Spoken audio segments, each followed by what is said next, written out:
Chapter 86, Former Residents. Chapter 86, Former residents. Hua Xiangyi and Qi Xiu's wedding was scheduled to take place on the eve of the grain in Irwan in the 4th month. The Ministry of Rites had already submitted the drawn-up process to the Empress Dowager. The internal affairs of the palace were numerous and complex, so when it came to such a major affair, the key government offices could not afford to be lacking in personnel. Fuman originally thought himself to be the perfect candidate for the position of the Directorate of Ceremonial Seal-Holding Director. He had the qualification and experience, having attended the eunuch school too and having been in charge of managing the affairs in the Grand Secretariat and Mingli Hall. Plus, he had Xiao Qie to vouch for him. As such, he was even more discreet and cautious as he attended to his official duties these days. Unexpectedly, when the imperial edict was issued, the seal-holding director turned out to be Fengquan and not him. Fengquan was young, and he had little experience to speak of. He had never studied in the eunuch school. What's more, he was a junior eunuch who was already over the usual age when he entered the palace. His connection to the former Pan Rugi and Ji Lei was one that could never be severed clean. To let him take on this post that was comparable to that of an inner minister, Fuman really did not know if he should cry or sigh. The promotion of an outer court official depends on his family social standing, place of origin, and teacher or master he tutored under. I thought the promotion of us inner court eunuchs would be exempt from this hurdle of family background and status. But, damn. Fuman set down the teacup and let loose a long sigh. Who knew that we still can't cross this hurdle after all? What family background does he have? Xiao Qie listened to Fuman's grouses and said as he leisurely drank his tea, his only benefiting off his elder sister's glory. Your lordship, why is it that I don't have a sister? Fuman slapped his knee and lamented. Xiao Qie snorted a laugh and said, if the seal isn't available, there's still the brush. The brush-holding director also manages the Eastern Depot. Old Fu, by letting him take the lead at the head of the pack, you'll get to escape the spittles of imperial censors. His Majesty's current treatment of me can't be compared to the former Emperor's treatment of Pan Rugi, and the Eastern Depot isn't as influential as the imperial bodyguards. Fuman hesitated, then said, Your lordship, looking at how favored her ladyship Mu is at present, if she were to give birth to an imperial heir in the future, then wouldn't Fengquan secure this position completely? Never mind if he is one who knows his place. I fear that he harbors an ulterior motive and ends up breaking the imperial court's laws and throwing the state into chaos. Wouldn't that make him the second Pan Rugi? Fuman had to greet Fengquan with a smiling face in the palace, but in truth, he was jealous and sickened of him. Fengquan had Mu Yu as a backer. If Fuman, who had been supplanted by him, wanted to stand up to him as an equal in the Directorate of Ceremonial, he had to win over the outer court officials. He is young, and he still has to rely on you for many matters. You often move around the Grand Secretariat, and you are a known figure to the Grand Secretary. If one were really to compare, he is merely a lad who usurps what is others. He is no one worthy of mention. Xiao Qie comforted him in his manner, then said, with us looking out after each other from within and without, we needn't fear him.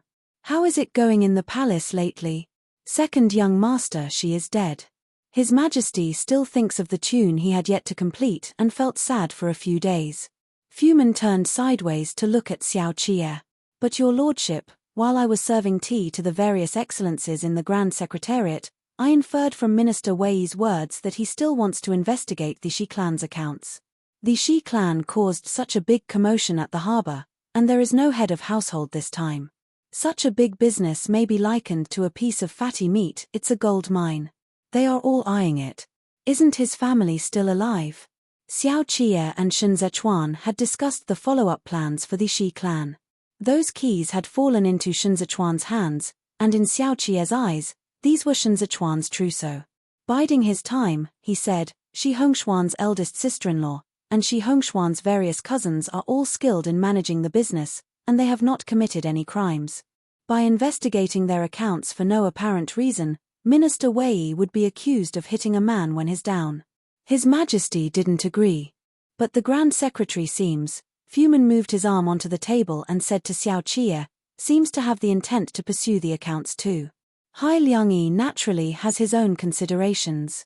The Shi clan had too much silver hidden away. Rather than let the remaining few clans divide it up among themselves, they might as well take that money into the state treasury and let the imperial court manage it. But this meant that Hai Liangyi had to fight with the noble clans head-on. The key is still His Majesty. Xiao Qie thought for a moment and said to Fumin, His Majesty is a wise ruler, and he's the most particular about benevolence and righteousness. It was only just last month that he granted a general amnesty. Wouldn't raiding and confiscating the Shi clan's properties and possessions for no rhyme or reasons this month run contrary to the original intent of the amnesty? His Majesty is also hesitating himself. Old Fengquan will no doubt go along with Minister Wei for this matter. If you go along too, then it will instead look like you're blindly going along with the flow.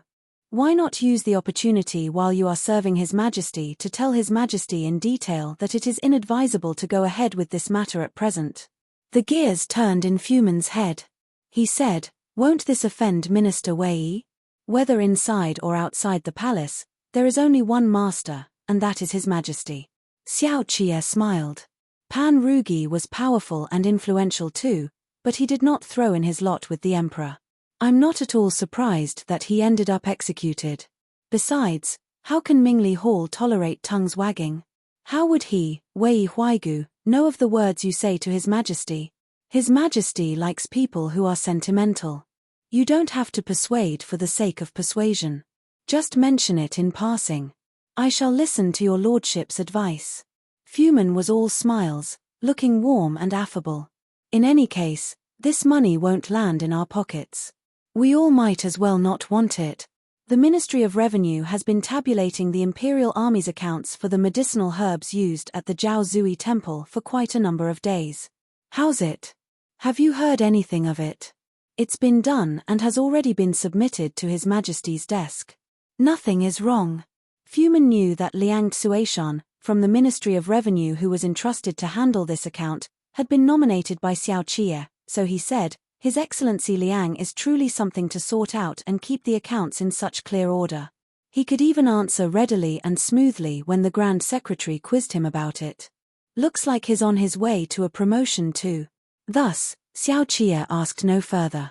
When Fumin was leaving, Chen Yang gave him the new tea from Hezhou they had prepared in advance. Fumin's hands sank when he received it, and so he knew that there was something inside. He pretended to decline it, and it was only after Chen Yang repeatedly persuaded him that he finally accepted. The next day, when the court was dismissed, Xiao Qie waited outside Mingli Hall for himself to be summoned. Shen Zichuan was there too. Both men stood an appropriate distance away, not too far, not too close. There are people everywhere probing into the Shi clan's properties these few days. Xiao Qie removed Longli blade and handed it to Shen Zichuan, taking the opportunity when Shen Zichuan received it to hold down his hand slightly. Your Excellency ought to move fast soon. Shen Zichuan seemed to have something else on his mind. On hearing him, he lifted Longli blade and said, Yeah, he has already left Kudu and is rushing back with the coffin in tow. There should be news next month. Hai Liangyi is not the same as the others. He has made up his mind to take the Shi clan's family properties into the state treasury. No matter how fast your man rushes, he will still lose the advantage of the first strike. Xiao Qie found Shen Zichuan a little distracted, thus, he released his grip. Shen Zichuan's palm sank. Barely able to hold up Longli blade, he said. No matter how fast he is, he still has to play by the rules and follow procedures. Xiao Qie cast a glance at Mingli Hall's corridor and asked, What's wrong? Shen Zichuan replied, I'm looking for someone. Shifu is missing. Xiao Qie said, as long as there is no passage document issued, he is still in Kudu. The 8 great training divisions would not dare to let people in and out without authorization during the epidemic. And the Imperial Army took over the patrol after the epidemic. If Ji Gangshifu has already left, I should have news on my end. I'm also guessing that he's still in Kudu. Shen Zichuan paused for a moment. Shi Hongxian only did what he did to take teacher away. Shifu went along for the sake of protecting teacher. He shouldn't have been held up for this long. But if teacher is still in danger, then Shifu definitely won't be able to leave on his own. Shi Hongxian is already dead. Xiao Qie turned his eyes slightly to look at the other end. Time to get someone to check that gentleman's house. Shun Zichuan followed Xiao Qie's gaze. On that end, Xue Xiuzhua, dressed in official robes, was approaching them together with Jiang Qingshan. Xue Xiuzhua was plain in appearance, but he had a scholarly and refined bearing. He was not the same type as Kong Qiu, Center Yu, and the likes. He was gentle towards the others, making it likely for the others to form a favorable impression of him. On the contrary, Jiang Qingshan was not what one would expect. The formidable heavyweight of Jueshi from the rumors actually looked younger than his actual age. Both of them drew close, and the four men greeted each other. In the past, when Jiang Qingshan came to Kudu to report on his work, he had only seen Xiao Qie from afar at the banquet of 100 officials. As for Shun Zichuan, it was his first time meeting him. But his heart was not in this, so he was neither warm-hearted nor pretentious towards them. Many old cases were closed this year, and it's all thanks to the contributions of Assistant Minister Xue and the various excellencies from the Ministry of Justice. His Majesty will surely lavish you with praises today when we meet with him, Xiao Qie said to Xue Xiuzhua with a smile. Xue Xiuzhua smiled too, shaking his head slightly as he said, "It's all due to His Excellency the Minister's perceptive and wise judgments that the cases could be closed. I merely assisted him from the side. How is it considered a contribution? On the contrary, it's Vice Commander Shen who straightened out and put those disorganized case files into order again. It has indeed been hard on him." Shun Zichuan looked at Xue Xiuzhua and said, "The Imperial Prison has an archive I can check. These matters are something that even a common clerk would be able to handle." Xue Xiuzhua's expression betrayed nothing. Other than Jiang Qingshan, the other three were all feigning civility. Jiang Qingshan seemed as though he did not want to get involved. He merely stood at the side and said nothing. Fuman lifted the curtain and came out to call out their names. Only then did the four men move together into Mingli Hall. As Shun Zichuan strode in, he instantly caught sight of Fengquan, who was serving at the side beneath Li Jianheng's dragon throne. Both men's eyes met, and Fengquan smiled. Fei Sheng prided himself on being number one when it came to conducting searches. There had never been a person he could not find. Yet, there was still no trace of Ji Gang and Qi Hualian even after he had gone through the entire Kudu these 2 days. Ji Qingqing had followed him all the way. When he saw that Fei Sheng had now lost his arrogance and had been silent all this while, he asked, "Is there a possibility that they have been taken out of the city?" Fei Sheng was serious when he was attending to official duties. Not looking at anyone, he squatted at the bottom side of the Shi clan's burned veranda and said, "Unlikely. Since one of them had extraordinary skills, then it is only by taking them down on the spot that would ensure no traces will be left behind. For this kind of matter, the more the commotion, the easier it is to be exposed." Ji Qingqing took a few steps back and surveyed this mansion with spacious halls and extensive gardens. He said, "But if he had hidden them at home, then how could it have escaped the searches of our brothers? We have long done a thorough search of this residence. Although I have never befriended or associated with Shi Hongxian, I have heard of his temperament." Fei Sheng rose. He was suspicious by nature. So the more important things were to him, the more he would have kept them close to him. Because he did not trust others. Since these two men are so important, he would definitely not put them in a place far away from him. Fei Sheng's voice gradually trailed off. He climbed up along the scorched wall and pushed aside the various branches to look over next door. "That's Prince Qin's manor." Ji Qingqing climbed up after him and crouched down to look inside.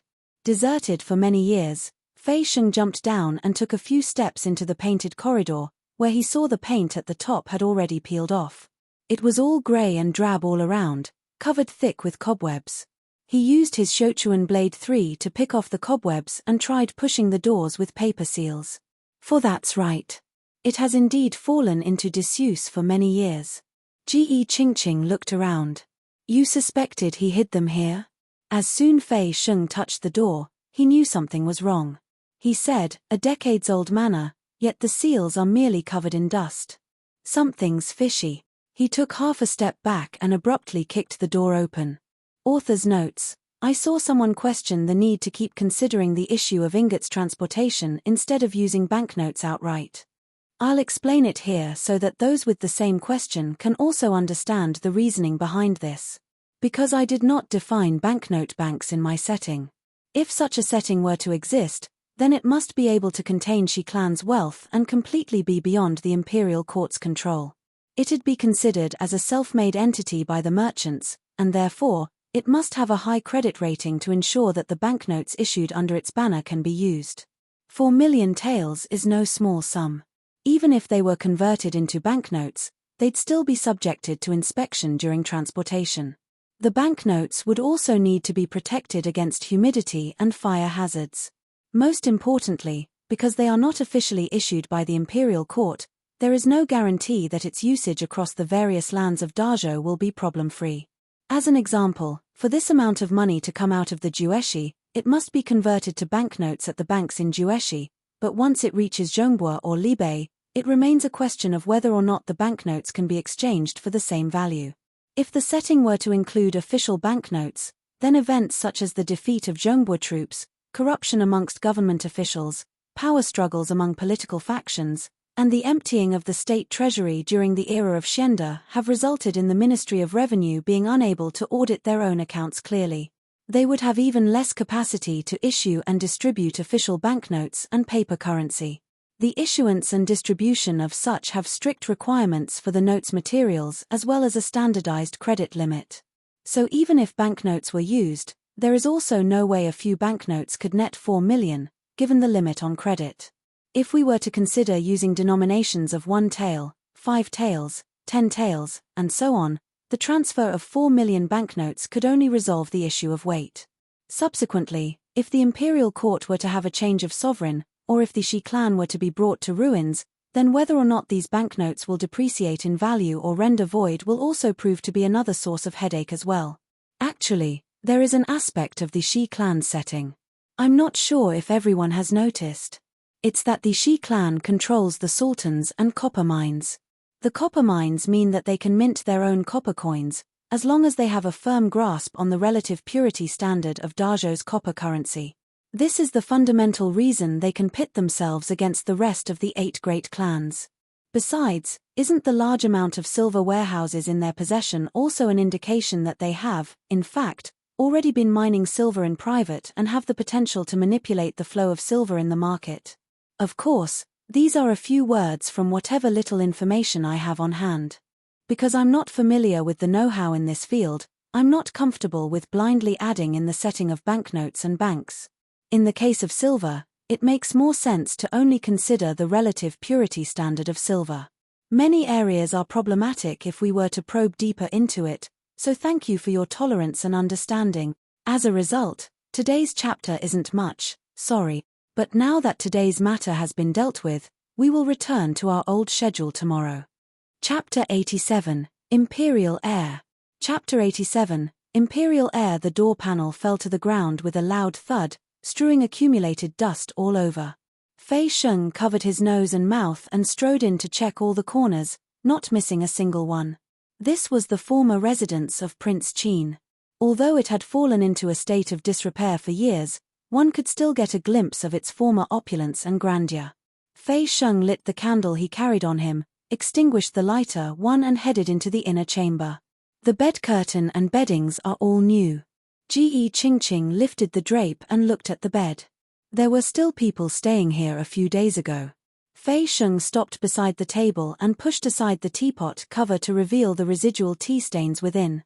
They drank spring tea from the Baimaju prefecture of Jueshi. Looks like Shi Hongxian did not treat them shabbily. Ji Qingqing saw the bloodstains when he inspected the bed, and his heart began to pound. He lifted the entire quilt, then took a sudden step back.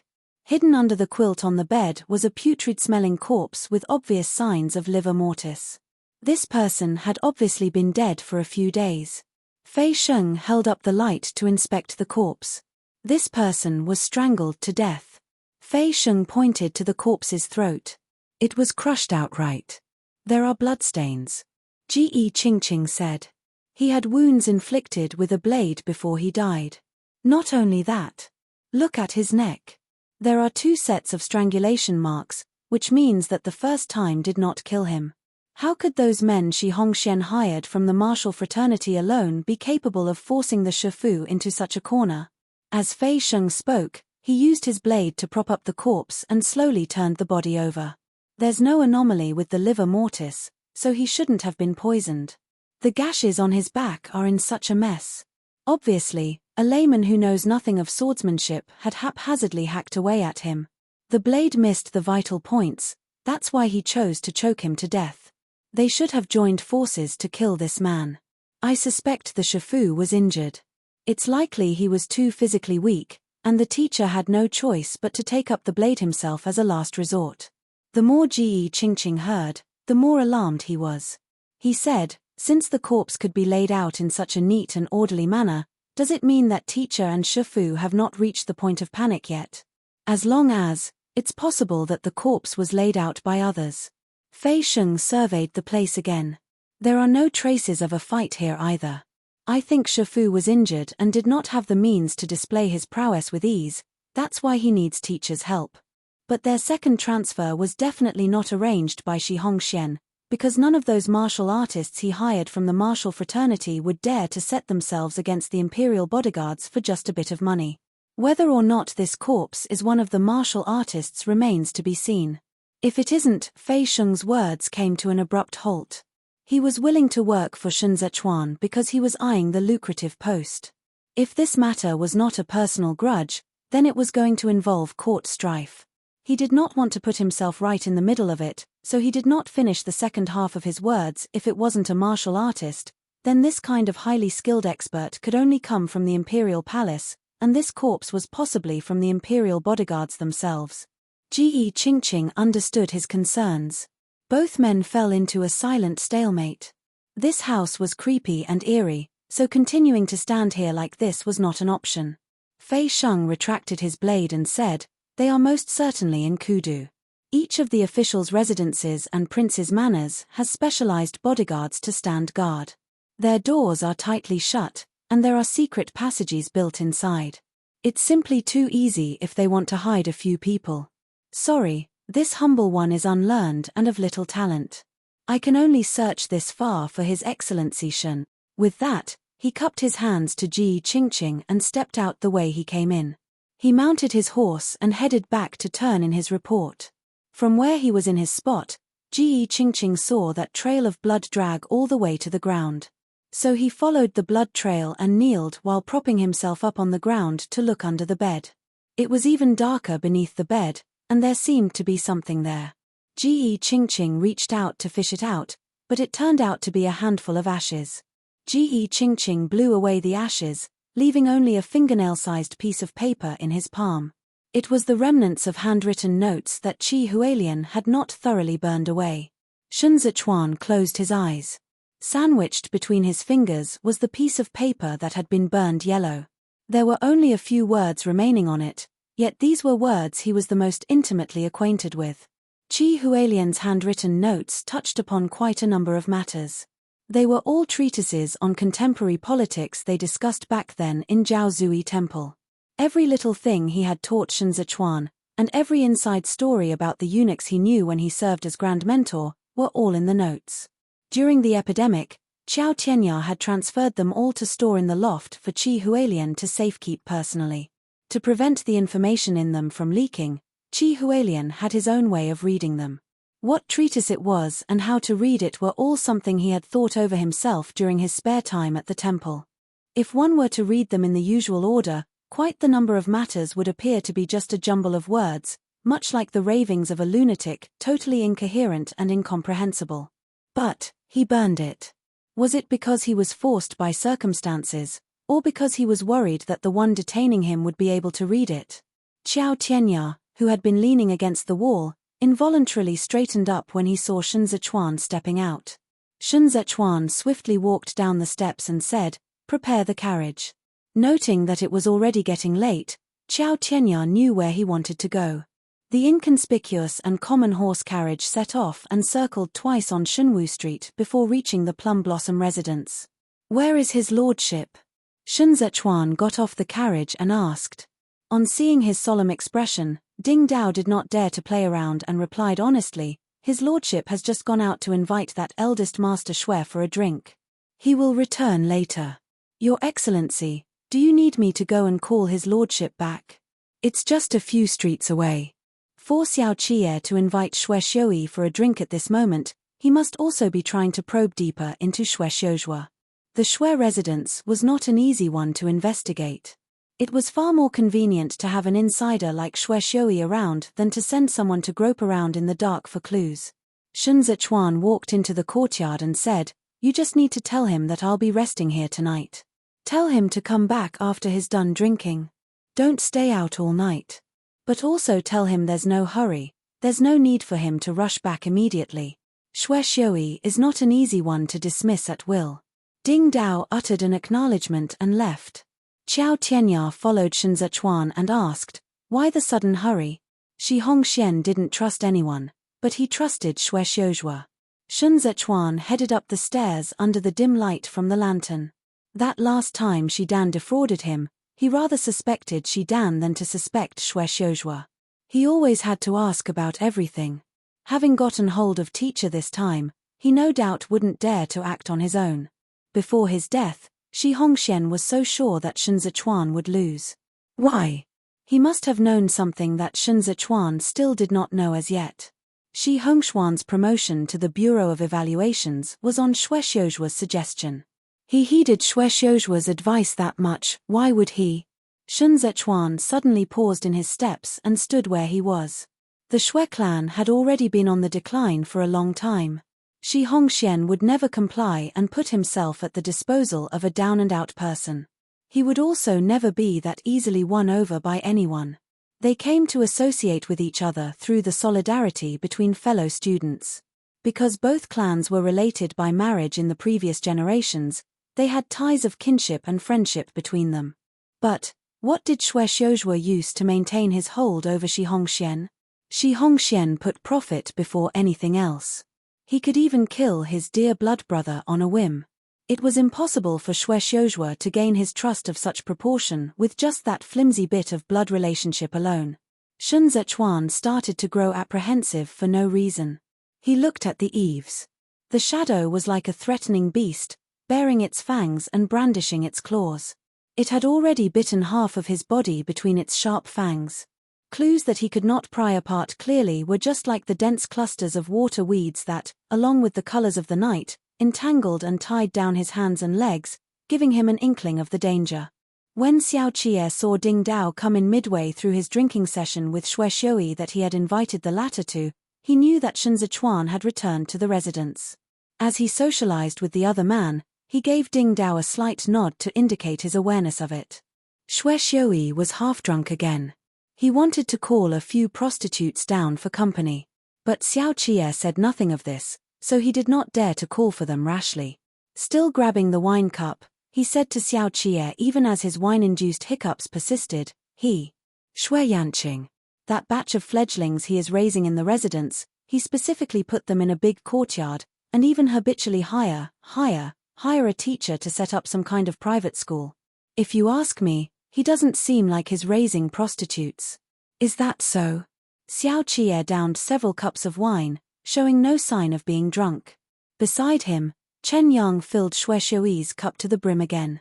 Xiao Qi'er casually clinked cups with him and said, "Then why did he buy those batch of people? There has to be a reason. There's something odd about Shui Xiuzhua." Shui Xiuyi drank several mouthfuls of wine and continued, "If not for your lordship's reminder, I would not have noticed. The people he bought are similar in age, but they are all good-looking, with boys and girls both pleasing to the eye. I know there are quite a number of people in the imperial court who are into males. Each of those male prostitutes on Donglong Street is all delicate and supple. They are no less inferior to real women. Is he thinking that the ones sold outside are unclean, and that would easily open himself up to gossip and ridicules, so he had to raise a batch on the sly for future connection building?" Xiao Qi'er did not listen to him prattle on. He toasted him and said, "Then he's going to have to put in a lot of time and effort. Those popular and known male courtesans on Donglong Street only got to where they are today because of patrons spending cold, hard cash on them. He bought both boys and girls. Is the teacher he hired only teaching the boys? That's the odd thing. Xue Xiuyi's drunken state was an ungentlemanly sight to behold. He lowered his head for a moment and finally stopped the hiccups before he said to Xiao Qie, "Your lordship, he let those girls learn music, chess, calligraphy, and painting. Do I know why? Which man wouldn't like a pretty lady as a study companion? Yet he let those boys study essays on current affairs." Xiao Qie's eyes swiftly turned to look at Xue Xiuyi. He repeated, "He let those boys study essays on current affairs? Just that alone?" Xue Xiuyi shook his head hard. He extended his finger and said, "He set up a small school in that courtyard. Occasionally, he would go there to teach them himself." "Your lordship, do you know what he taught?" "They were all proper classics. Just the previous day, he was teaching these boys contemporary politics." Xiao Qie returned home very late. He saw that the room was still lit, and so he knew Shen Zichuan was still waiting for him. Chen Yang dismissed the attendants serving them, leaving only a few of them guards to stand watch over the courtyard. As usual, Xiao Qie stepped inside. There was only a glazed lamp lit inside. Shen Zichuan was before the small table, looking at the cases. He had already removed his crown, and was draped with Xiao Qie's large robe, looking as he always did before he retired for the night. Xiao Qie leaned over to press down on Shen Zichuan's back and tilted his head to kiss his earlobe. He said, "Leave a note if something's the matter. It's the same discussing it tomorrow morning upon waking up." Shen Zichuan uttered an acknowledgement and turned his head to look at him. Xiao Qie got up, removed his blade, took out his outer garment, and sat cross-legged beside Shen Zichuan. Shen Zichuan's fingertips pinched the page of the book, but he did not turn it over. He said, "Some things have to be discussed in person, it can't be clearly explained in just a word or two." Xiao Qie finally relaxed and undid his clasps. He said, "Let's take turns. You first or me first?"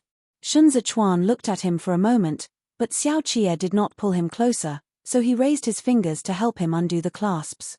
After thinking for a moment, he said, "There are many things I have yet to wrap my head around. You go first." Propping up his elbow on the small table, Xiao Qie flipped out another book from the cabinet at the side and handed it to Shen Zichuan. As the latter read it, he said, "Of the batch of people Xue Xiuyi brought, the eldest is 18 years old, and the youngest is 14. Boys and girls, both mixing in one courtyard. The only thing they could be said to have in common is that they are all good-looking. 8 great cities. Zhongbua. Jueshi." Shen Zichuan's fingertip followed the names. He didn't look at their place of origin when he bought them. This might be to obscure the truth so that others would have nowhere to start checking even if they wanted to. Seeing Shen Zichuan come to a sudden stop at a certain spot, Xiao Qie moved in closer for a look. "You've seen this name before?" Shen Zichuan looked at that name and said, "Ling Ting. I've heard this name before at Shongyun Villa. They are all Shongyun's people." Xiao Qie said. "She likes smart and sharp children, that's why she used Ling as a surname and changed all the names of these fledglings. You had a drink with Xue Xiuyi earlier tonight. Did he say anything?" "He said something strange." Xiao Qie paused for a moment. "He said Xue Xiuyi brought this batch of people back to the residence, where the girls learn all those stuff the brothels teach, while the boys attended proper school. Xue Xiuyi hired a teacher for these boys. There's not only essays on current affairs from the Imperial College but also discourse on contemporary politics." Shen Zichuan pondered it over and said nothing. Xiao Qie said, "If he wants students, he could have picked them from decent households. There are plenty of people from the Imperial College who want to formally acknowledge him as their teacher. Yet, it is in such a way to teach the boys he brought back from the brothel. Even if these people really accomplish something in their studies, they still can't join the ranks of officials due to their lowly status. So what's in it for him? Unless he intends to raise a bunch of in-residence hangers-on 3 Xue Xiuyi." Shen Zichuan seemed to be drifting away, lost in his thought. He listened to Xiao Qie's words and swiftly organized his thoughts. If he wants to keep hangers-on, there are better candidates. You and I missed out a point earlier. Xue Xiuyi and Shi Hongxian are on good terms. It's not like Ohua Pavilion can't afford to give him the batch of brothel fledglings he wants, isn't it? Yet, He specifically used money to buy them from Shungyun Villa. This shows that he had his sights all along on a certain someone among that batch. The images in Shen Zichuan's mind flashed past. Although he did not have Ding Dao's photographic memory, he kept every single matter and every single word from his past interactions with the others in his mind to mull over. He remembered them all. He would not forget any details. As long as the blood of the Li clan runs in him, he's the imperial heir. Grand Mentor's Qi words were like a thunderbolt that cleaved apart the current muddle in Shen Zichuan's mind. Once he thought of this phrase, he thought of many more. He abruptly straightened up in his kneeling pose, and his sleeves flipped over and messed up several pages of papers on the small table. The former emperor, Shen Zichuan, grabbed hold of Xiao Qie's arm. His voice gradually calmed as he said, "The former emperor reigned for a little more than 8 years. His chronic illness went uncued, and he had no imperial heirs. The only one who got pregnant was imperial concubine Wei. During the Nanlin hunting grounds incident, the Hua clan rebelled. Hua Xiqian had the guts to make his move that night precisely because of the child in imperial concubine Wei's belly. But after that night, when we returned to the capital, imperial concubine Wei was already thrown into a well to drown. At first, I suspected you, but then later on, I suspected it to be a longtime minister from Hailiangyi's side. They did it to completely sever the noble clan's wishful thinking and let Li Jianheng ascend to the throne smoothly. That's why they struck first to gain the upper hand and killed off imperial concubine Wei. But now that I think about it, there's something wrong with this assumption. Even if imperial concubine Wei was with child, there was still no knowing if it was a boy or a girl, for so there was no way they could pit the child against Li Jianheng, who already had the support of Liu Bei. To Hailiangyi, killing imperial concubine Wei is an unnecessary move. Going further back, Emperor Guangcheng was on the throne before Emperor Xianda. The crown prince of the Eastern Palace slit his own throat in Jiaozui Temple because of the rebellion case. At that time, the imperial grandson was still an infant. If he didn't die, he should be 26 years of age this year. However, this case was jointly handled by Ji Lei and Shen Wei. Ji Lei, in order to defect to Pan Rugi back then and show his loyalty, would surely not dare to be too sloppy and careless. So it's even more unlikely for him to leave such a big source of disaster behind. In that case, then the one in this world who can still claim to be an imperial heir could only be Xiao Qie. Grasped back Shen Zichuan's icy cold hand and continued in a deep, lowered voice, "The eldest is 18, and the youngest is 14. If it's truly the imperial heir, then the only one who can match the timeline is Emperor Guangcheng. The Eastern Palace was massacred in the era of Yongyi. For nearly a decade after that, no imperial concubine was able to give birth to an imperial heir right under the Empress Dowager's watchful eyes. Although Emperor Guangcheng was suffering from an illness at that time, he wasn't ill to the extent he was weak and frail. Unable to break free from the Hua clan's hold over him, he could only think of a way outside the palace. Other than me, the only one who knew that Ohua Pavilion had been hollowed out beneath to be filled with jars was Xue Xiuzhua. The collapse case was an attempt to kill Li Jianheng, and this is the part one haven't been able to figure out. Assuming now that he really has an imperial heir in hand, then everything else makes sense. He killed imperial concubine Wei, then tried to kill Li Jianheng. That hidden unease of Shen Zichuan was becoming more and more distinct. Xiao Qie was also daunted by this out-of-the-blue conjecture. He said, if that is truly the case, then the imperial heir is among that batch of people. Both men faced each other. Shen Zichuan kept his voice down and said, "This imperial heir must not live." Xiao Qie pinched Shen Zichuan's chin and closed the distance between them. His gaze was deep and grave. "Lanju, we cannot let a single one of these people live." He spoke slowly. His intent to kill was like a raging wave buried in these depths. Both of them thought plenty in this very instant. What was the implication of the imperial heir? It implied that everything in the present will all turn passive. Would the noble clan who had the imperial heir in their grasp be easily defeated? Think about the Empress Dowager, who had ruled behind a screen 5 for as long as 20 years. The Li clan she had in her control could only become her puppet. The power and influence of political factions formed of the aristocratic clans would surely rise again, and Hai Liangyi would once again be beaten back into a disadvantageous position. All of a sudden, the sound of knocking rang out from the other side of the door, breaking the heavy atmosphere between both men. Xiao Qie said, "Speak."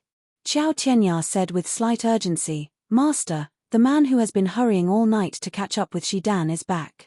Shun Zechuan stood up at once, gathered his clothes together, and opened the door. Xiao Tianya quickly stepped aside to create a path for him. Shun Zechuan looked at Ji Qingqing, who was kneeling on one knee in the courtyard, and went down the steps. He said, "What's wrong?" "Your Excellency." Ji Qingqing looked up. His voice was hoarse and shaky. Shidan opened the Shi clan's money vault, but it has already been emptied out. The leaves on the branches in the courtyard rustled in the wind as the trees abruptly inclined their heads to look askance at Ji Qingqing. Moonlight smeared the ground white, as if paving it with a thick blanket of frost. In the dead silence, Shun Zechuan turned his head back a little and said to Xiao Qie, "Alang, we've been played for fools by him." His tone was soft and gentle, but it made the entire courtyard of guards all lower their heads. Chapter 88, Imperial Preceptor.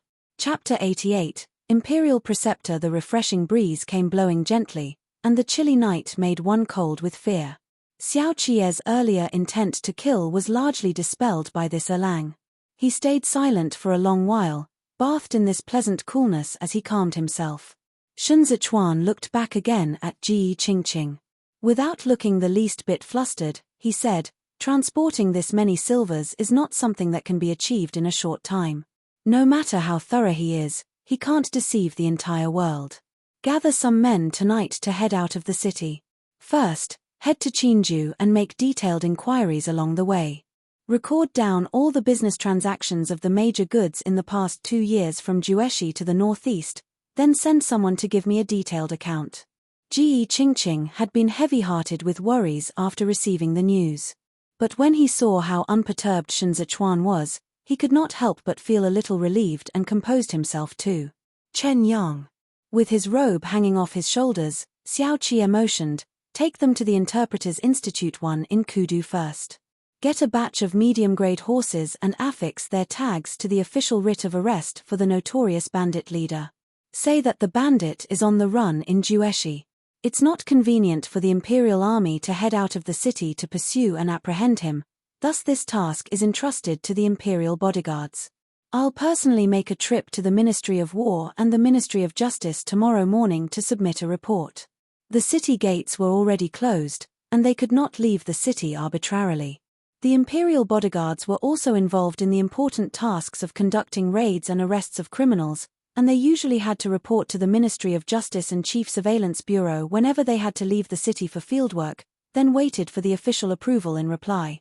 By doing this, Xiao Qie was giving Ji Qingqing a reason to take the men out of the capital and to excuse him from being subsequently called to account by the Ministry of Justice. Ji Qingqing immediately left upon getting his order.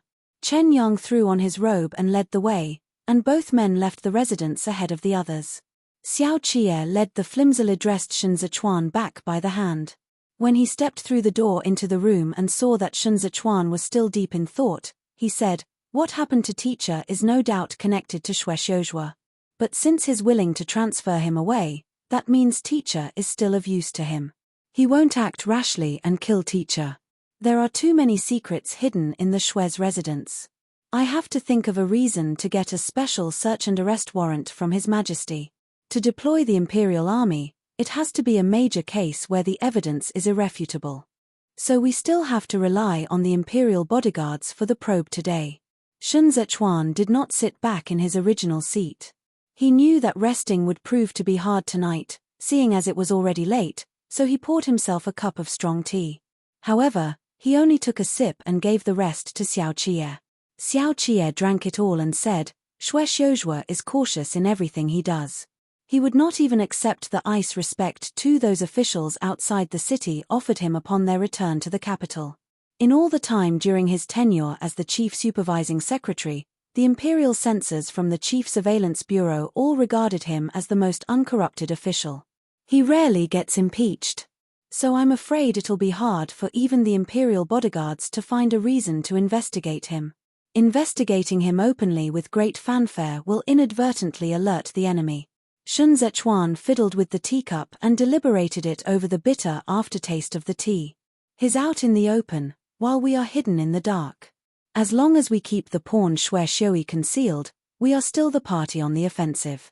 Matters outside the palace is not an issue, but we have to be even more careful when it comes to affairs within the palace. His intent to kill His Majesty has already been ignited, and he has the help of Mu Ayu and Feng Quan. He knows every one of His Majesty's moves and actions like the back of his hand. Under the circumstances, we have no option but to guard against him. Xiao Qie thought for a moment, then said, "Didn't Feng Quan just become the seal-holding director of the Directorate of Ceremonial?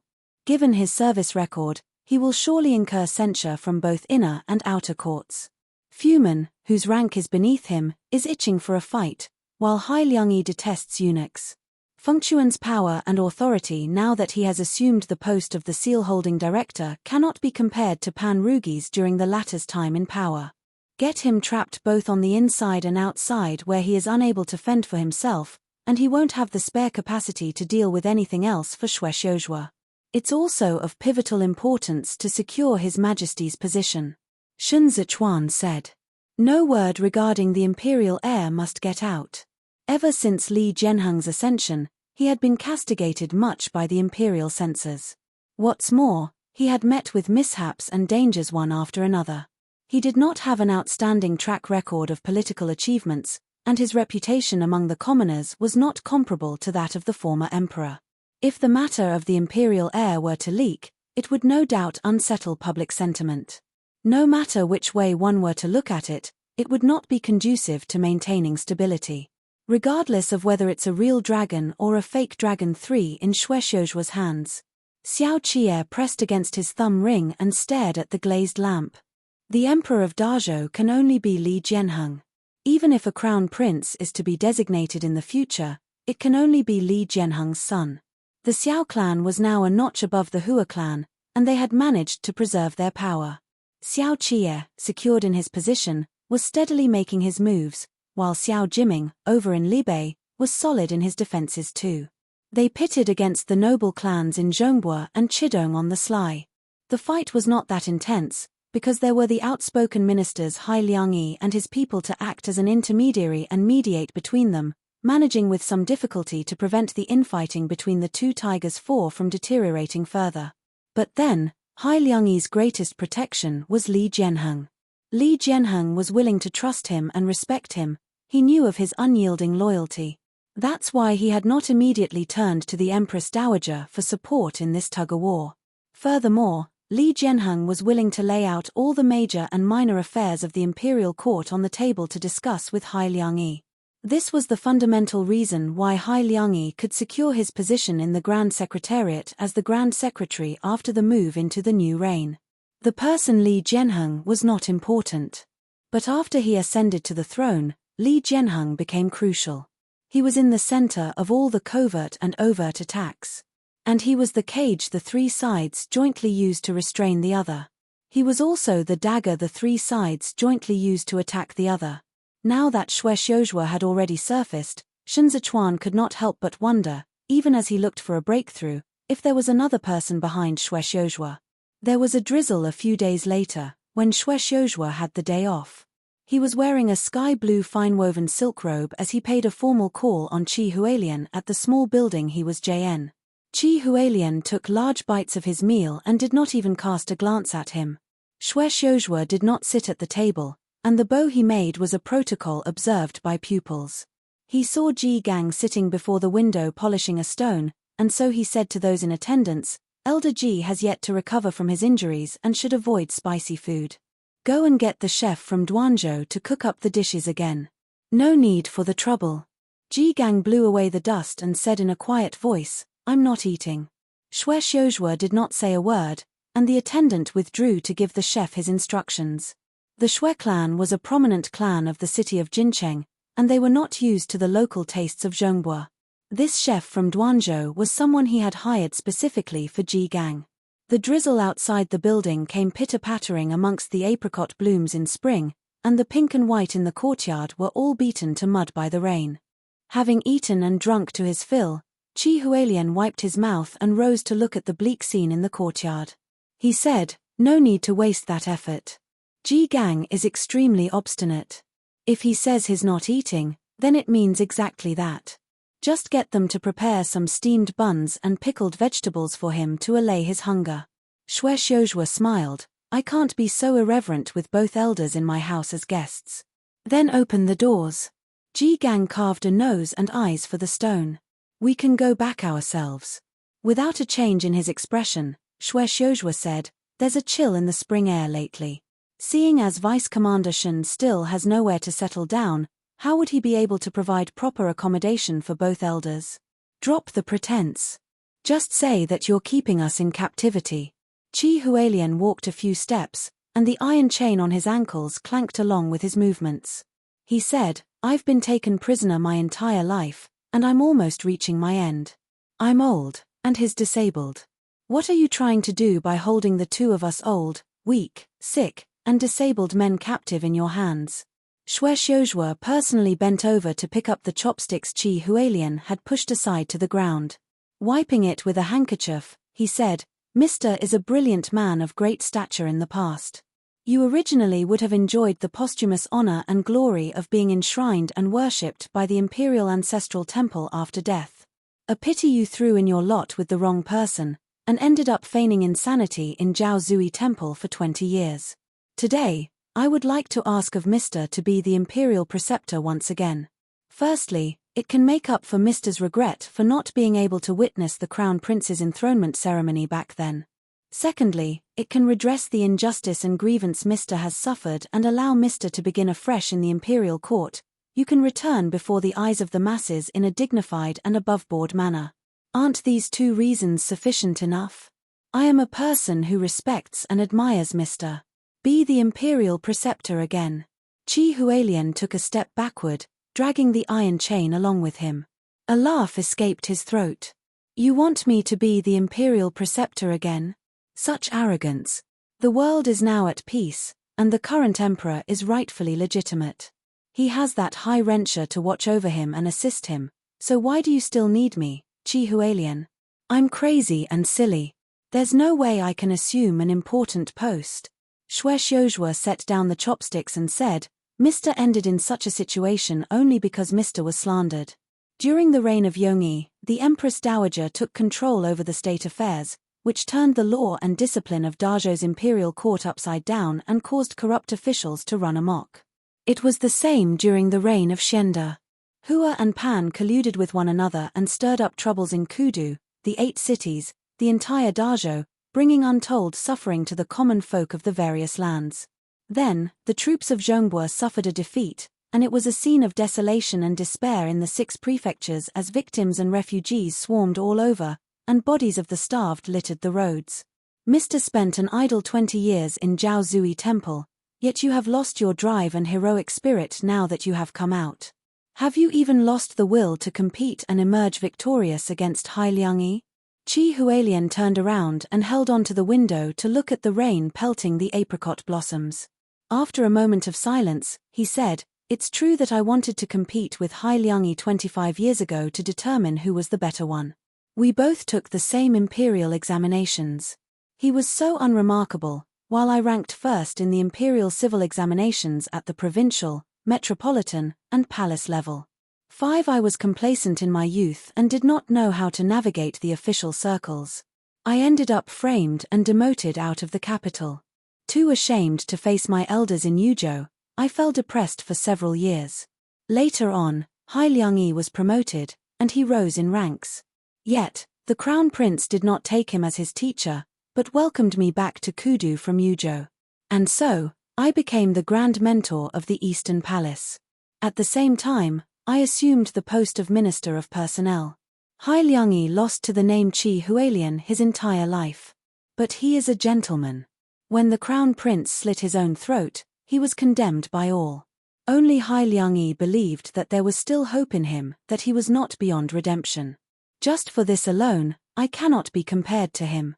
Between us, there is no superiority or inferiority, only mutual appreciation. But alas, heaven is blind. Even though we share the same path, we still cannot work together. I've been trapped for 25 years. You're right. At present, I no longer have the will nor desire to compete with him. Xue Xiuzhua fell silent too, leaving only the sound of rain and of Jigang carving and polishing in the room. The rain intensified, and the apricot blossoms fell in an even more chaotic manner to form a blanket of fragmentary pink among the muddy water. In this lifetime, I've only taught 2 people, and both times, I imparted all the knowledge I have learned over the course of my life to them. I thought too highly of my talents and was unwilling to make do, and it was precisely of this conceitedness that I caused such great harm to my first student.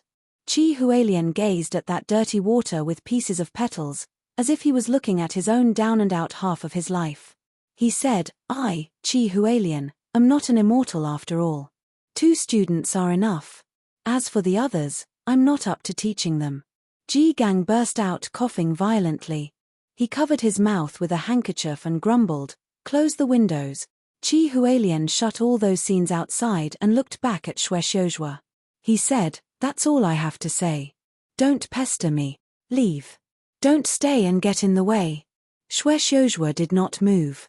His appearance did not resemble Xue Xiui, he did not even look to be a noble clan's descendant.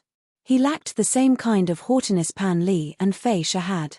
His identity as a son born of a concubine had given him a lot of grief the past decades, and it subsequently polished him into a person of unobtrusive but sophisticated elegance. I admire Mr.'s talents and learning, and I look up even more to Mr.'s philosophy on the world. I have come thrice to this small building to beseech Mr. to come out of obscurity to return to officialdom, all because I understand Mr.'s aspirations. Mr. Hai Liangyi is indeed a lofty gentleman, but a gentleman has never been able to coexist for long with a man with petty interests. The current emperor is not given to accepting guidance from the classics, and he doesn't have the benevolence to treat worthy men and men of virtue with due respect. He is merely a straw everyone grasps onto as Dazhou teeters on the brink of collapse. There is no way he can be a wise and virtuous ruler. How much strength and energy does Hai Liangyi still have left in him? To entrust the safety of the state entirely on him alone is a complete reversal of hierarchy and an overlook of the more important issues at hand. Qi Hualien said, to begin with, it's the minister's duty to assist the sovereign in governing the state. Hai Liangyi is doing his best to save the situation from declining and to mediate between the various parties. He's a loyal subject. Don't tell me you still want him to be a traitor, one who replaces the Li clan and brings about a regime change. The conflict between those from the noble clans and those of humble backgrounds has been going on for hundreds of years. To get rid of this age-old societal ill, one must have the determination to commit oneself irrevocably and fight to the very end. Xue Xiuzhua rose to his feet and said, if Li Jianheng can't do it, there are still others. Dazhou is the empire of the Li clan. As long as the Li bloodline still exists, then it's only reasonable to have a change in person in order to tide over this crisis. Qi Hualien's point of view was at odds with him. So he merely treated him as a noble clan descendant abusing his power for personal gains and refused to engage further in a conversation with him. Xue Xiuzhua stood in silence for a moment before he said, Mr. and I are also both kindred spirits on the same path. It's a pity Mr. doesn't believe me. But I still have to tell you that Shen Zichuan is a vestige of evil who drags out his feeble existence nursing his hatred. There is nothing else in his heart, he merely exists for revenge. He acts with viciousness, and he is narrow-minded. He is poles apart from the crown prince. Mr. teaches him with the heart and mind of tutoring a sovereign, and this is no different from helping a villain commit evil. Even if he makes great achievements in the future, he still won't be a good master. Ji Gang slammed down his carving knife without warning and glared furiously at Xue Xiuzhua. He said, how much do you understand Chuan? You people keep calling him a vestige of evil, but the way I see it, all of you are the insatiably greedy vestiges of evil. Shut your trap and leave. Xue Xiuzhua bowed and said, I'll be waiting, should Mr. have second thoughts. He exited and left after letting down the curtain. Xue Xiui was wandering outside the courtyard when he saw Xue Xiuzhua walking back from afar. He cradled the umbrella close and made his way to the veranda, only to bump into the students who had been dismissed from school. These students, who came from the brothel, paid their respects to him. Xue Xiui tossed the umbrella to the maidservant behind him and looked at them one at a time. The maidservant said, "Is this the path for you people to walk on? How impertinent of you all to get in the way of the eldest master." The students hung their heads down and retreated.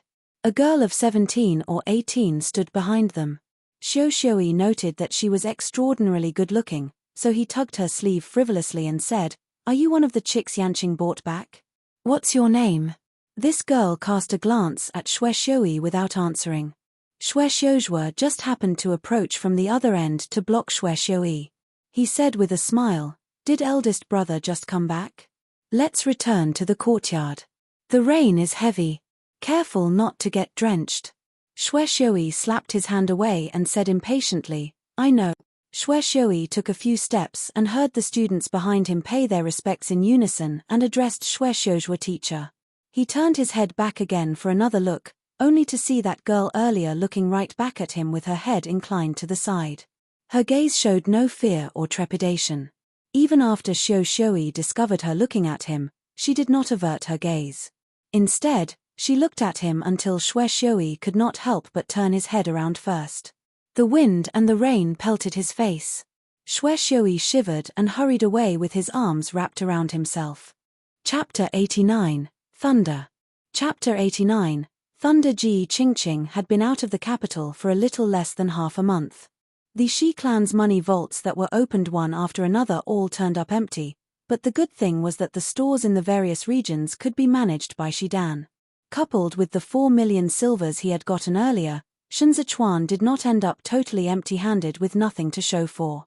The 2 million that had been transported via the Northeast Provisions bridle path in the 4th month had already arrived at Xizhou. When the letter was delivered back to Kudu, it was directly handed over to Shenzichuan right from Ding Dao's hands. Shenzichuan wiped his sweat. Before he opened it, he waved to Xiao Qie, who was similarly drenched in sweat. Xiao Qie took off his clothes and went inside to take a bath. He said from the other side of the screen, "Just read it out to me." Shenzichuan read out the letter. Xiao Jiming had been brief and concise in his message, which was that the silver had arrived in Xizhou without a hitch, and the army provisions for Libei's armored cavalry this summer and autumn had also arrived at the warehouse. Jiang Qingshan was transferred to Zhongbua to take up the post of the Provincial Administration Commissioner of Zhongbua. Then was this batch of army provisions prepared by someone else? Xiao Qie took a quick bath. As he wiped himself, he said, "It was jointly prepared by the Assistant Administration Commissioner of Jueshi, Yang Cheng, and the subordinated vice-prefects along with the various Jueshi vice-magistrates.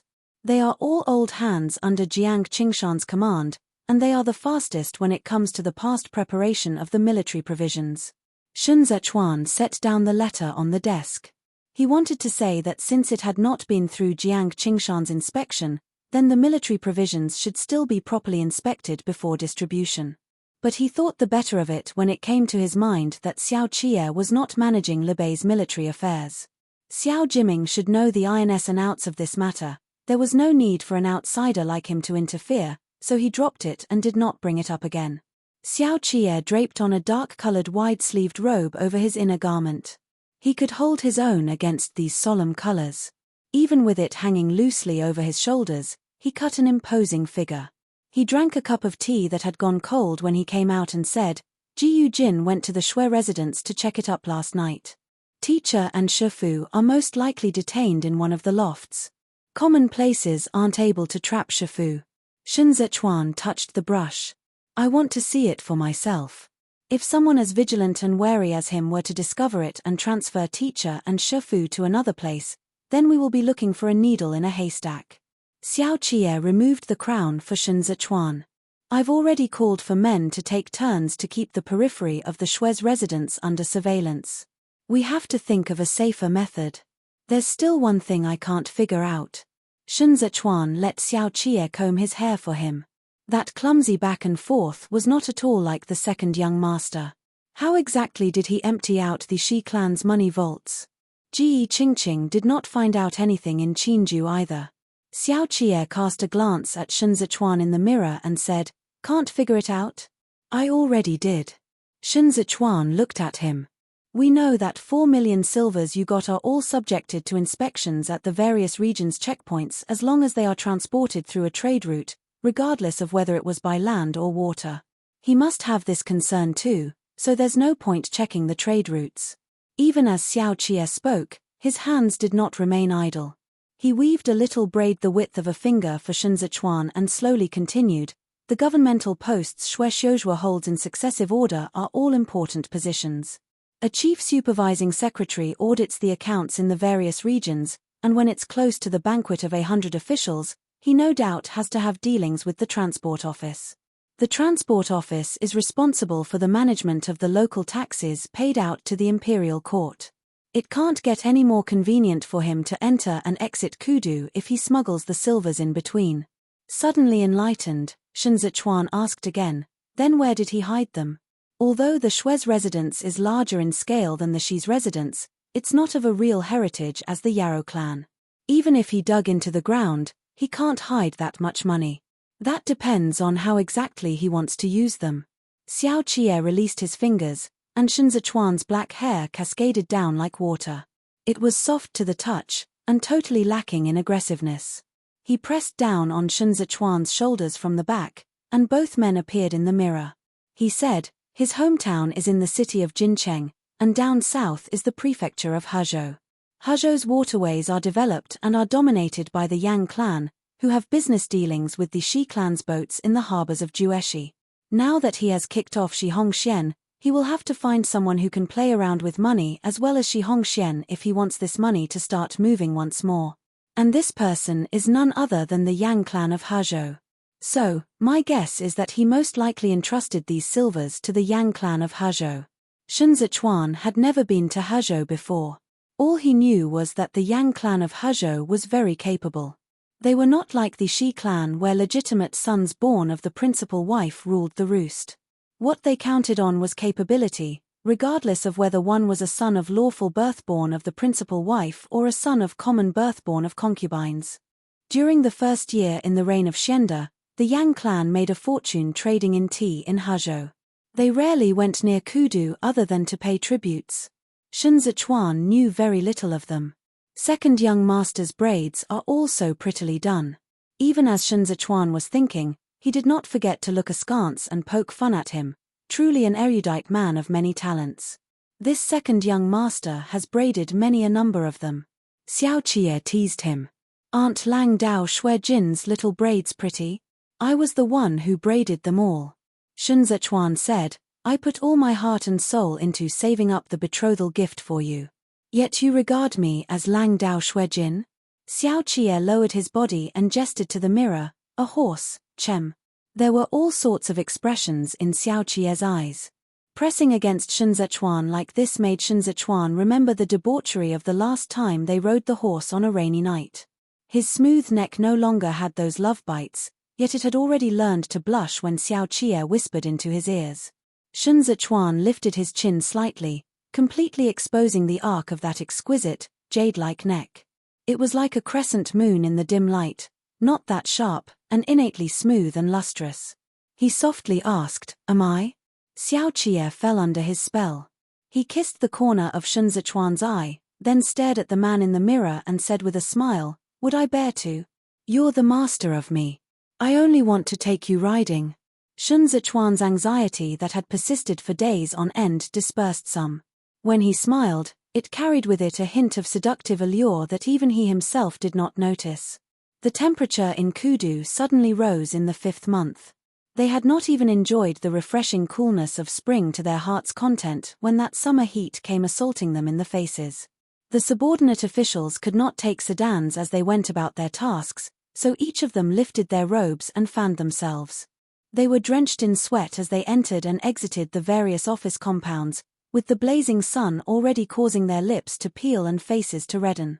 Liang Tsuishan had only gotten some free time after receiving a succession of promotions owing to his audits of the Imperial Army's accounts. He was now working under Pan Lin, the Vice Minister of the Ministry of Revenue, handling the task of auditing the various regions' taxes. Pan Lin was now overwhelmed with gratitude towards Xiao Qie. This was because not 2 days after he returned home the last time, Li Jianheng really granted his father, Pan Shungjie, a pardon for his offense. He was not banished to the frontier. Instead, he only received a salary suspension pending observation and was excluded from this year's inspection. Xiao Qie had never recommended and vouched for Liang Xueshan for promotion in public, but they were all astute people who knew that Liang Xueshan was someone Xiao Qie had recommended before the emperor. So even though Xiao Qie did not give any prior notification, Pan Lin still took good care of Liang Xueshan, sparing him from Wei Huaigu's reproach. It's the grand wedding of Hua and Qi next month. We have to familiarize ourselves with the processes the Ministry of Rites sent over, and the various expenses all have to be clearly calculated in case we can't give a flawless answer when the Empress Dowager asks about it after the wedding banquet. Pan Lin drank the green bean soup. He was so hot that his back was thoroughly soaked. Pan Lin was much younger than Liang Xueshan. But he joined the imperial court earlier, and his rank was high, so even if Liang Xueshan did not address himself as this humble subordinate before him, he had to address himself as this pupil. Liang Xueshan was feeling hot too. But they were in the office compound, and they had to pay attention to officials' etiquettes, so he could not strip off his robe as he liked, otherwise, he would be chastised if he were to encounter the imperial censors from the Chief Surveillance Bureau. He dabbed his forehead with a handkerchief and said with a nod, "This humble subordinate shall heed your Excellency's instructions. I will not dare to forget a single amount in this account." Pan Lin gave him a few more instructions on the other matters. He still had to go to the Ministry of Rites to verify some details, so he stepped out to get on the sedan and left. Having owed a debt of gratitude to Shen Zichuan and Xiao Qie for their recognition and appreciation of his worth, Liang Xueshan never dared to be shoddy in his work and so promptly set about reconciling the accounts. He sat for only a moment when he heard someone outside barging in. It was midday at present, and there were not many people around. Liang Xueshan hurriedly went down the steps to greet the person. Seeing as this person was an unfamiliar face, he asked, "Brother, who are you looking for?" This person was sweating profusely as he shoved an entire document to Liang Xueshan. He said, "This humble subordinate is an official from the Northeast Provisions Bridle Path Postal Relay Station. Your Excellency, this is an urgent report dispatched from Jueshi's prefecture of Baimaju the night before. It comes with the authentication tally from the Provincial Administration Commission of Jueshi. This is a matter of extreme urgency. Northeast Provisions Bridle Path." The moment Liang Xueshan heard this name, he knew it was a major matter which concerned Libei. He accepted the stuff and said in an urgent voice, "Why deliver it to the Ministry of Revenue? All the matters from Libei are considered military reports and should be delivered to the Ministry of War. This is an urgent report dispatched from Baimaju." This person said, "It bears the tag of the Ministry of Revenue. Your Excellency, please present it to the minister's desk quickly. The consequence of delaying this express relay report is not something you and I can bear." Liang Xueshan promptly headed inside with the document under his arm and hurried over to the place, only to turn up empty. But while he did not see Wei Huaigu, he saw Wei Huaigu's attendant. The attendant accepted the stuff, but took his time and told Liang Xueshan to go back first, saying that there would be arrangements made for it later. Liang Xueshan intuitively sensed a problem. How could an express relay report be handled so flippantly? They were clearly stalling for time. His heart pounded hard as he retreated out. But instead of returning to the office compound, he turned around, lifted his robe, and ran to where the imperial bodyguards were on duty. It was scorching hot all the way there. Liang Xueshan was panting hard when he arrived. Without even daring to drink a mouthful of water, he hurried into the courtyard and requested to see Shen Zichuan. "What's the matter?" Qiao Tianya led him in. "Why did your Excellency run all the way here?"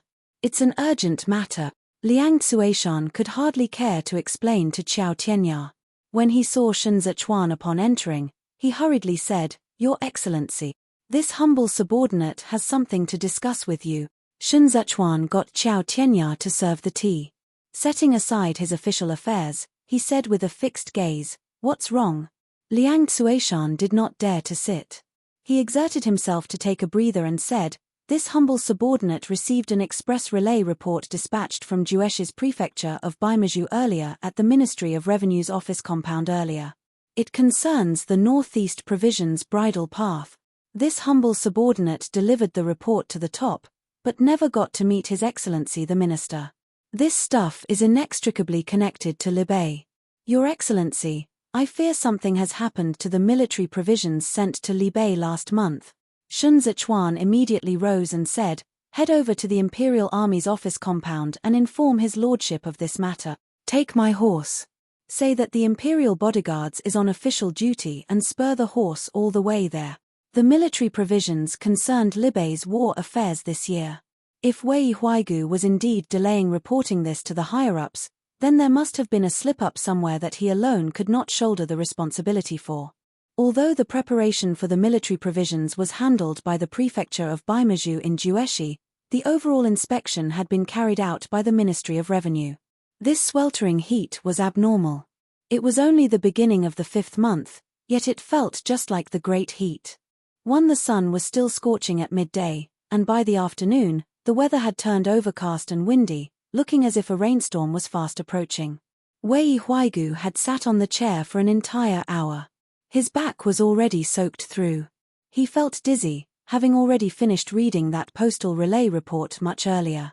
Several times, he wanted to speak, but he could not bring himself to say a word. Eventually, he steeled himself, abruptly rose to his feet, and said, "Prepare the sedan.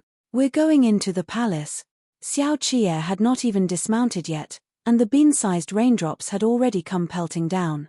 Meng stopped on his shoulder. Just as he was about to enter the city, he saw Qiao Tianya galloping towards him. Qiao Tianya had not reached him when Ding Dao also came spurring his horse over from the other end. He tumbled off the horse's back and said in a quivering voice, "Your Lordship, something bad has happened. We received a military report earlier, which says that the Hanshi tribe had trespassed into our territory the day before yesterday and encountered the hereditary prince on the eastern mountain range." The hereditary prince, Ding Dao's tearful voice rose. The hereditary prince is severely wounded. We've been defeated. Qiao Tianya abruptly reined in his horse. Sudden thunder detonated in the sky, blasting apart the darkness cast by the billows of gloomy clouds. Rainwater came pouring down in torrents. Xiao Qi'e was still on his horse. For the first time, he had on a dazed expression, as if he did not understand what Ding Dao meant. In nearly 30 years since Xiao Fengshu established the Liu Bei armored cavalry, Liu Bei had never suffered a defeat. Even when Xiao Jiming led his troops of light cavalry to pursue and attack the Hanshi tribe for several hundred li 3 in the past, he had been able to retreat from the desert unharmed. Xiao Qi'e had never thought that his eldest brother would be defeated. Never. Chapter 90, Veteran General. Chapter 90, Veteran General. Heavy rain splashed on the water puddles. Xiao Qi'e's horse had already dashed its way to the palace entrance. Red silk umbrellas emerged one after the other from the small sedans, all of them sheltering important ministers of 3rd grade and above. The Minister of War, Chen Zhen, made a special point of being a tad late to wait for Xiao Qi'e at the foot of the vermilion steps leading up to the palace hall. When he saw Xiao Qi'e coming forth in the rain, he said, "Xian, listen to me. There is no army in this world that is invincible. A defeat is a teacher that will guide one towards another victory. Jiming has been fighting with the Biancha's Hanshi tribe for years. He's also human." Chen Zhen, who had some friendly relations with Xiao Fengshu, spoke abruptly without preamble. Yet, Xiao Qi'e understood what he meant. Xiao Qi'e nodded at him with an expressionless face. He ascended the stairs together with Chen Zhen and proceeded to wait outside Mingli Hall to be summoned in. The rain soaked his shoulders, and it was in this way he stood there, shunning even the faintest of light from the lanterns. The umbrella at the back suddenly shifted to shield Xiao Qi'e. Sun Zichuan held up the umbrella and stood side by side with him. Standing next to each other with both of their red robes drenched by the rain made them look like demonic fiends of the rainy night. About a moment later, Fuman lifted the curtain and paid his obeisances to the group of court officials outside and called out to summon them in. Hai Liangyi went in first, followed by the various ministers from the Grand Secretariat. Then it was Xiao Qi'e's turn. Even Sun Zichuan himself could not follow him in. Xiao Qi'e did not move. He remained fixed in position for a spell and looked at Sun Zichuan. There were too many subliminal emotions contained in this gaze. In this very instant, he turned from a valiant and vicious hound into a lone wolf that had strayed from the pack. Sun Zechuan wanted to caress Xiao Qie's cheeks, but he could not do so at this moment. They stood still for a long time under the shadows of this forbidden palace's walls, wearing shackles invisible to the eyes. Xiao Jiming was severely wounded, and there were no other valiant generals within Libei's borders. This was an indication that after tonight, Kudu must appoint a new general to Libei to take over the mantle from Xiao Jiming. But this person would not be Xiao Qie. Qi Zhuin's remarks a year earlier turned out to be prophetic. She warned Xiao Jiming that the Libei armored cavalry needed a new general. Owing to the excessive concentration of military power, the Libei armored cavalry could only take after the surname Xiao. Once the banner of the Xiao clan fell, the constitution of the Libei armored cavalry would be greatly undermined, making it hard to sustain their glory. The grandson heir, Xiao Zun, was only 6 years of age. If Xiao Jiming was out of the picture, then the Libei armored cavalry's only successor was Xiao Qie, who was in Kudu. However, Kudu would never release him, not unless the princess consort of the hereditary prince, Lu Yizhi, entered the capital with grandson heir, Xiao Zun, to replace him as hostages in this power struggle. In acting willfully, Xiao Qie had been merely counting on his powerful connections, much like a fox exploiting the tiger's might. But at this moment, he once again plunged into a ravine where he could not act on his own volition. The thought of going home roared like mad in his heart. But all he could do was to gaze like this at Sun Zechuan. Other than Sun Zechuan, no one else would understand. "Your lordship." Fuman urged him on in a whisper. Xiao Qie moved his feet and entered. The Ministry of Revenue assigned officials over for a check before the military provisions were escorted via the Northeast Provisions bridle path. Since there was a problem, why didn't the Ministry of Revenue report it? Center Yu was the first to take issue with it. He did not even have time to write the memorial and simply stepped forth to interrogate Wei Huaigu outright. When the express relay report arrived at Kudu, it was delayed for an entire 2 hours. If we issue the recall order now, we have to brave the rain to speed all the way there on a route that isn't easy to navigate. By the time it arrives at Libei, it would have already been 4 days later. Wei Huaigu, you're going to get people killed. Wei Huaigu said nothing. He was just like a statue tonight as he kneeled on the ground in a daze without even disputing a word. The moment Xiao Qie entered, the hall fell silent. The veteran ministers either hung their heads low or held their foreheads. The sound of the rain outside was noisy, but the suffocating heat inside was even worse. Ian. Li Jianheng made as if to speak when he saw him, but then he hesitated. Eventually, he merely said, "Take a seat." Xiao Qie did not sit. He bowed and said, "This humble subject has only just dismounted and does not know the details." "What happened in Libei? What the hell? Such a major matter, and nobody told the Marquis." Li Jianheng flung the memorial. "Wei Huaigu, you tell him yourself." Wei Huaigu lowered his head and said without looking at Xiao Qie, "Something went wrong with the military provisions that were transported to Libei last month."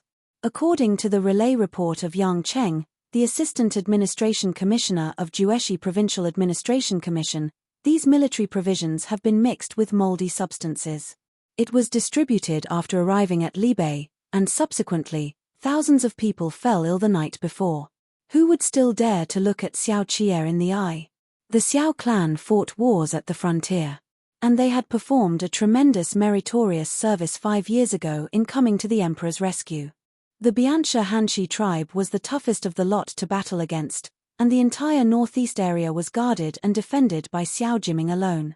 They imprisoned the Xiao clan's youngest son in Kudu, and yet they let his battle-scarred eldest brother, who fought hard with his sweat and blood, eat moldy and rotten grain.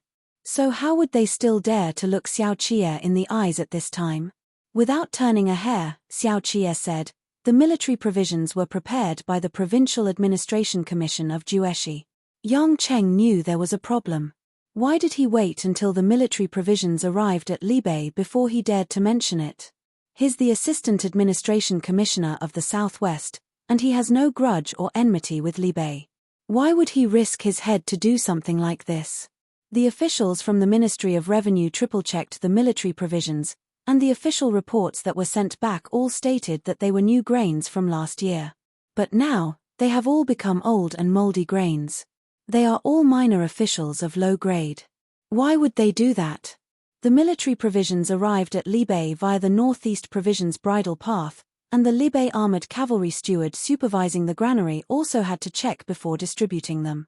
The multiple layers of arrangements involved for such a large batch of moldy goods to make its way into the mouths of the officers and soldiers at the frontier pass this easily can only be described as methodical.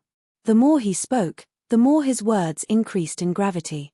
The Libe armored cavalry has guarded the pass for 30 years, and the troops deserve punishment for their defeat. But I'll only say one thing to everyone present here. A minor defeat of Libe is a loss for our Xiao clan, but a major defeat of Libe is a crisis for Dazhou. For several years, the Hanshi tribe has been pacing back and forth around the Hongyang Eastern Mountain Range.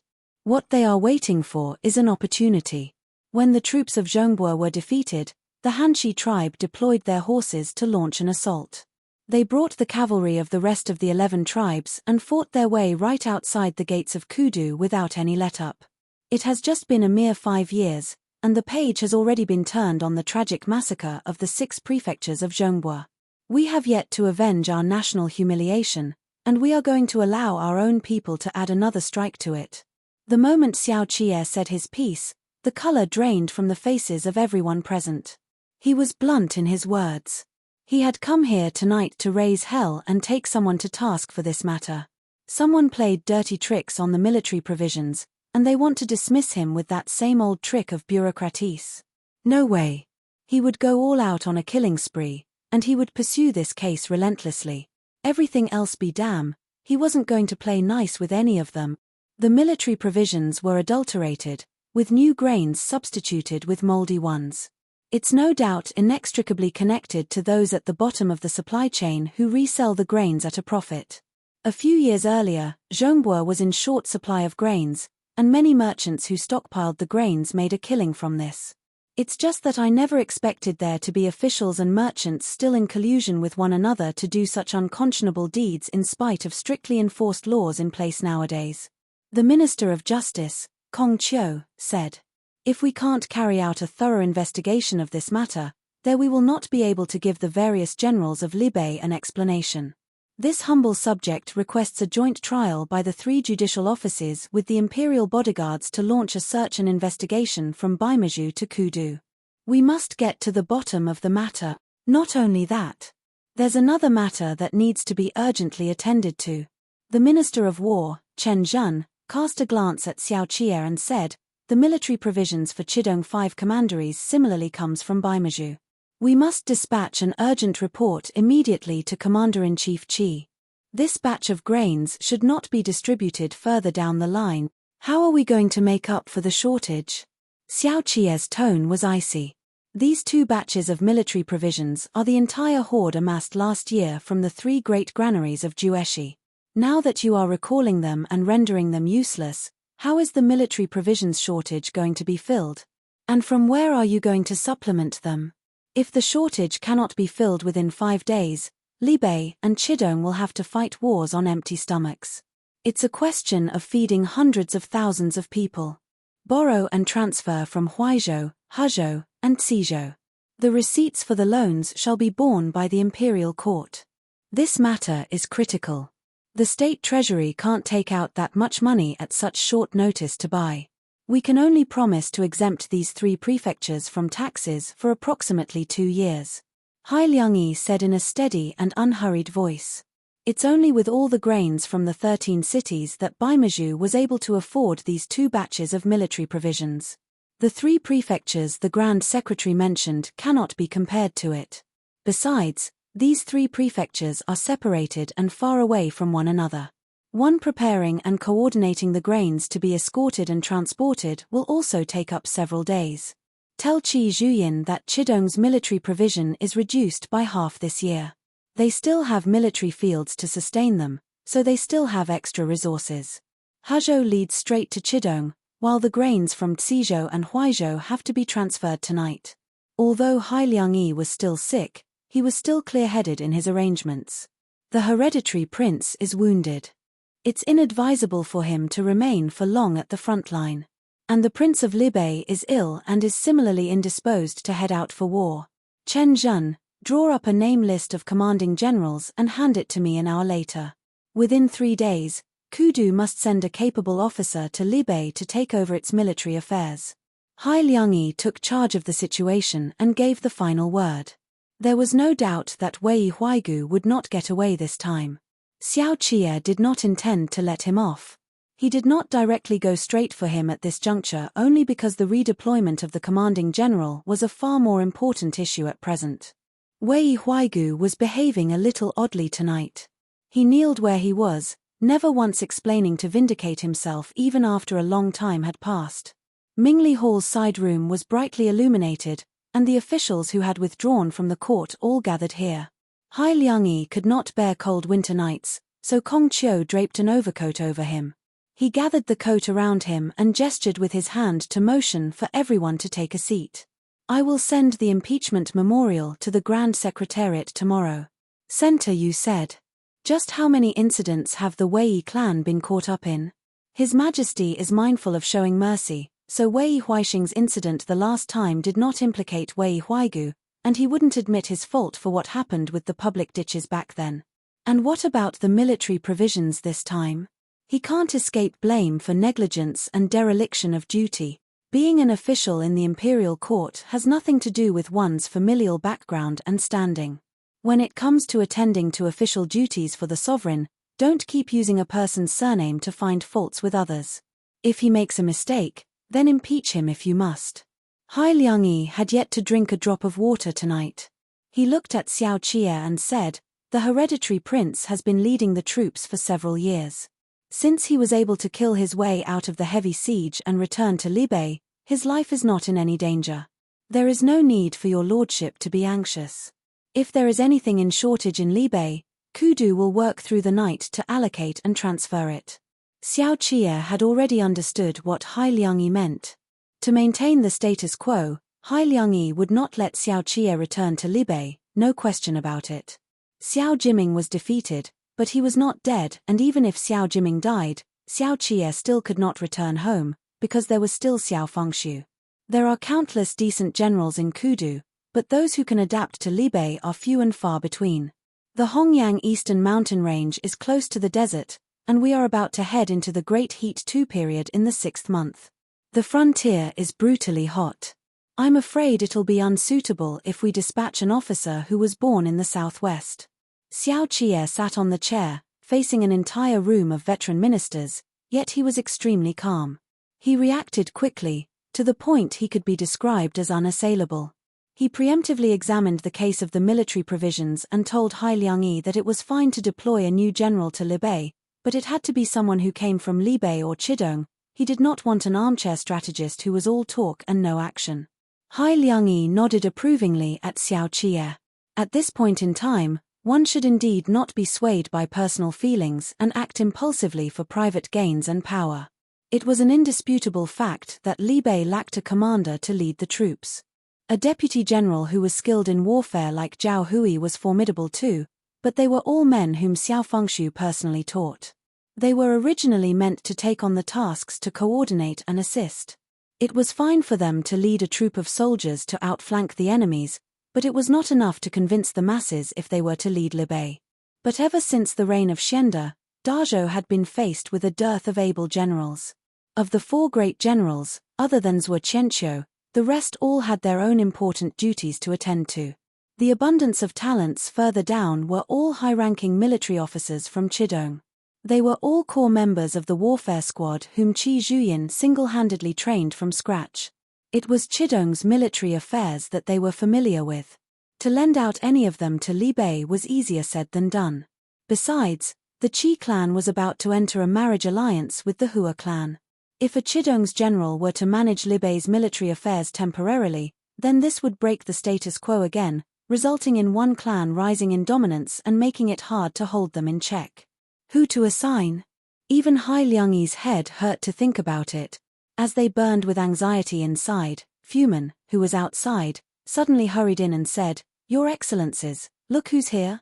Xiao Qie turned his head aside and suddenly rose to his feet. The entire hall of people followed suit and stood up too. Hai Liangyi stepped forward to greet and welcome the person personally. The man who took off his overcoat revealed his white hair, greeted Hai Liangyi, and then looked at Xiao Qie. This humble one raced through the night to hurry over to Kudu and to seek an audience with His Majesty for no other reason than the matter of Li Bei. There was a lump in Xiao Qie's throat as he said, "Shifu." However, Zhuo Qianqiu did not make conversation with him. Instead, he said to Hai Liangyi with a smile, "It has been many years since I last saw the Grand Secretary. I hope you are still in good health." Hai Liangyi heavily gripped Zhuo Qianqiu's wrists and said, "As old as commanders were may be, can you still serve the country?" Zhuo Qianqiu let out a long sigh and answered, "Although I am not how I once was back in the prime of my life with this aged face and grey hair, I still have the strength to draw a bow and shoot. There's no need for the Grand Secretary to worry. My purpose for coming here this time is to, firstly, temporarily stand in for Jiming to manage Li Bei's military affairs, and secondly, deliver a message from Xiao Fengshu." The entire room of people listened with rapt attention. Zhuo Qianqiu looked at Xiao Qie with a deep, profound gaze and said resolutely, "The might of the Prince of Li Bei has reverberated like a tiger's roar through Hongyang Mountains for more than 10 years. His son has been defeated, and as his old man, he wants to personally reclaim victory from Amur IV of the Hanshi tribe." The rain thundered, and the gerfalcon let out a long cry as it circled among the dark clouds of Kudu. 10 millions of li 5 away, the military flag of Li Bei flapped in the wind. Among the thick and heavy ink-colored rain, Xiao Fengshu, who had not stepped into the battlefield for decades, put on his armor and hung up his blade to lead the troops out to battle. The wind swept up Xiao Fengshu's cape, and he took off his incongruous bamboo hat. "Amur." Xiao Fengshu's voice was deep. He raised his arm in the rain to let out the raptors of Li Bei, and laughed aloud into the wind. "Li Bei has drawn a demarcation line in the east, so what are you people trespassing over for? I've told you decades ago that Hongyang Mountain is the turf of my Li Bei armored cavalry." His voice reverberated through the rain. The armored cavalry behind him cloaked under black armors drew out their blades in unison, their thick, oppressive might like a creeping behemoth opening its eyes in the rainy night. Chapter 91, Li Bei. Chapter 91, Li Bei's Zhuo Qianqiu came just in time, leaving no chance for Kudu to send out a new general. Thunder sinking the Jade Stage was known far and wide for his military achievements. He was the great general after Silver Spear of Snow Pass, Fengisheng, and he was also Xiao Jiming, Qi Zhuyin, and Lu Guangbai's senior. It had been many years since he left Tianfei Watchtower. He had no private troops. Plus, he was also a child from a humble background that Ji Wufan, the imperial bodyguard's commander-in-chief during the reign of Yongyi, adopted. He had no family background to get in the way. His willingness to come out of obscurity to lead the troops was something Hai Liangyi could not ask for more.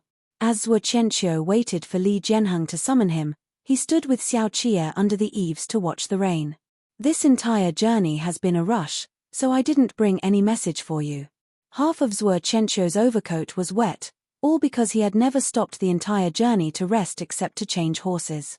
He slowed his tone and said, "Jiming has already returned to the camp, and a military medic has been arranged to take care of him. Don't worry." But Zhuo Qianqiu omitted the extent of Xiao Jiming's injuries.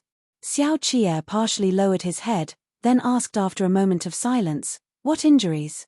Zhuo Qianqiu gazed out into the rainy night and said, "There are some words that you and I can only say while standing here.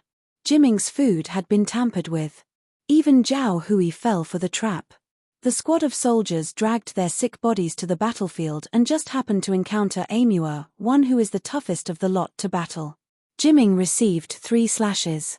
It was Zhao Hui who tumbled off his horse and carried him on his back while leading the 10 or more remaining soldiers to break out of the siege." Xiao Qie clenched his fists. There was darkness in Zhuo Qianqiu's eyes as he said with a cool head, "Jiming has fought battles in the past while bogged down with ill health. He fought for so many years. He may seem to be fine on the surface, but in truth, he's already plagued by old ailments. This time, he could be said to have hurt his constitution. Using this opportunity to let him rest for half a year will permit him to recuperate and build up his strength again." That might be the case, but Zhuo Qianqiu had taught the two brothers, and he could not be any clearer about their temperaments. Xiao Jiming was soft on the outside but tough inside. He did not inherit Xiao Fengshu's extraordinarily strong and healthy physique, nor had he inherited Xiao Fengshu's uncompromising hard-nosed approach. Whatever he lacked, Xiao Qie had it all. Perhaps someone else might be jealous, but Xiao Jiming cherished his family. He had the princess consort of Libei's compassion and benevolence ingrained in his nature, so he had never harbored the thought nor intent to trample upon his younger brother. He saw himself as a sanctuary for them and did all he could to self-heal his own wounds. All these years, he never uttered a cry of pain. Lu Guangbai repeatedly said before that he was human, but at the same time, even as he retained his human desires, he forced himself to become the guardian of Libei. Still, it was Xiao Jiming's half a lifetime of honor and glory that the military defeat this time destroyed. It was at this moment Xiao Qie abhorred his cage to the maximum. His wounds, as he struggled against his shackles, hurt the more he ground against them. They had already turned bloody. His gaze followed the raindrops and landed upon the ground, where the water puddle bore the weight of his silent agony. He braced himself and calmly said, "The meals in the military are all prepared by our own in-house errand runners. Dage consumes the same food as the common soldiers. Harming him means harming thousands of men in the camp. We cannot drop this matter. I want them to pay with their lives. Those in charge of the meals have already been executed." Zhuo Qianqiu looked at Xiao Qie. It was Jiming's idea. Libei had to bear such a grave grievance, yet they still reported it as military provisions adulterated with mold instead of premeditated murder attempt. Xiao Jiming broke out of the siege with sustained wounds. He hung on until the moment before he fell into a coma to give the order to execute those errand runners, all to prevent others from investigating under the charge conspiracy to murder. A deliberate attempt to murder suggested a power struggle. Lifting the veil away would only muddy the situation. It was all too easy for Libei to be used by someone as a weapon. With Xiao Jiming's retreat, the appointment for a general for Libei's troops would fall into Kudu's hands. Who could guarantee that the person who added in the poison was the real murderer? It was not unheard of to kill by proxy.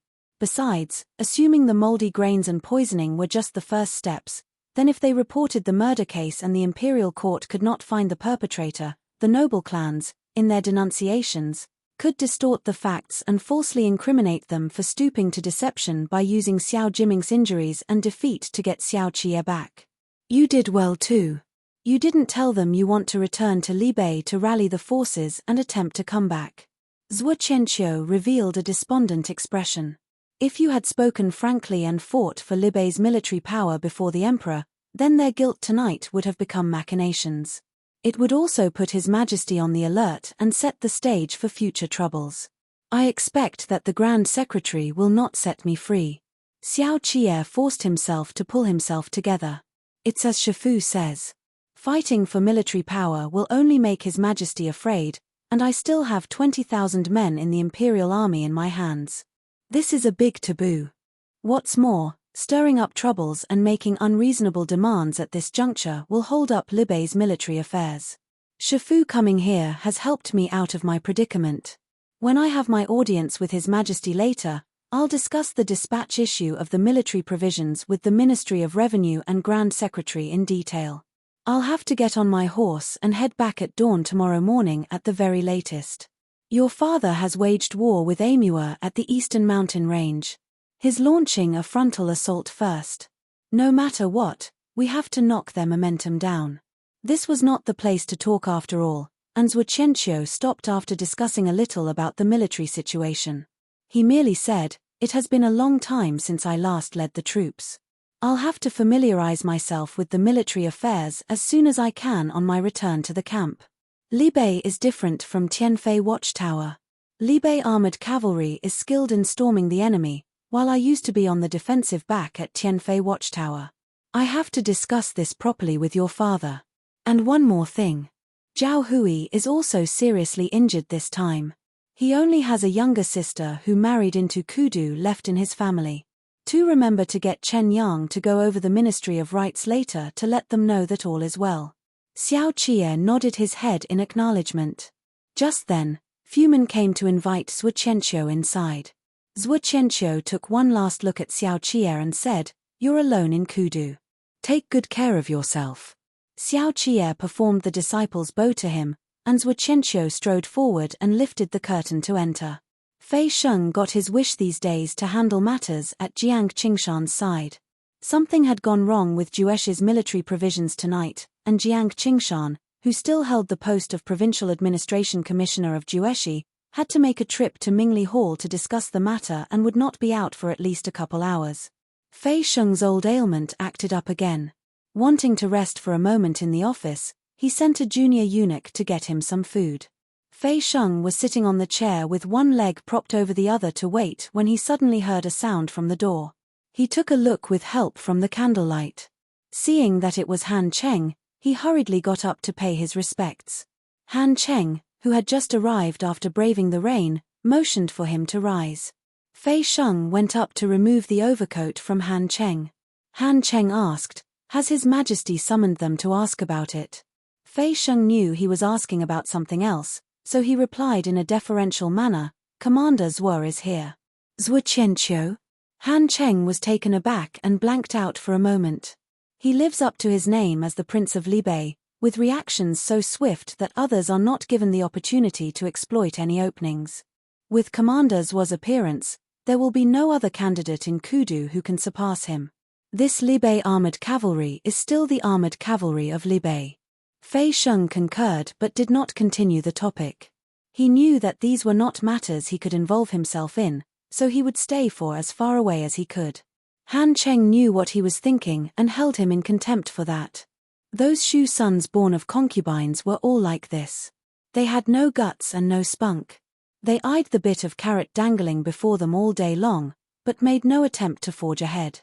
But while this was how Han Cheng thought, he still instructed Fei Sheng with an amiable countenance. Although this matter is somehow linked to Jiang Qingshan, it is still not a job he handled after all. The higher-ups won't blame him for this. Following him is indeed a good path that will open up opportunities for you. He is heading for Zhongbua next month. In the future, when the imperial bodyguards head there for fieldwork, they will all have to rely on you to pave the way for them. Xiaosheng, work hard and do your best. Fei Sheng hurriedly responded in the affirmative and saw Han Cheng out. As he lowered his head to lift the hem of Han Cheng's robe for him, he suddenly saw the corner of the robe stained with some grayish-black dirt. He instantly patted it away quickly for Han Cheng and fawned on him, saying, "Did Your Excellency come over on foot?" "How?" Han Cheng unexpectedly yanked over the corner of his robe. Fei Sheng's voice promptly came to a halt. Outside, the heavy rain poured, and the play of shadow and light from the candle sunk Fei Sheng's face into the darkness. In that very instant, the office fell so silent that one could hear a pin drop. But in just a blink of an eye, Fei Sheng raised his head and squeezed out a smile as if nothing had happened. Obsequiously, he said, "The smudge of mud has already been wiped off. Your Excellency, please be careful on your way out." Han Cheng stared at him and slowly released his grip on the corner of his robe. He smiled along with him and said after a moment had passed, "You may go about your business." The moment Han Cheng had left, Fei Sheng's face turned cold. He lifted his hand and looked carefully at the residue of dirty mud on his fingertips under the candlelight. There was wood ash mixed within, and the rainwater had turned it into such a sludge that the color was hard to make out, but the bit of red mud mixed up with it did not escape his eyes.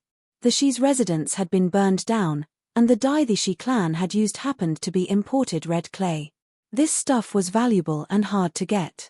Even a prince's residence was not as this capable as the Shi clan. Other than the Shi clan, there were no other clans in Kudu who could use it. What was Han Cheng doing at the Shi's residence at this time? Fei Sheng wiped away the mud on his fingertip. The cold sweat on his back had broken out earlier when his eyes had met Han Cheng's. He stood under the light with his thoughts in disarray, but he was sure of one thing: Han Cheng's intent to kill him had already been ignited in that one exchange of gaze. The next day, Zhuo Qianqiu returned to Libei on horseback. Xiao Qi'er accompanied Hai Liangyi to send him out of the city.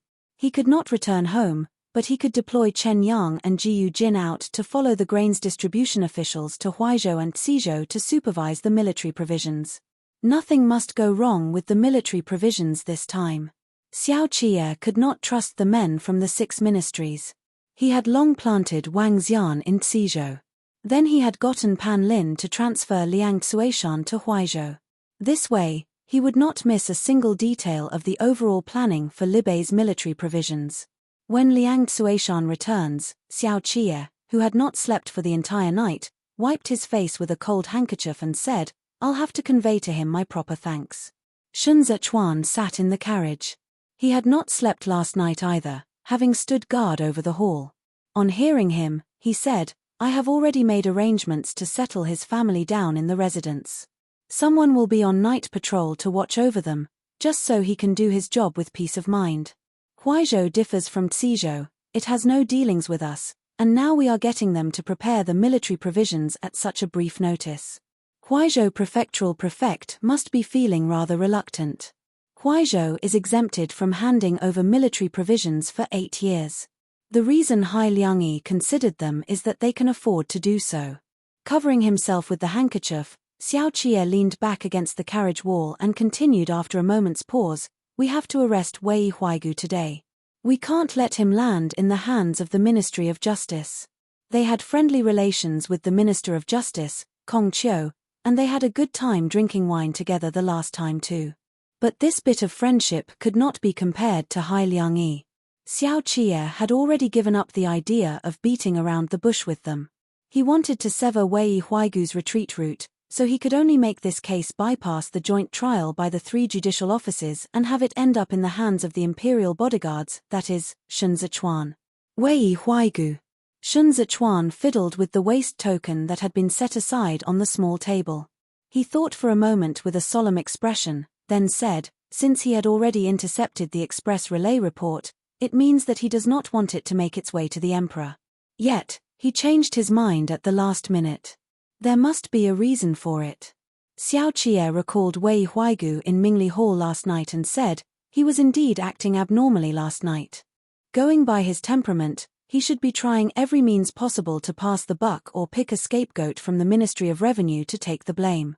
But not only did he not try to wrangle his way out, he even answered when asked. Shun Zichuan's fingertips stopped with a thud. He said, "It's true that Baimaju had a bumper harvest last year. Now that the military provisions have been adulterated with substandard grains, then where did such a big batch of grain go?" Xiao Qie pulled off the handkerchief. Clutching it in his hands, he said, "It's having designs on wealth that causes loss of lives. If these grains were to set out from Baimaju via Hezhou's waterways, then it would be able to bypass Kudu to lead directly to Zhongbua, where they can brand it under a merchant's label and sell it out at a high price as grains for the common folks. There were already rumors before the new year that Jiang Qingshan was going to Zhongbua to assume the position of Provincial Administration Commissioner. If someone were to make much of this matter, then it's clear what's going on." Shun Zichuan raised his eyes to exchange gazes with Xiao Qie. Someone in the Provincial Administration Commission of Jueshi has been colluding with the wealthy merchants to resell the military grains at a profit. Because Jiang Qingshan was there in the past to oversee the entire operation and to strictly check the provisions, they carried it out on a small scale.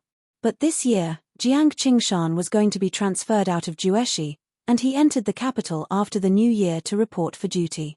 He had to undergo the judicial process of vetting and waiting for a review trial, so he had no way to supervise Jueshi's preparation and coordination of the military provisions, and this gave the other party an opening to exploit. It's just that no one expected them to be so bold as to dare to use moldy grains as substitutes. Those who can take this much grains are few and far between.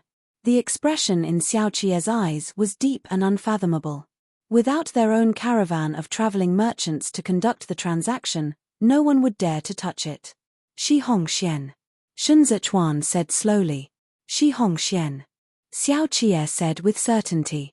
He died not because of you and me, but because he had already become a sacrificial pawn who could implicate others. Wei Huaigu tried every means to make Shi Hongxian take the blame in the collapse case. Was it because both of them were already dealing in private to resell military provisions for profit, and Wei Huaigu was worried that Shi Hongxian would be subjected to rigorous checks? That was why he wanted him dead? Shun Zichuan contemplated it over for a moment, then said, "That's right. Shi Hongxian had indeed said before that Wei Huaigu did it for the money. The fact that he agreed back then to give Wei Huaigu money so quickly shows that he knew Wei Huaigu's character very well and thought that Wei Huaigu would do this. If that was the case, Shi Hongxian is already dead. Wei Huaigu had no need to take such a big risk to continue doing this. I suspect this wasn't done by Wei Huaigu this time. Someone got a handle on him because of the earlier deals. That was why he knew he had already been treated as a tool when he saw the relay report. There was no escape for him now. Given how he did not argue back to vindicate himself, it's very likely he knew who the other party is. He's trying to imitate Hua Xiqian at this moment, by using his life to prevent the Wei clan from suffering further losses. Listening to the sound of rain in this interval of political intrigue against one another, Xiao Qie felt a tinge of exhaustion washed over him. Xiao Jiming did right. Li Bei's timely execution of the mess cooks was precisely to prevent themselves from being used as a pawn and becoming a stepping stone for the others to eradicate dissidents. No. Maybe not just a stepping stone. They indeed wanted to use this military defeat to reduce Li Bei's military power. They wanted to break up the Li Bei armored cavalry, which had always been in the hands of the Xiao clan, and hand it over to Kudu to control and command.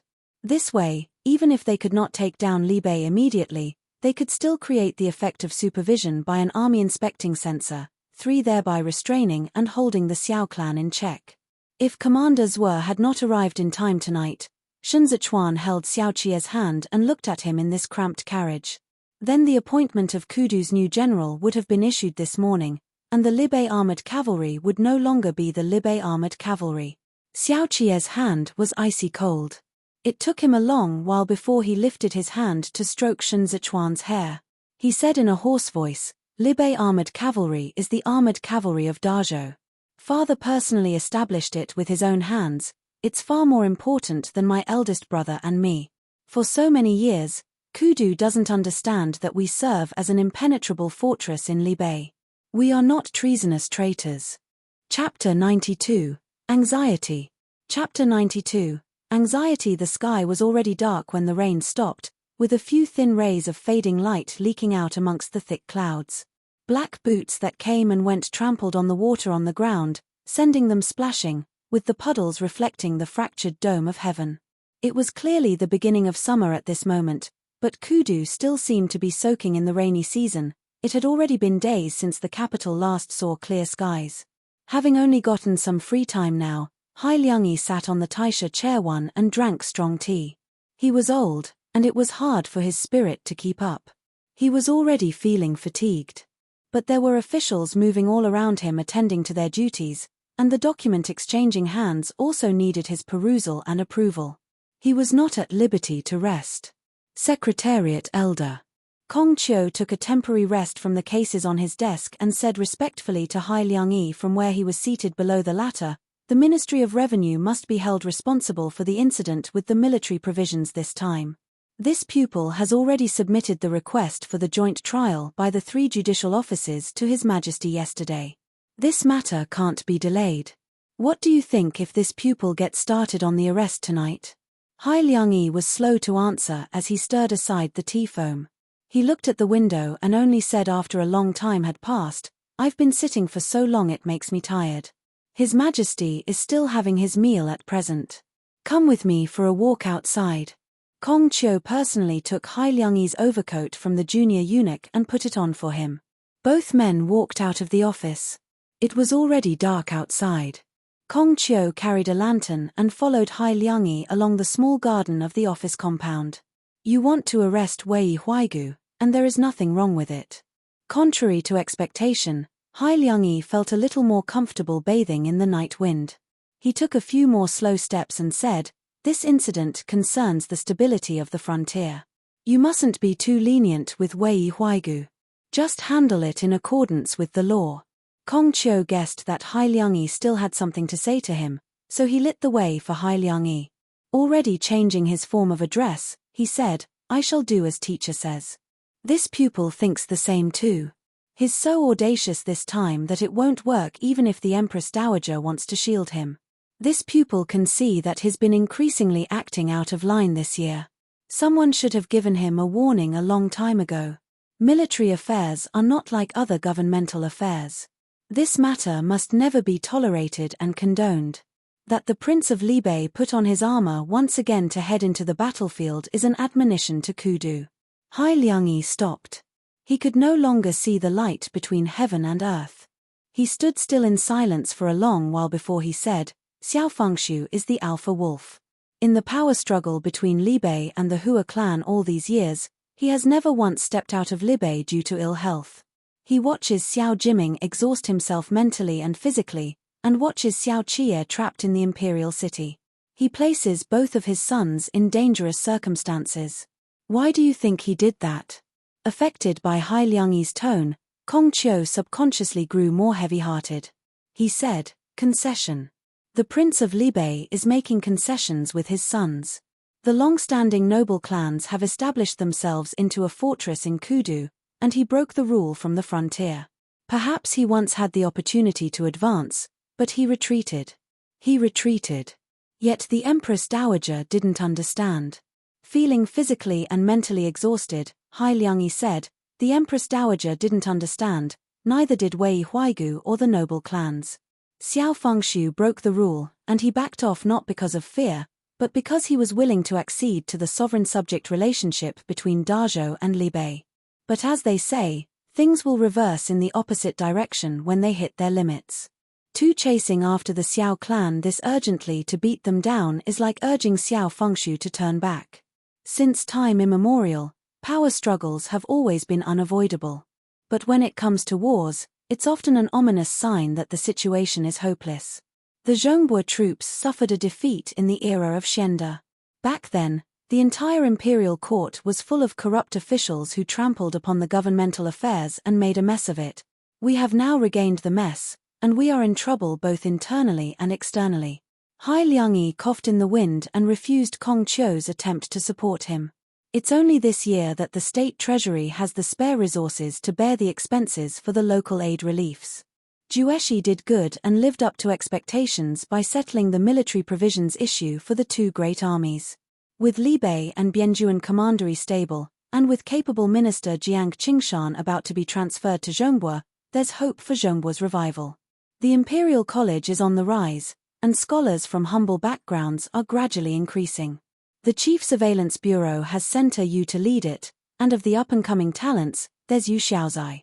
His Majesty also no longer indulges in having fun. Sorrow gradually washed over Hai Liangyi.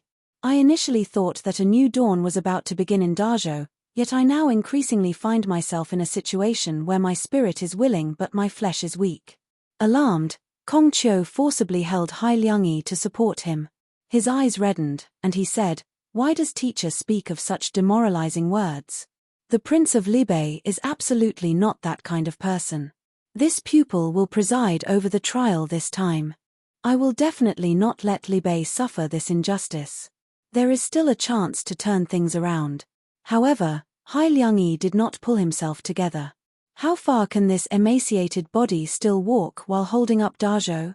He was just one man who could not save the situation on his own, much like one log alone could not prop up an entire building. He differed from the others. He could not act as recklessly and unscrupulously like the noble clans, nor could he turn completely to Libei. He was the Grand Secretary of the Grand Secretariat, and the one he supported was Li Jianheng. He had to make a decision that would maintain the balance in the given situation. Even if this decision might lead him to complete annihilation, he still must do it. Libei's fury has already been ignited. Xiao Fengshu is now urging his troops on to Hongyang Eastern Mountain Range, but once the war subsides, he will no doubt turn back to settle this score with Kudu. Hai Liangyi calmed down amidst the sound of coughing. When the time comes, no matter how he rages, we mustn't release Xiao Qie, even if Libei is willing to use princess consort of the hereditary prince, Lu Yizhi, and grandson heir, Xiao Zun, in exchange for him. He placed both sons in dangerous situations with the intent to toughen them up all precisely for this day. Xiao Jiming is severely wounded, and this is just the time for him to lie low. Xiao Qie made a name for himself in his youth, and Xiao Fengshu put him in Kudu to temper him for 6 years. Now that this blade is forged and his glory is known, letting him go back will be sowing the seeds of future disaster, much like releasing the tiger back into the mountain. I'm already at this age. Boren, I can't hold out for much longer. We have to treat Li Bei well, but we still can't let go of the rope we tether them with. I know that there will be many people lambasting me for being decrepit and muddle-headed after my death. But Boren, who dares to tell it to my face that Li Bei will really not rebel? That Chidong will really not rebel? Even if the Xiao Fengshu of today can endure it, can a Xiao Qie who takes over the commander-in-chief seat someday tolerate it? Dazhou cannot afford to stake it all on this.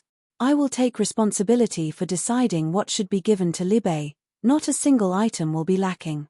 This time, Wei Huaigu had the audacity to resell the military provisions for profit. You go ahead and behead him in accordance with the law. Whoever pleads for mercy, I will remonstrate and impeach him. Kong Qiu voiced his acknowledgement. Hai Liangyi paused for a moment to brace himself before he continued, I'm going to send a letter to the Prince of Li Bei to do away with the need for the army inspecting censor. 3 This time, the imperial court will not assign an inspection eunuch to stir up trouble. All major and minor military affairs of Li Bei will still be managed by the Prince of Li Bei himself. Kong Qiu hesitated for a moment before saying, I am afraid the Empress Dowager will not agree to do away with the army inspecting censor. Is there no emperor in Dazhou? It is a century-old rule that the harem should not interfere with government affairs. It's not up to her to decide this time. Besides, fighting a war is no joke. What's the use of sending a few castrated eunuchs who only know how to fawn on others?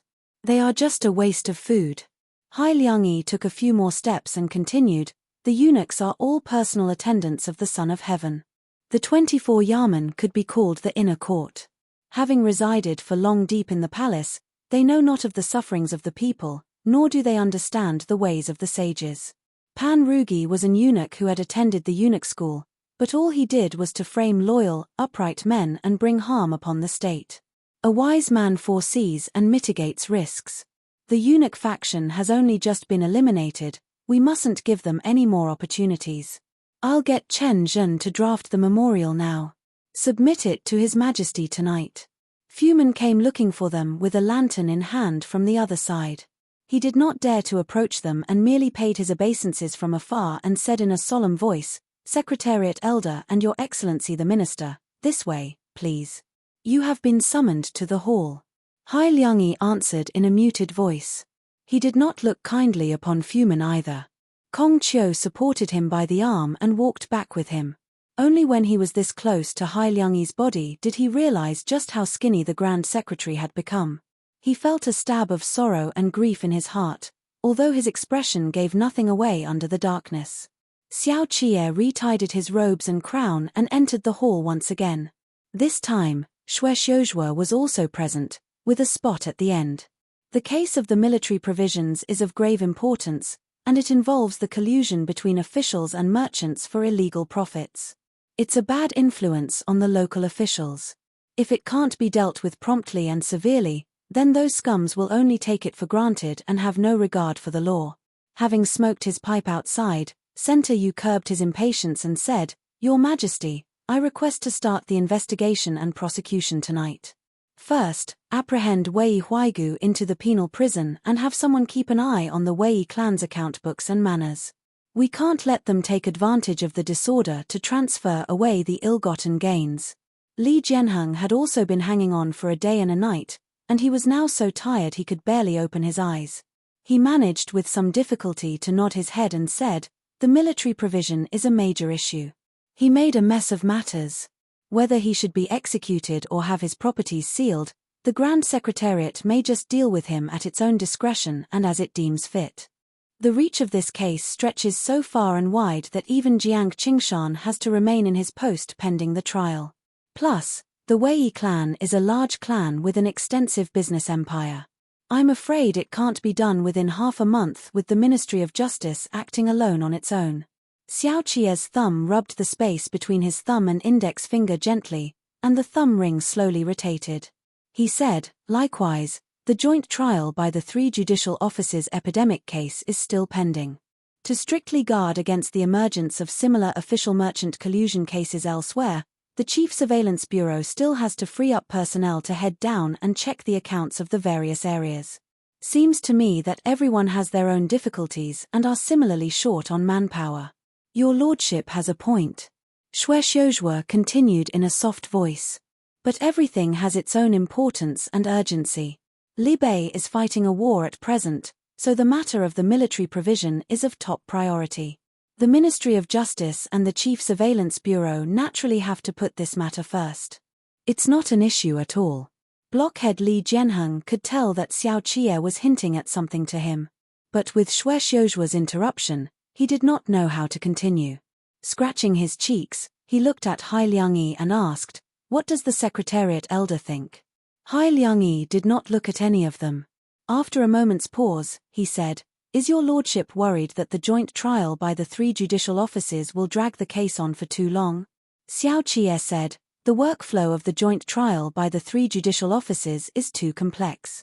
Wei Huaigu has been in the top position for so long that his thinking and methods are all different from the common man.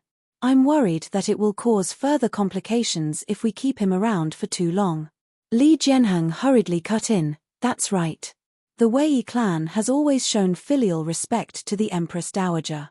If this case drags on for too long, I'm worried that the Empress Dowager will be overwhelmed with worries and end up causing her health to deteriorate. But without the joint trial by the 3 judicial offices, we can't thoroughly investigate the various profiteering loose ends down there." Disagreeing, Kong Qiu said, "These people are only this audacious before they have Wei Huaigu to shield them. It'll be a disaster to let all of them run free. I'm merely worried about the time. I'm not saying that we shouldn't investigate." Xiao Qie looked at Li Jianheng. "Don't tell me this is the only course for Kudu to take." Something clicked in Li Jianheng's mind, and he slapped his thigh and picked up the thread. "For a speedy investigation, we should let the imperial bodyguards handle it. That Shun Zichuan was pretty fast in his handling of the previous matter in which Shi Hongxian assembled notorious bandits. Why not let him take charge of this case?" Shuexiuzhua said, "This is such a major case. I'm afraid it won't do to hand it over to the vice commander of the imperial bodyguards. Shun Zichuan will be limited by his rank. It'd be more appropriate to hand it to the commander-in-chief, Han Cheng." Xiao Qie shifted his gaze to Shuexiuzhua's face and pulled his lips into a smile. He said, "That's right. Shun Zichuan is indeed not suitable to take charge of this case. He's young and lacking in experience, and he has a long-standing grudge against me. I can't rest reassured if we hand it over to him. On the contrary, his retreat in order to advance convinced Hai Liangyi." Hai Liangyi knew Han Cheng had some friendly relations with Xiao Qie too.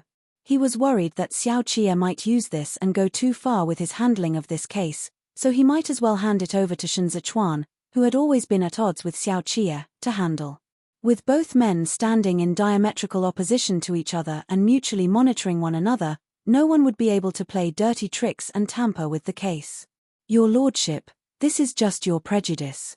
Shun Zichuan is indeed young and lacking in experience, but it was by imperial decree he was first promoted up the ranks where he dealt with one tough case after another. Letting him gain more experience is a good thing too." Hai Liangyi turned to Li Jianheng and said, "Having the imperial bodyguards as the chief investigators of this case means that it'll be handled by the imperial prison, and it just so happened that Shun Zichuan is the northern judge. 5 Given his official duties and job responsibilities, his handling of the case is justified and reasonable. It's just that it's inadvisable to persist in aiming for speed. Although we are bypassing the joint trial by the 3 judicial offices, there is still a need for the 3 judicial offices to supervise. What does your majesty think?" Li Jianheng knew that Hai Liangyi was making concessions by this. He did not dare to be too overly partial towards Xiao Qie, so he instantly agreed and said, "I'll issue the edict to him right at once to start the investigation tonight." 2 consecutive days of official discussions in Mingli Hall finally came to a momentary halt. Everyone had to return and rest for a night. As they stepped out of the hall, Li Jianheng specifically let the eunuchs carry the sedan and send Hai Liangyi to the palace gates to get on his horse carriage. Kong Qiu and the rest walked out together. Xiao Qie nodded farewell to them and left alone. Kong Qiu looked at Xiao Qie's back and sighed. "The way I see it, he's too broken-hearted to trust the Ministry of Justice to preside over the case and wants to investigate it together with Han Cheng. Center Yu descended the stairs and said, "And look at just who Han Cheng is." The Secretariat Elder was right to choose Shen Zichuan. "Is Yanqing heading straight back to your residence?" Xue Xiuzhua followed behind them with a smile on his face and said, "Yes. I've been resting in the office compound these few days. I should go back tonight and get the preparations ready. There are still cases to handle a few days later." Center Yu was very caring and nurturing of his juniors, and promoted them very often. He had personally guided Yu Xiaozai of the Chief Surveillance Bureau, whose career had blossomed under his mentorship, and he occasionally gave Shen Zichuan advice too, all of which was out of concern. He also valued Xue Xiuzhua's talents, so when he heard these words of his, he simply had to encourage him some. The three men got into their respective horse carriages at the palace entrance. It was deep in the night when the servant of the Xue's residence heard a knock at the door, so he threw on his clothes and came out for a look. Standing outside the door were all solemn-looking imperial bodyguards with their blades. He was startled. Before he had time to ask questions, Qiao Tianya, who was at the lead, leisurely squeezed his way through the door and pushed the man aside. "Have you eaten? It's still early at present, so you probably haven't taken your meal yet. Then go inform the kitchen to prepare meals for us imperial bodyguards too. And while you are at it, call everyone up.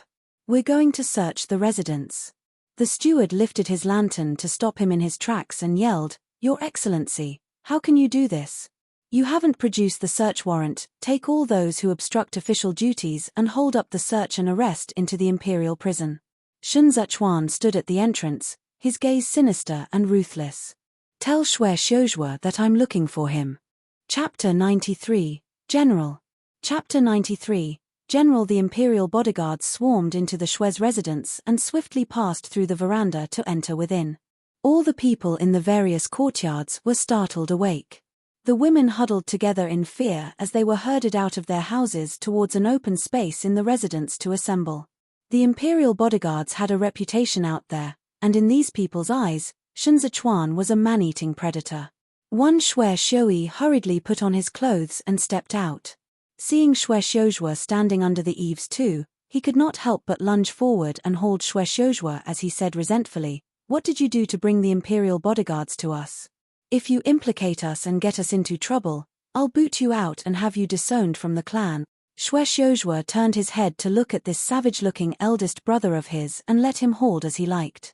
With pity and indifference in his eyes, he said, "The whole family gets a share in fame and fortune, but when misfortune befalls, one person alone bears it all. Eldest brother, have no fear. It's still far from your turn to be the head of this clan."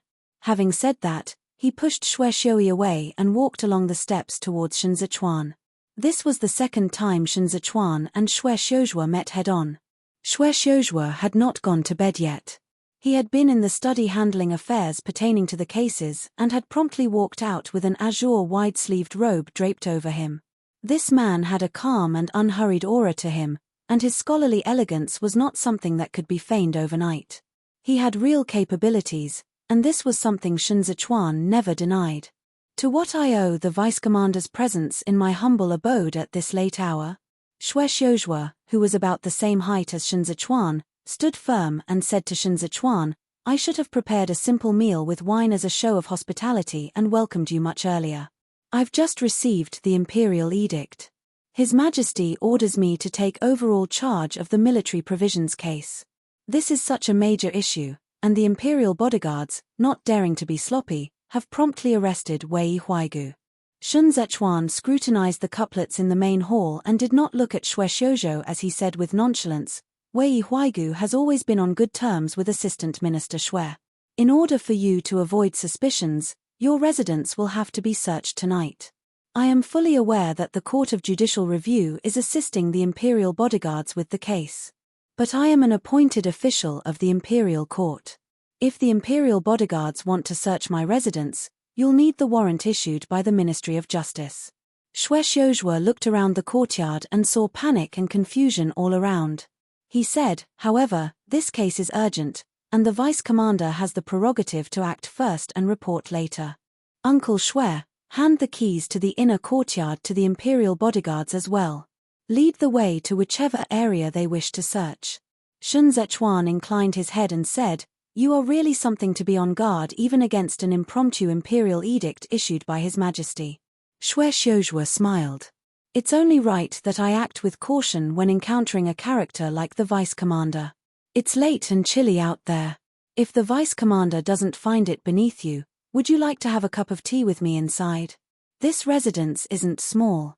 By the time the search is done, it would be time for morning court." "I'll skip the tea." Shun Zechuan slowly turned around. "I can't afford to ask for tea from prominent clans. So does it mean I'm going to have to return empty-handed again today?" Xue Xiuzhua said, "That will have to depend on what the Vice Commander is here for. If it is to investigate the case, then it's indeed going to be regrettable.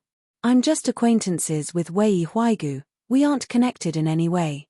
Shun Zechuan fell silent. As he stared at Xue Xiuzhua, that feeling of being played for a fool indistinctly resurfaced again.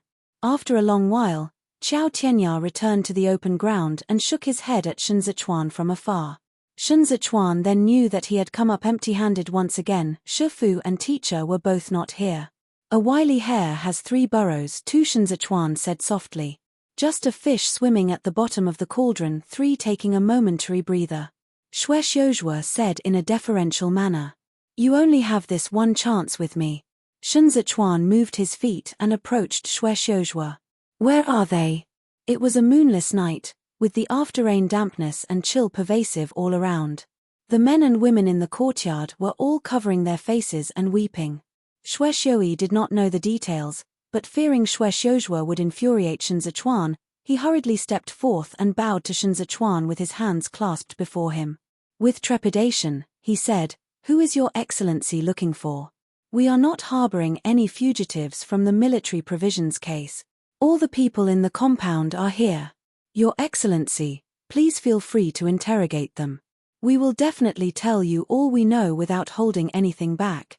Xue Xiuzhua said nothing, seeing that he was not willing to reveal his Shifu's whereabouts. He said, "I'm looking for wanted criminals of the imperial court. I've heard that there is a batch of prostitutes being kept in Assistant Minister Xue's residence. Is that right?" Xue Xiuzhua's gaze flickered.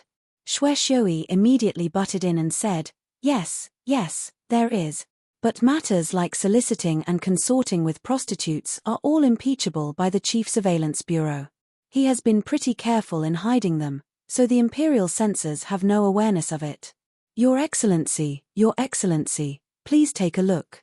These are the children. They are just some little playthings. How could they be wanted criminals of the imperial court?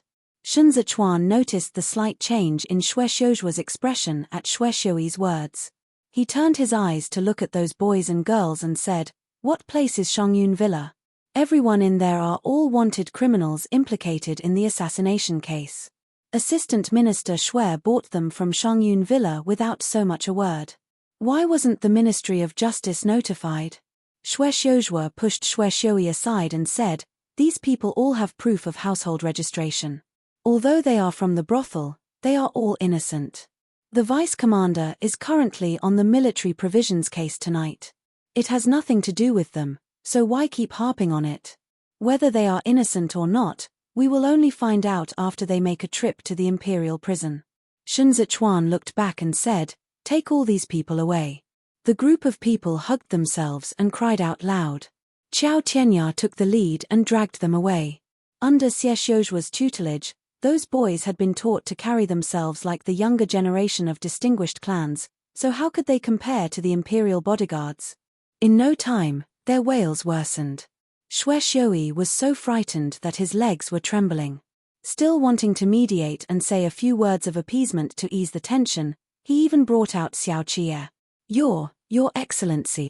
Bracing himself, Xue Xiui said with difficulty, "Since this matter concerns Lebei, then why not ask what his lordship thinks? If there's really something wrong, then go ahead and take Xue Xiuzhua away." Xue Xiuzhua suddenly took a few steps forward to obstruct Qiao Tianya. He bellowed, "The imperial bodyguards still have to follow procedures even if you are officially on the case. Vice Commander Shen, you can take my people away, but I want to see the arrest warrant from the Ministry of Justice. Take them away." Shun Zechuan held up his blade to push back against him, forcing Shuexiuzhua to take a step back. He said, "Since you want the arrest warrant, then I will give you as many as you want tomorrow morning." Shuexiuzhua. Shuexiuzhua abruptly flung his sleeves. "I'm going to impeach you for abusing the power of public office to avenge personal grudges. Then go ahead and submit the memorial for impeachment tonight." Shuexiuan's tone turned frosty. "This batch of people is now in my hands. For each day I don't see teacher, I will kill one. Guess how long will it take for me to kill my way to your precious student? Don't you dare." Shuexiuzhua suddenly flew into a rage. Seeing that Xiao Tianya had already dragged them away to the other end where the wails were increasing in intensity, he grabbed Xiao Tianya's arm and said, "You people are accessories to crime by willfully arresting innocent commoners. So why investigate? Stop it. If you dare to get in the way again, I'll kill them now." Shuexiuan partially pressed his blade out of its sheath with his thumb, revealing a glint. Seeing Shuexiuan made to draw his blade out amidst their dispute, Shuexiu could not help but be so seized with terror that he actually fainted from the fright. The surrounding servants all yelled out "Eldest Master" and hurried over to help him up. Shuexiuzhua, who was being dragged backward by the imperial bodyguards, watched helplessly as the imperial bodyguards rounded all the students up onto the wagon. Shuexiuan. Shuexiuzhua held on to the arm blocking his way, his composure all but gone. With his eyes reddened, he spat resentfully, "You dare to kill them. You dare to kill them? You tyrant. You aren't worthy of being Mister's student." Shuexiuan flipped atop his horse and left Shuexiuzhua's shouts of abuse all behind. The wars in Libei were concentrated in numbers and intensity. Likewise, it was not all quiet and still over at the Bianjuan commandery. Lu Guangbai returned to his camp for a rest. He had not even dismounted when he saw his deputy general hurrying over towards him. He asked, "What's the matter?" The deputy general did not look too good as he whispered, "General, Kudu has dispatched an army inspecting eunuch over. He brought this year's military provisions too." After a moment of silence, Lu Guangbai dismounted, removed his helmet, and lifted the screen to enter the tent. An eunuch was sitting on the raised seat that had been set up inside. He was dressed in a python-patterned robe and wore a Yangdun hat on his head. Even when he saw Lu Guangbai stepping in, he did not get up to pay his obeisances. Lu Guangbai set aside his long spear and said, "Gong has been rushing the entire journey. Why are you not taking a rest? I'll order the men to tidy up the tent." Ingshi was a recently promoted eunuch. He had backings in the palace, and he knew that his masters had never looked kindly upon the Lu clan of the Bianjuan commandery, so he looked down upon Lu Guangbai too. On hearing him, he smiled and said, "It's desolate and barren here, and all the people here are clumsy fools, so how would they know how to serve others? There's no need for the general to go to such trouble. I have already taken a look around. That tent is so dark and filthy it's not inhabitable. I've gotten men to hurry over to Tsangjuan to buy some timber with the plan to build a separate compound here. I still have to stay here for half a year." Lu Guangbai was not good with words. He knew that the army inspecting eunuchs were always this pretentious, and he could not be bothered to make conversation either. He undid the arm guard, and with the removal of that iron skin, filthy blood dripped onto the ground. On seeing this, Ingshi covered his nose in horror and exclaimed, "How did it fester to such an extent?" The deputy general dragged the chest over with the intent to bandage it for Lu Guangbai. When he saw the wound, he said, "General, it's scraped so badly. We have to get the military medic over to take a look." Lu Guangbai motioned for him to shut up and felt around the side of his thigh for a dagger. As he poured wine around his wound, he heated up the dagger in the candle flame until it was searing hot. The deputy general hurriedly held up his sleeve for him. Ingshi had never seen such a ruthless person before, and his limbs went cold as he listened to the sound of rotten flesh being gouged out. Lu Guangbai sprinkled the medicine over the wound and got the deputy general to bandage it for him. "The cavalry is hard to deal with. Without the deployment order, we can't pursue our way out of the delimited range, and we are naturally too occupied to bother with this when we are going back and forth engaged in attrition battles." Having cleaned up his wound, Lu Guangbai propped up his knee and looked at Ingshi to ask, "Did Gong come with the military provisions?" Ingshi forced back his disgust and nausea and nodded his head. Lu Guangbai rose and said, I'll go take a look." With that, he stepped out of the tent with his deputy general and headed towards the military provisions. Those who had escorted and transported the military provisions had already withdrawn. Lu Guangbai made his way into the granary and opened up a burlap sack. Yet when he saw the provisions within, he frowned. He reached out to grab a handful. It was all damp rice and moldy flour. "General," the deputy general said, "it's not just damp rice and moldy flour that were sent this time. The quantity is pathetic too. Our Bianjuan commandery has 20,000 men, and troops are dispatched every day to engage in guerrilla warfare. There's a lot of running around involved, and naturally the amount of food consumed is high too. It can't be compared to the garrison troops of the other 4 commanderies. This bit of provision can't even last us until autumn."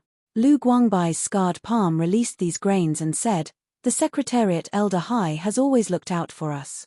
Last year's military provisions were also allocated pretty quickly. Is there a reason for the reduction in quantity this time?" The deputy general's chest heaved. Several times, he wanted to say something, but then he held it back. Lu Guangbai said, "Just say it if you have something to say." "What is this for? Someone gag your mouth." "General." The deputy general was indignant. He stepped forth to grab those grains, and his emotions surged. He said in a tearful voice, "They gave us less." "Why? Isn't it all because they were in a hurry to transfer it to Libe armored cavalry? What the heck? Libe armored cavalry are all good men and soldiers, while the garrison troops of our Bianjuan commandery are all lowly bastard.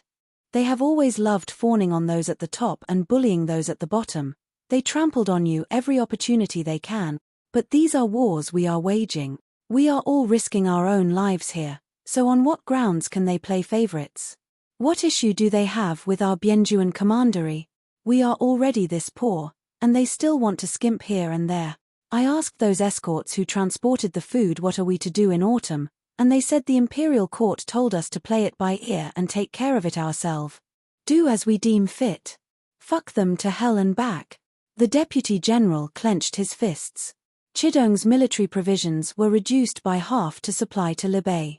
But don't the other commanderies need to fight too? They still have military fields to provide them with food to eat, but we can only eat empty air. Once autumn arrives, the horses of the Biancha 12 tribes will all be fattened up, and when that time comes, the battles will be even harder to fight. With just this bit of grains, not a word more. Lu Guangbai bellowed at the deputy general, stopping him in his tracks. He stood for a long time in the darkness.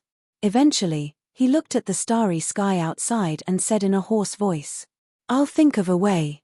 The fire beacon towers of the Bianjuan commandery sat in silence between the rolling terrains, while the night, like the reversed flow of filthy waters, sealed this opening and obstructed them from seeing the light. Lu Guangbai did not have the prestigious reputation of the other 3 generals. He was just like the stubborn rock stationed at the edge of the desert, enduring the weight of oppressive pressure from 3 directions until it gradually eroded his originally round and smooth body into one with sharpened edges. 5 many people from their Lu clan had died, leaving only him to inherit Lu Pingyan's spear. He was this slow-witted. And he was this unlikable. He made a name for himself pretty late in his years, having none of the natural talents Xiao Jiming and Qi Zhuyan possessed. He was Lu Pingyan's youngest and stupidest son. Yet, it was also such a him who held up the Bianjuan commandery after Lu Pingyan's retirement. He choked off the strategic passage in which the Biancha cavalry wanted to penetrate and advance through. He did not have a master. He was a general who learned his craft by following Lu Pingyang into the desert and tumbling his way out from the yellow sands. He treated others with sincerity. He was riddled with scars all over. This very night, Lu Guangbai did not sleep. He sat hugging his spear on the earthen slope before the camp, unable to think of a way to resolve the shortage of military provisions. Qi Zhuyan had jurisdiction over the 5 commanderies. All these years, she had emptied her own private savings to give them financial aid. He could not keep asking Qi Zhuyan for help every single time. His old man at home was still ill too, so he could not ask Lu Pingyang to drag his sick body around to borrow money either. The deputy general saw Lu Guangbai's lonely back when he got up in the middle of the night to relieve himself. He wanted to go over and tell him to rest, but before he could approach, he saw Lu Guangbai bending over and reached out to touch the soil at his feet. For a long time, Lu Guangbai never raised his head. Chapter 94, Raging Waves. Chapter 94, Raging Waves. Wei Huaigu was sent to prison to be placed on trial, while Yang Cheng of the Provincial Administration Commission of Jueshi was also apprehended by the imperial bodyguards and taken to the imperial prison. This was a major case in the year of Tianchen, and the entire court of civil and military officials was watching. Shen Zichuan moved very quickly. From the confession submitted by Yang Chen, he found out that Wei Huaigu had been reselling military provisions for profits ever since the 4th year of Xianda. Using his position as the Minister of Revenue, Wei Huaigu would buy military provisions from Yang Cheng each time he supervised the handling of the military provisions.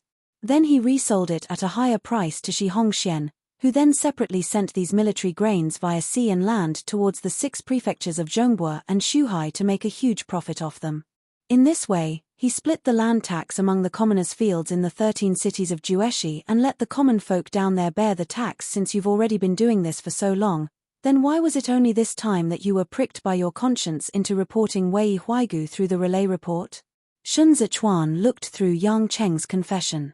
Yang Cheng had been in the imperial prison for a few days. He lowered his head and said, "This time, moldy grains were used to fill it up. It's not the same as before. Libe is going to fight a war. These grains would be the poison that causes the death of the soldiers at the frontier pass if they were sent over. I was afraid that something bad would really happen to the hereditary prince of Libe." There were no other people at the sides of the table. Xiao Qie, who was sitting in the shadows, said out of the blue, "You are so certain that these foods will reach the mouth of the hereditary prince?" Yang Cheng shifted his arms uneasily. His lips turned pale as he said, "That's what I was afraid of. Although I'm greedy for wealth, I don't want to cause anyone to lose their lives. Don't be afraid." Shen Zichuan cast a glance at Xiao Qie and softened his tone at Yang Cheng. "This place may be the imperial prison, but this is a case that is personally supervised and tried by His Majesty. If you have anything to say, you can voice them all out here." The contrast between both of them was stark. Yang Cheng gulped down his saliva. He was already a little dazed from the non-stop interrogation all night. He muttered, "I didn't know it." "I didn't, what didn't you know?" Shen Zichuan asked gently. "I didn't know that something would really happen to the hereditary prince of Libe." Yang Cheng began to choke with sobs as he spoke. "I didn't know. I was worried the Libe armored cavalry would suffer a defeat because of this and let the Biancha cavalry assault their way in once again." Xiao Qie bent over slightly, his body like a vicious beast whose shadows loomed over Yang Cheng's face.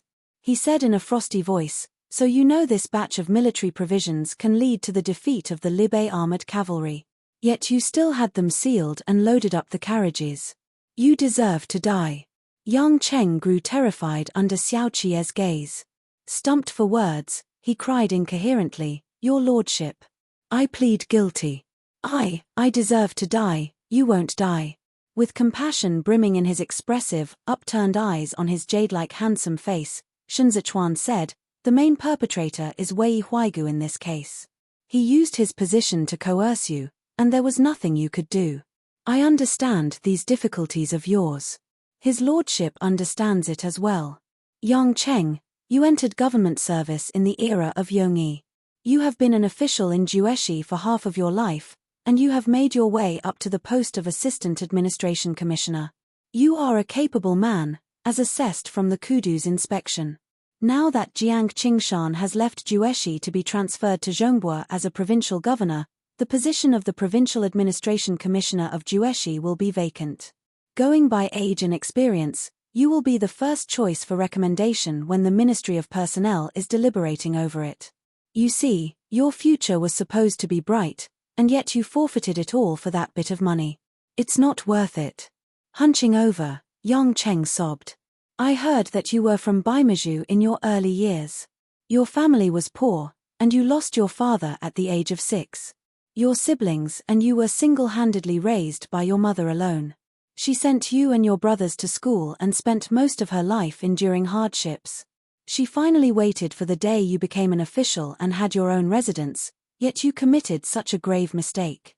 Shun Zechuan was particularly compassionate as he continued, "From today onwards, she'll be left all alone and forsaken, and she still has to endure scorns and curses because of this case. How can you be so heartless?" Yang Cheng could not help himself and burst out crying.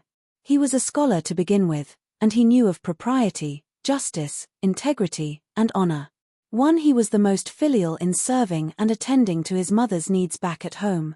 Covering his face with both hands, he cried, "I have made such an inhumane mistake. I'm too ashamed to see her again. This case is still not closed.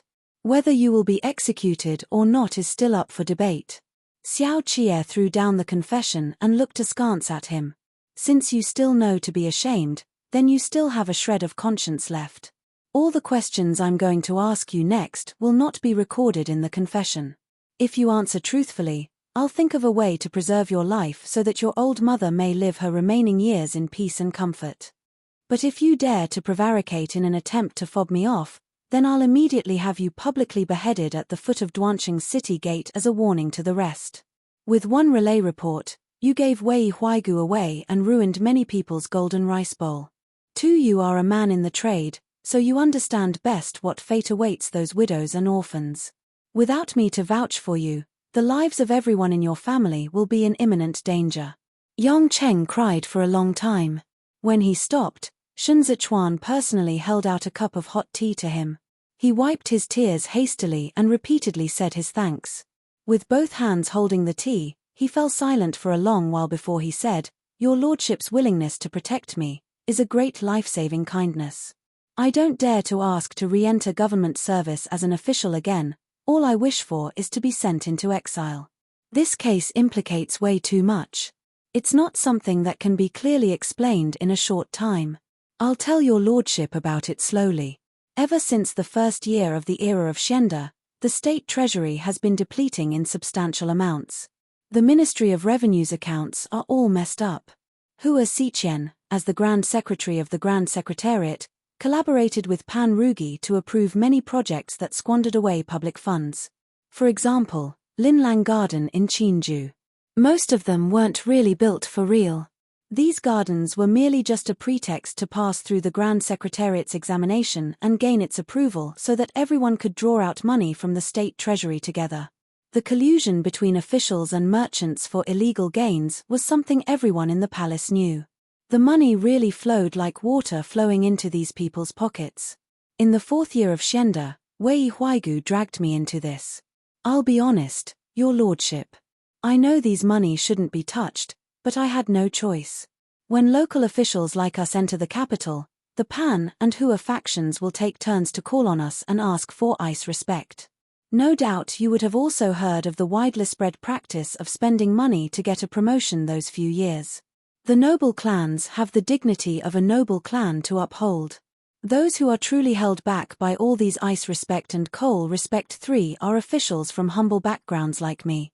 Without money, we can't enter the central administration. Without money, we won't have a job to do. That year, Jueshi faced a locust plague, and not a single grain was reaped from the 13 cities. It was Jiang Qingshan who did all he could to shoulder this responsibility and save our lives. He forcibly opened up the commercial granaries to release food aid relief to the commoners, and this was how the situation did not deteriorate into a famine. It was also because of this that Jiang Qingshan became the thorn in the flesh of the prominent businessmen in Jueshi. Kudu also knew this at that time. The debtors hunted him down to his residence, and his mother even had to weave fabrics to pay off the debt even at her age. But what debt was he repaying? We all know it very well that he was repaying the debt on behalf of the imperial court. But there was one thing that no one else but those of us from the Provincial Administration Commission of Jueshi knew, and that was, the defeat of the Zhongbo troops was too timely. Why do I say that? The state treasury was empty at that time, and Jueshi had faced a calamity.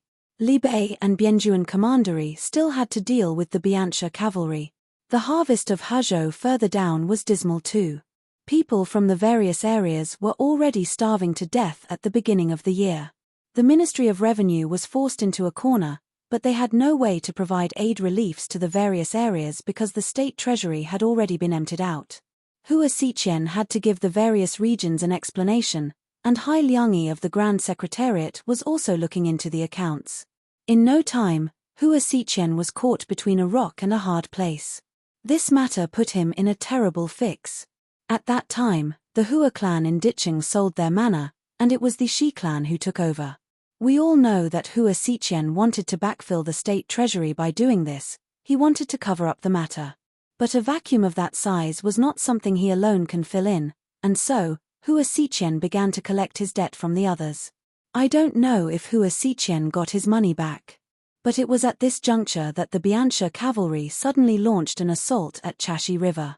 Duanzhou's garrison troops suffered a crushing defeat, and Shen Wei withdrew and holed himself up like a tortoise, leading to Zhongguo's defeat one after another.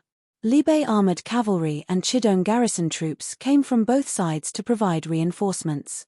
It was at the gate of Kudu that they stopped the Bianxia tribes from penetrating deeper. But although the homeland was reclaimed, the massacred cities had already turned into deserted ones. And Juesh's subsequent resupply of relief grains were precisely the grains of the 6 prefectures of Zhongguo. Shun Zichuan abruptly rose to his feet. He stood in the darkness without saying a word. Xiao Qie's heart went icy as well. He and Shun Zichuan had made so many assumptions in the past, but it had never occurred to them that the defeat of the Zhongguo troops might be to fill up the empty granaries at the back and pay off the debt for Hua Xiqian and the officials who were caught in a difficult position owing to the state treasury investigation. That was more than 100,000 people. Shun Zichuan stupefyingly supported himself on the table and looked ahead as he said in a hoarse voice, That was the lives of 40,000 soldiers. Do you know what you are talking about? Shun Zichuan was caught off guard by these words. He spent 6 years convincing himself that these people possibly died in the struggle for power. These vivacious people, these young lives, all of them existed once, like Ji Mu. Duanzhou was the first door in. They all died so tragically. The singing reverberating in Chashi Sinkhole was Shun Zichuan's nightmare for a lifetime. The defeat of Zhongguo troops led to countless of victims. No one went to collect the bodies of the soldiers who died in battle. Blood inundated the dreams of survivors. In this oppressive atmosphere, Yang Cheng held his head and said, The filling of military grains this time really made me afraid. Zhongguo still had the chance to be rescued, but Libei can only rely on the reinforcement from Luoxia Pass. Once the Bianxia cavalry breaches Libei, I'll become a sinner condemned through the ages. The defeat of Zhongguo troops and the arrival of the Bianxia cavalry were too coincidental. Hanshi tribe's transfer of their troops south was not a coincidence, it was because they received news. In that case, Hanshi tribe's encounter with Xiao Jiming at the Hongyang Eastern Mountain Range this time was definitely no coincidence either. There were people everywhere in Kudu, Zhongguo, Libei, and even Chidong, to pass information to the 12 tribes of Bianxia. They raised the 12 tribes of Bianxia like they were raising a jackal so starving it would lap up everything. And when necessary, they would let it into the territory to gobble up all the traces that could not be wiped clean. I don't know if there is anyone else in the central administration who is still doing such a thing. Yang Cheng said fearfully. But it's really a close call this time. There are already reserves in the state treasury, and the Grand Secretariat is also carrying out stringent audits on the Ministry of Revenue's accounts. It'd be selling out the state if the Bianxia cavalry is released into our territory again. I don't know. I don't dare to bet on it. There are people monitoring my private correspondences, so I could only inform Kudu through the relay report. Since you want to report Wei Huaigu, Shun Zichuan suddenly lifted up Yang Cheng. Why did you affix it with the Ministry of Revenue's tag when you sent out the urgent relay report? The very first moment this report enters Kudu, it would land in Wei Huaigu's hands. Yang Cheng lost his grip on the teacup. Under the sound of the porcelain cup shattering, he said in a trembling voice, No, I had it affixed with the Ministry of Justice's tag. Shun Zichuan was stunned. Looking fearful, Yang Cheng said in disbelief, I'd no doubt die if this report were to land in Wei Huaigu's hand. I know that the Minister of Justice, Kong Chiu, is a courageous one. He isn't born from a noble clan, so he will definitely not put it off or cover it up for Wei Huaigu. That's why I triple-checked before dispatching it that it was the Ministry of Justice I tagged. We've been had. Xiao Qie grasped hold of Shun Zichuan in support. The expression in his eyes was ruthless. Wei Huaigu isn't the culprit this time. When Wei Huaigu received the relay report, he knew that someone had already read the content. This was a silent coercion he had to turn himself in. Chapter 95, Mansion. Chapter 95, Mansion. Wei Huaigu, who was over 50 years old, was stripped of his official robes, thereby turning into a prisoner in white. He was shackled, with iron bars separating him and Xiao Qie. No one had ever maltreated him these few days he had been put on trial. His hair, which had been tied up in a bun, was tidy, and his face was clean. It was just that he seemed to have aged by several years in a few short days. He looked very haggard. The trial ended last night. Wei Huaigu sat on the chair and said to both of them, "My confession has already been submitted, and I'm now waiting to be sentenced. What else do you want to ask? Embezzlement of state treasury funds, resale of military provisions for illegal gains, and the poisoning of the generals at the frontier, all 3 charges are capital crimes." Xiao Qie looked closely at Wei Huaigu. Wei Huaixing has also been removed from his post and thrown into prison to await the impeachment order. The fall of your Wei clan's line of direct descendants took out 2 imperial court ministers along with it. How is it that you could bear to let it happen this time? This matter concerns Libai. Who would dare to bend the law and play favorites? There's no one to protect me. Wei Huaigu adjusted his sitting posture as if he was still sitting in the main seat at the Ministry of Revenue's office compound.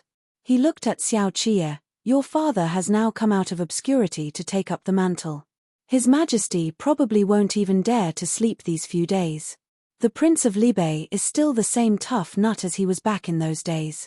He knows what to do to give them a rap on the knuckles. You should have known that those military provisions were to be delivered to Libai when you were filling the military provisions up with moldy grains. But you still did it all the same, didn't you? At that time, you weren't the slightest bit afraid that there's no one protecting you. Xiao Qie shifted a little and continued, to send these things into my eldest brother's mouth, adulterating it was only the first step. When the grains arrived at Libai, you bribed the officials in charge of examining the granary so that they would close an eye and send the stuff to the camps. This was the second step. Then you bribed the mess cooks of the Libai armored cavalry and mixed this poisonous stuff into the dishes before they were sent to the soldiers at the frontier pass for consumption. This was the third step. Xiao Qie stopped and looked out of the corner of his eyes at Wei Huaigu. These arrangements take time and effort. The moment an accident happens, you won't be able to deny your involvement in it.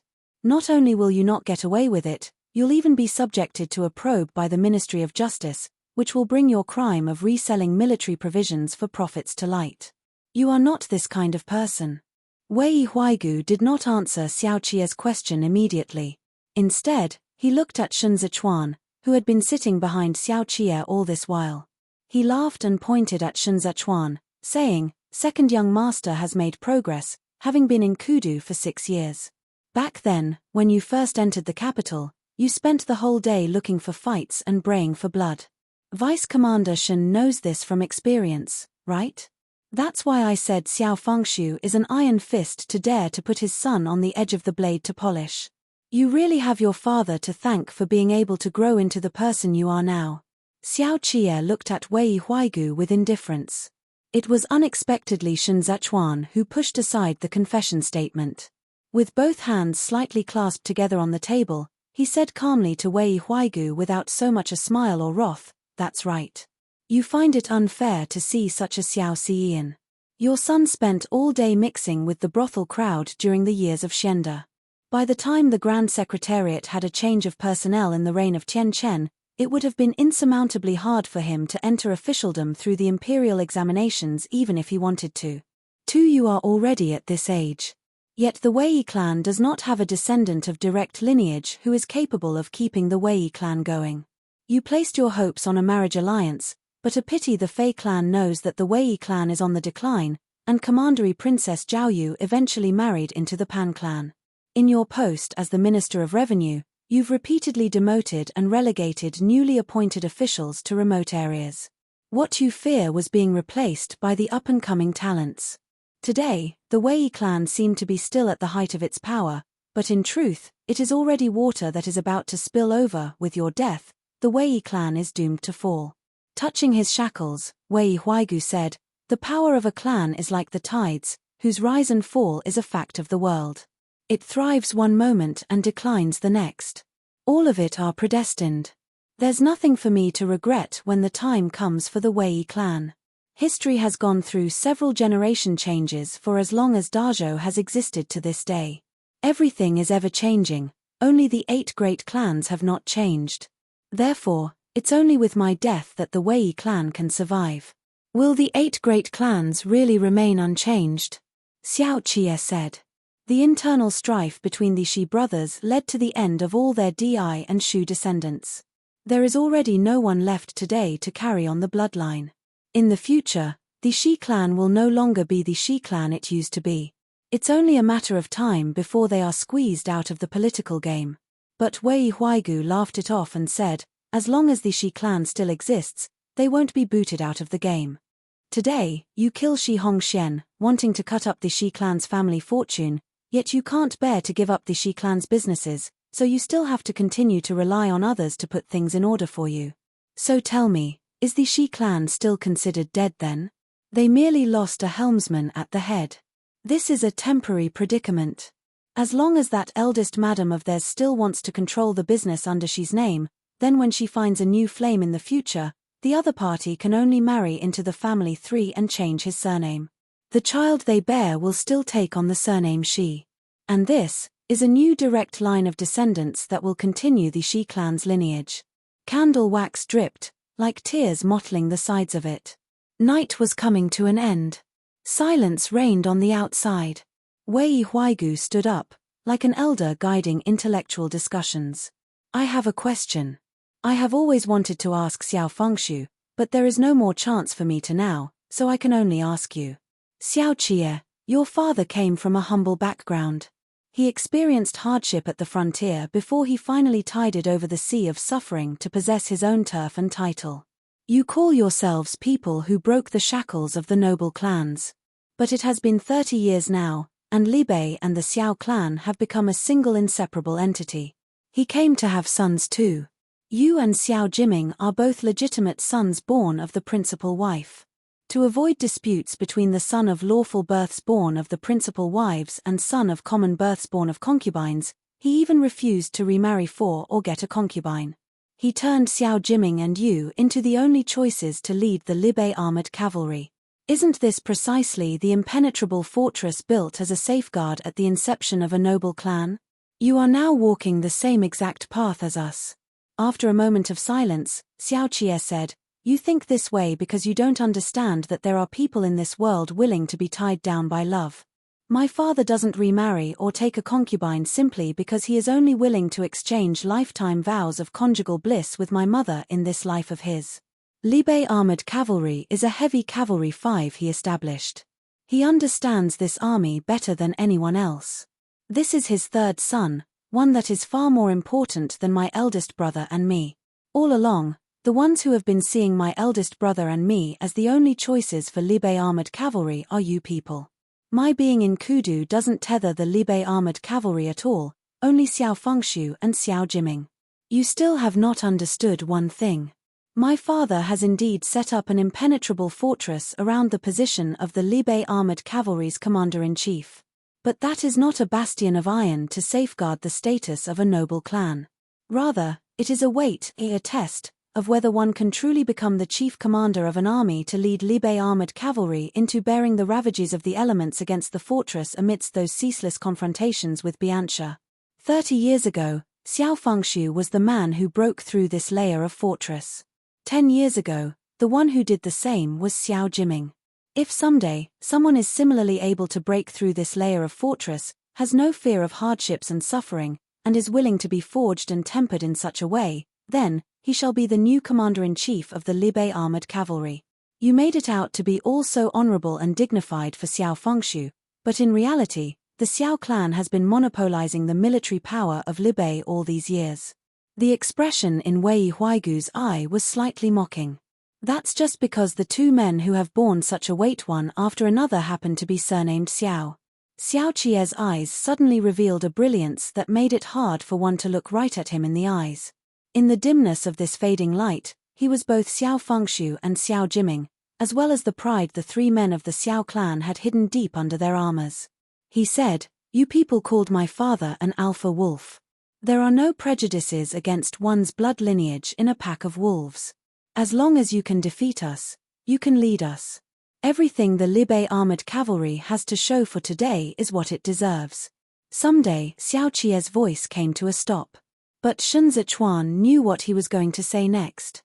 He wanted to say that someday when he returned to Libei, he would also participate in such a fight amongst the wolves.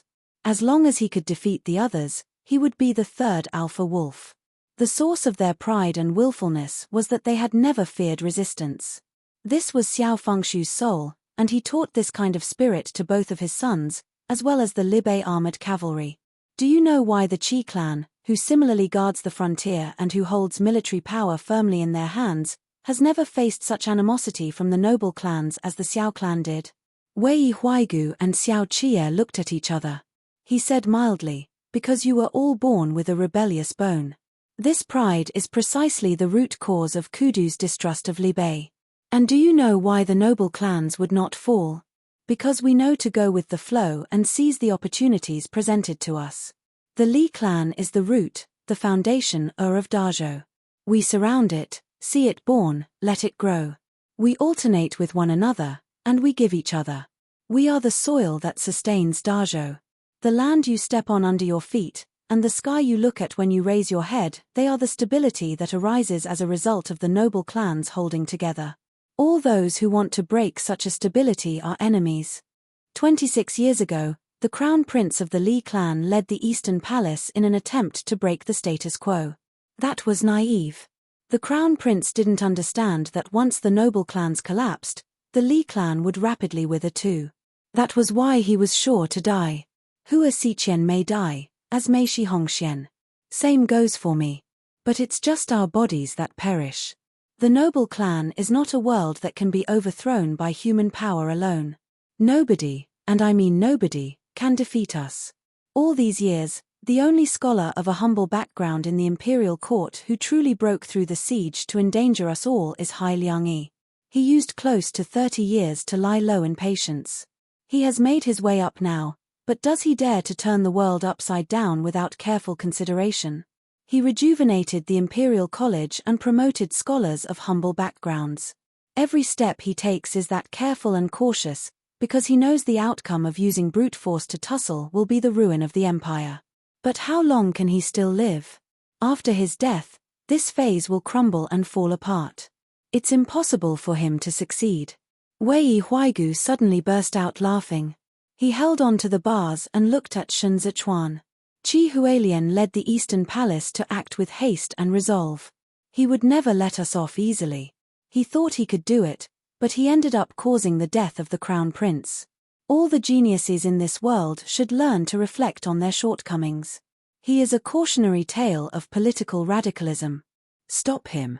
Shun Zichuan suddenly rose. Xiao Qie immediately reached out, but it was already too late. Wei Huaigu started to cough violently. He bent over, cupping the blood in his hands, and lifted his eyes to look at both of them. Amidst his intense pain and with blood in his mouth, he said, "You can't win. You are doomed, doomed to fail." Xiao Qie kicked the cell door open, hauled Wei Huaigu up, and pinched his mouth open. The filthy blood within trickled down. Wei Huaigu was just like the expiring candle in the wind. His limbs gradually stiffened amidst his convulsions, until he finally stopped moving, his eyes still open in a glare. The flame of the candle went out. Only the whimpers of the wind could be heard inside the prison. The imperial air. Xiao Qie let go of the corpse and strode out. The sky was brightening up a little outside, although it was still shrouded with dense, dark clouds. The rainstorm that had stopped seemed as if it was about to stage a comeback. Oppressiveness pervaded the air along with the sounds of chaotic footsteps. Xiao Qie pushed the door open and saw the panic-stricken girls in the prison. The stench of blood came assailing their nostrils. All the boys had been killed, their bodies lying haphazardly on the ground. Sweat formed on Xiao Qie's temples. He clutched Lungli blade as his eyes swept across each of these terrified faces. He and Shen Zichuan had not made their moves yet. So who killed the imperial heir? Cool wind blew against Xiao Qie's soaked back. He had yet to turn around when he heard the gallops of a horse. Amidst the jolts and bumps, Fuman shouted in a fluster, Your lordship. Please head into the palace quickly. His Majesty is in imminent danger. Xiao Qie abruptly turned back, but Shen Zichuan pressed his hand down on Xiao Qie's arm. He was so calm that his gaze made Fuman's limbs tremble. He asked, What do you mean by imminent danger? Make yourself clear. With snot and tears running down his face, Fuman cried, His Majesty is critically ill. He is urgently summoning his lordship over for an audience with him. There is an important matter he wishes to entrust to his lordship. Chapter 96, Collapse. Chapter 96, Collapse. The skies overcast foreshadowed the incoming rainstorm. Xiao Qie took off Lungli blade by the palace entrance and stepped into the dark and long hallway. Eunuchs kneeling on either side all kept quiet with their heads lowered. Silence befell in and outside of Mingli Hall. With scuttling steps, Fuman led Xiao Qie to the door and lifted the curtains. The bed curtains within the bedchamber were not drawn up. There was a suffocating heat inside, mixed with a hint of blood. Fuman whispered between sobs, Your Majesty, look. His lordship is here. Li Jianheng answered from within and said, Tell the rest to take their leave. I want to speak with the Marquis before the Secretariat Elder arrives. Do not disturb us. Fuman quietly exited with the other servants. Xian. Li Jianheng seemed to have shifted his body. He said, Pull the bed curtains open. Xiao Qie raised his hand and pulled the hanging curtains back. The bed was stained all over with blood. Li Jianheng looked as if he was soaking in a pool of filthy color. His chest heaved as he struggled to gasp for breath. Brother. Li Jianheng's pale face was full of tears and sweat. He wiped off the sweat with his trembling hand, but smeared his entire face with blood instead. Where the heck have you been? The anxiety is killing me. Mu Yu was lying beside Li Jianheng. Dead. Xiao Qie suddenly felt a little lonesome. Even though he knew this meeting was a trap, he still agreed to this invitation just to live up to this word of brother from Li Jianheng. The brotherhood of their reckless youth was already crushed and shattered to smithereens under the unforgiving wheel of power, yet in this moment, it seemed as though it was glued back together again. He felt as if he had returned to the past. He hung up the curtains and said in a raspy voice, It was very windy on the way here, and there were too many people on Shunwu Street, which made it inconvenient to ride a horse. Li Jianheng raised the hand that was covering up his wound and looked at where he was stabbed. He said, You have been a good brother to me. You clearly knew this trip was dangerous, yet you still came. It is not in vain that I, Li Jianheng, could be buddies with you. Xiao Qie pulled over a chair to sit down and looked at Li Jianheng as his Adam's apple bobbed several times. He said, I had already told you a long time back that she was not a good match for you.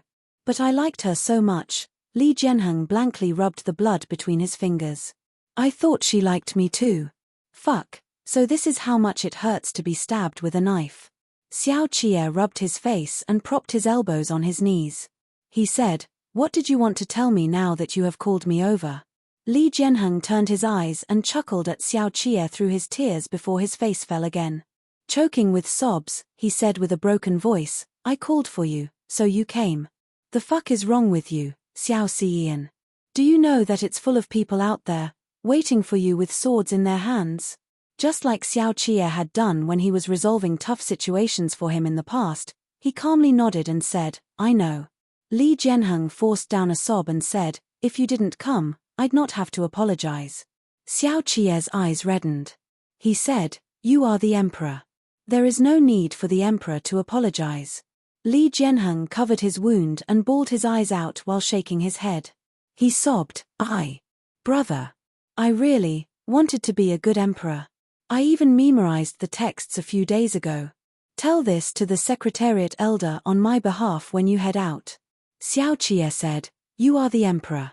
Tell him yourself. Gasping and crying in a hoarse voice, Li Jianheng said, That won't do. I'm the emperor. I cannot go myself. It's too humiliating. He is a loyal subject. Tell me, why am I this stupid? I really wanted to call him my second father. I'm scared that after I die, both of you will also end up stabbed by the others. Xiao Qie's voice turned raspy as he answered, how are you going to leave when you are such a scaredy-cat? Li Jianheng gestured, Imperial brother is waiting for me. I'm scared that he's going to scold me again. I've let him down. Xiao Qie snorted a laugh and said, that's all you've got. Li Jianheng's breath grew rapid. He pursed his parched lips again and again, then said, I've let you down too. I've not stuck by you enough. We are both in situations that we have control over. I really regret it. Ian, leave. When you get outside, just go. Get on your horse and go home. I have nothing to give you, but it's also a shame not to gift you anything. Xiao Qie rubbed his face again. Li Jianheng raised a finger and pointed toward the wall. He muttered indistinctly, that bow is what you helped me obtain from Imperial brother. But fuck, I can't pull it. Take it with you. The wolf pup should stay in the grasslands. That thumb ring of yours must be rusted by now. Xiao Qie said heartlessly, I don't want it. That's the conqueror bow of your clan. You are the conqueror. Li Jianheng's voice was already very soft. He gazed at the bow. In my next life, don't make me the emperor again. I want to be a swallow of Dazhou, nesting under the roof of riches and glory. He looked quietly at the conqueror bow and did not move anymore. The wind blew against the drapes in the bedchamber. Sitting, Xiao Qie listened as that muffled thunder struck and torrential rain exploded forth. Han Cheng finished up the last mouthful of tea and held the teacup in his hands as he walked out of the door to look at the 8 Great Training Division soldiers who were standing by in combat readiness. He flung the teacup onto the ground and boomed at the top of his voice, the Imperial Army of Kudu only has 8,000 people. Without receiving news, the men at Mount Feng military grounds can't come to provide reinforcement. Xiao Qie is already a trapped beast in a cage. Today, we must take him down. Heavy rain rumbled. The sound of densely clustered footsteps surrounded the imperial palace like layers of walls. Sheaths of blades scraped against armors as the 8 great training divisions laid a heavy siege outside the bedchamber. Fuman could no longer stand up as he listened to those sounds. The eunuchs each cowered in the corners, lest they were taken to be sacrificed to these swords. Xiao Qie finally stood up. Under the intersection of light and shadows, he put down the bed curtains for Li Jianheng. Then he turned around to take down the conqueror bow that weighed 100 kati. The doors had long been opened. Xiao Qie pushed aside layers upon layers of fluttering drapery and walked towards the heavy rain without so much a look back. Han Cheng led the men into drawing their blades. There was nothing for him to shout, because they had already won. They wanted to change the world in this heavy bout of downpour and make Xiao Qie kneel once more. Xiao Qie looked at those dark and dense masses of heads. He strode a step out and walked down along the long stairs. He had no blade. When the rainwater wiped off his indifference, he was already clashing with that group of people. He held out the conqueror bow horizontally to intercept the blades, then pushed back against the wall of people into a retreat with an unrelenting, indomitable aura that suppressed the roar of the torrential rain. Shun Zechuan spurred his horse across the street, with the imperial bodyguards and imperial army behind him like a red serpent as they crashed through the palace gates under the flashes and glints of their blades and galloped their way within. The entire palace was already surrounded by armors. Pandemonium broke loose as the sound of fighting and killing at close quarters filled the air. The influx of horses sped up the fighting. Ignoring the sea of people, Lang Dao Shuejin charged right for Xiao Qie. Xiao Qie used the momentary opening to flip atop the horse and caught hold of Longli blade, which Shun Zichuan had tossed over. Xiao Qie suddenly drew his blade and said, Kudu is not the hometown in my dreams. I'm going home today. Whoever dares to stand in my way, I'll kill him. With that, he clamped the horse tightly with his legs and drew blood with a brandish of his blade. With the torrential rain pouring down on them, Xiao Qie forcibly killed a bloody path out. The battlefield retreated from the palace interior to the streets. Seeing as the situation did not look good, Han Cheng hurriedly shouted, "Guard the city gate to the death." We mustn't let this vile spawn who killed the sovereign and plotted a rebellion leave tonight. How was the 8 great training divisions the Imperial Army's match? Even if they had many men, they were still afraid to death as the master of these wolves and tigers forced them back into a retreat. The city gate had long been shut. Sun Zichuan held his blade and went up the city wall first. He kicked over the obstructions in his way and told his men to open the city gate. That tightly shut gate lifted with a rumble. Beyond that curtain of rain was the home Xiao Qie had been longing for 6 years. Han Cheng turned back and shouted, "Hurry and bring him over." Xiao Qie's horse had already galloped out of the city. He raised a hand to motion to Ding Dao to take the men and rush towards the military grounds at Mount Feng. They had to take these 20,000 men from the Imperial Army away with them. He turned his horse around among the crowd of people and opened up his arms to Sun Zichuan, who was at the top of the city wall, and said to him in a deep, somber voice, "Lanju, come with me." But the Imperial bodyguards stood tall and still. In the heavy rain, Sun Zichuan held on to the battlement of the wall and gazed at Xiao Qie as if he wanted to get a full, clear look at him. The 8 great training divisions had swarmed up again and were about to pursue their way out of the city gate. That highly suspended city gate let out a muffled groan, as if it could not hold up to gravitational force. Iron chains swiftly recoiled, and the city gate went crashing down with a thunderous bang. "Xian." Sun Zichuan raised his voice and said gently to him through the heavy rain, "Go home." Xiao Qie felt as though his heart had been dunked in icy water. He clenched the reins tightly, already spurring his horse back. The city gate slammed onto the ground with a thud, completely cutting off the path of the pursuing soldiers from the 8 great training divisions, keeping them within the city, and also completely shutting Xiao Qie out on the other side of the gate. Xiao Qie shouted himself hoarse, as if he was a beast that had been enraged, "Shun Lanju." Sun Zichuan did not look at Xiao Qie again. Instead, he turned around to look at Han Cheng and that densely packed troop of soldiers. Han Cheng turned his head and spat out a mouthful of saliva.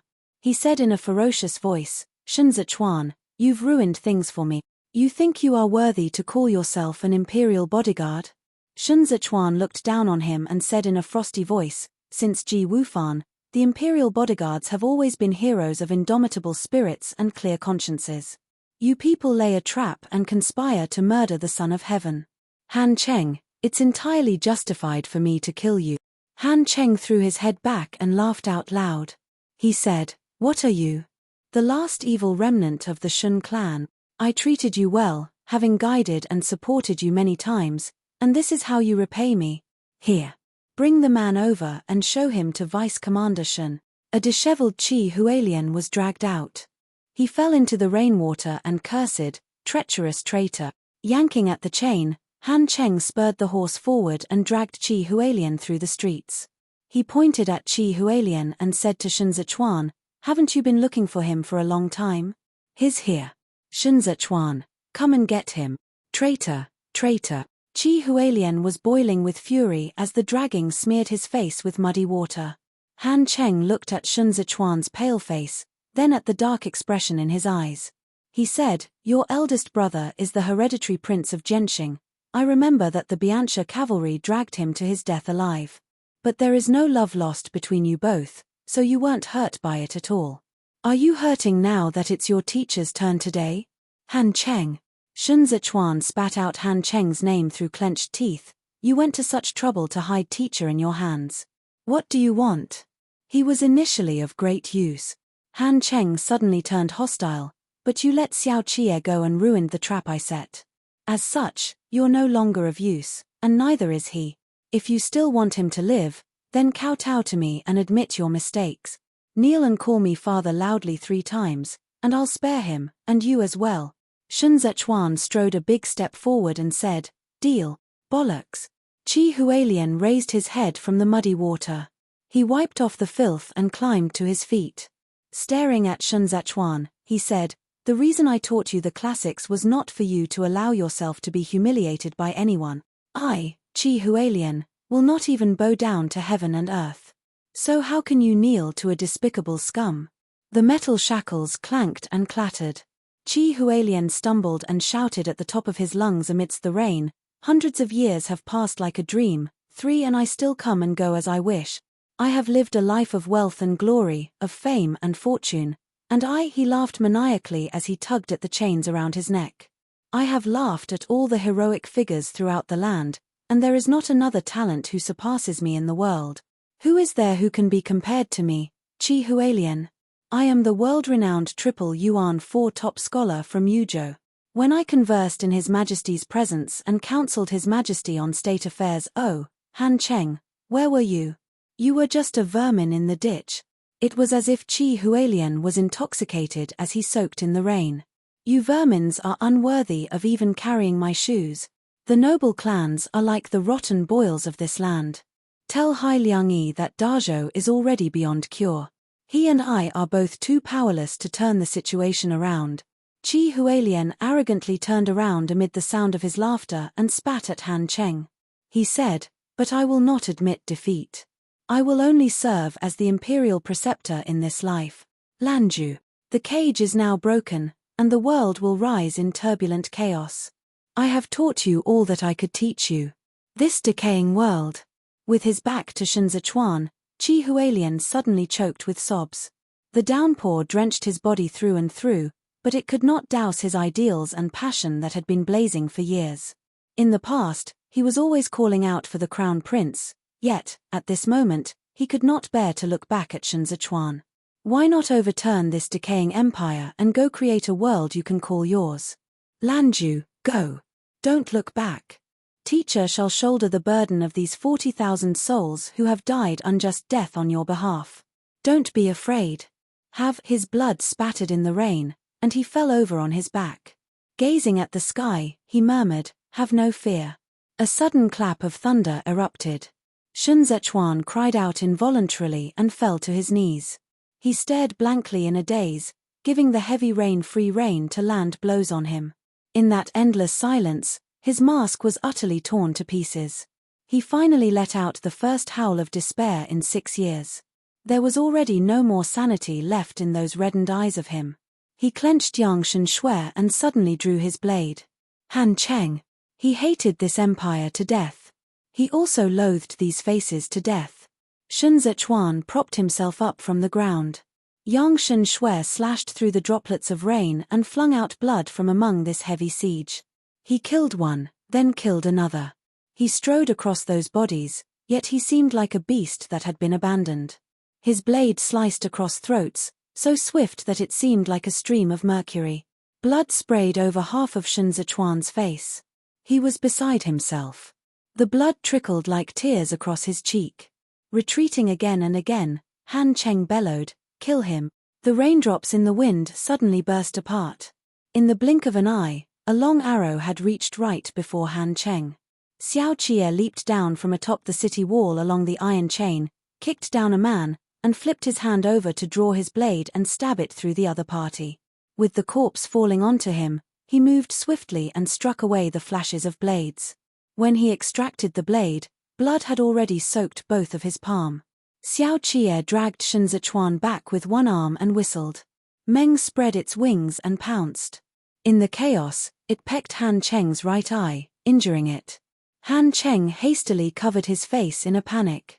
He heard the waves of horse hooves beyond the city. Ding Dao had already brought the men over in a swift charge forth. "Break down the gate!"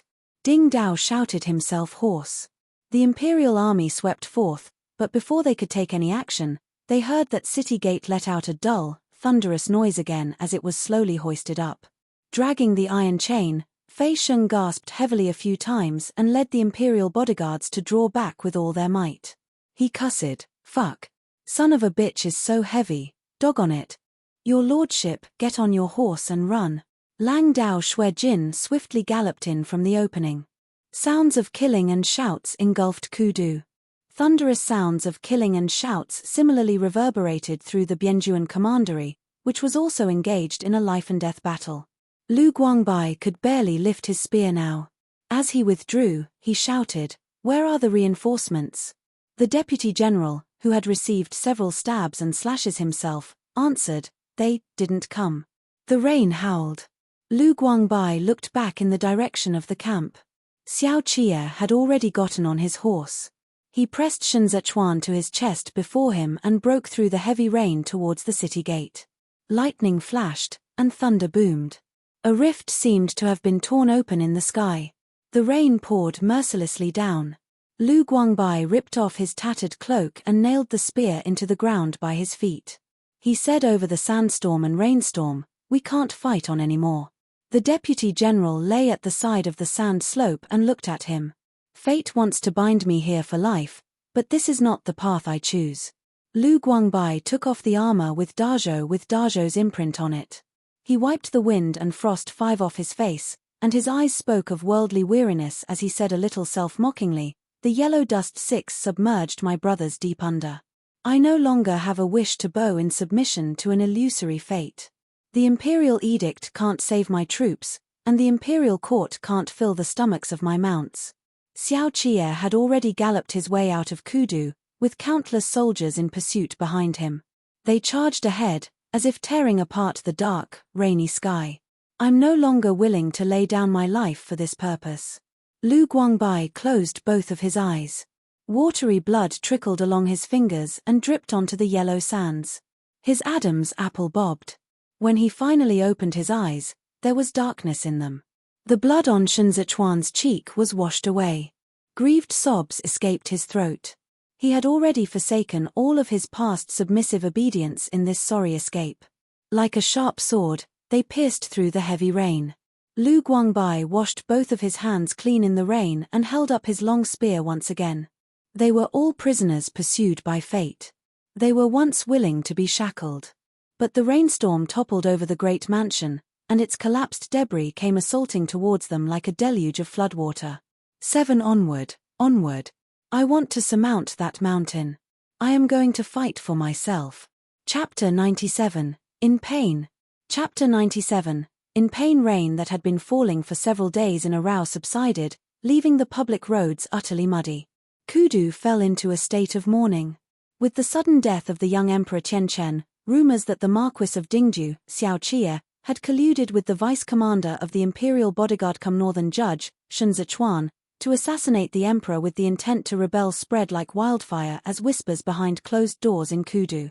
As Emperor Tianchen did not have any imperial heir, the ministers presented a memorial to request the Empress Dowager to preside over the overall situation in place of the emperor. The Empress Dowager repeatedly excused herself on the grounds that the harem must not interfere with state affairs. It was only after the commander-in-chief of the imperial bodyguards, Han Cheng, kowtowed thrice in remonstration that the Empress Dowager was convinced to step in. The 8 great training divisions were back in charge of Kudu's patrols and defenses, and the streets these days were crawling with patrol squads around the clock. Common folks did not dare to venture outdoors, and all the wine taverns and brothels kept their doors shut. It was as if the bustling scene of Kudu was a thing of the past.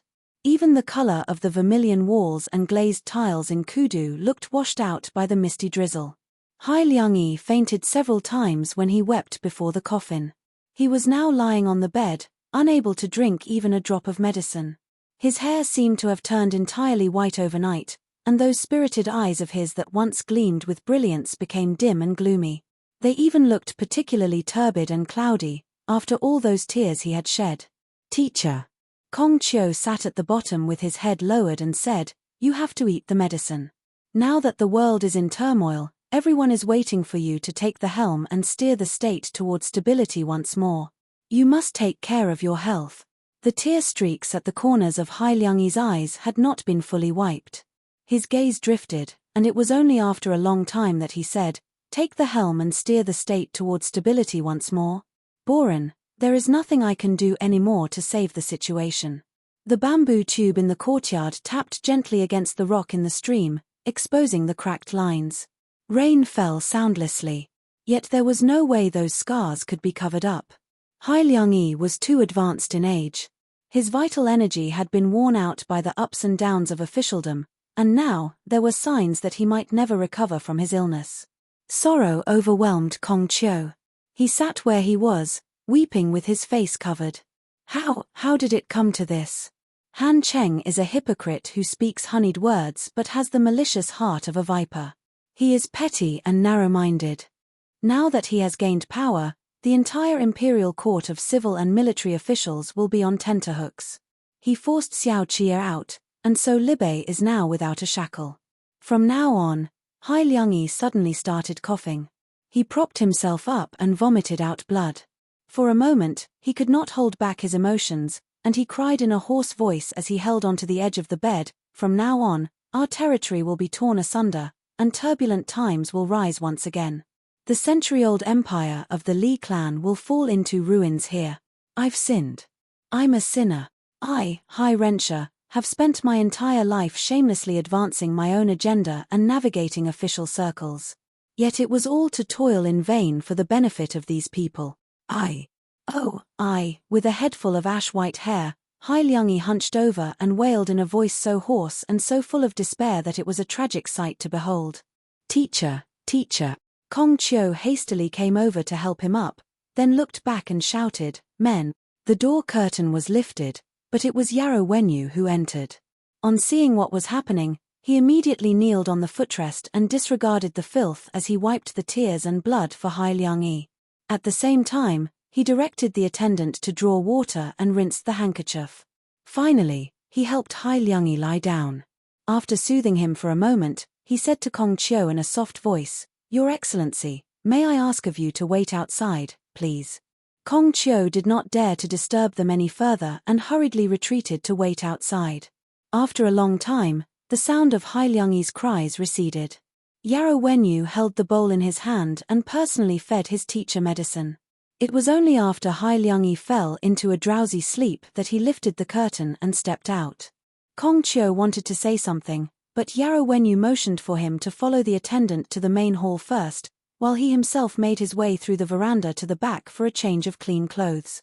"Apologies for keeping you waiting, Your Excellency." Yarrow Wenyu got the attendant to serve tea and sat down below Kong Qiu. Kong Qiu held the teacup and was silent for a moment before he said, "Teacher has no son. I feel reassured with you here to take care of him. I shouldn't have brought up these matters earlier, and ended up making him sad.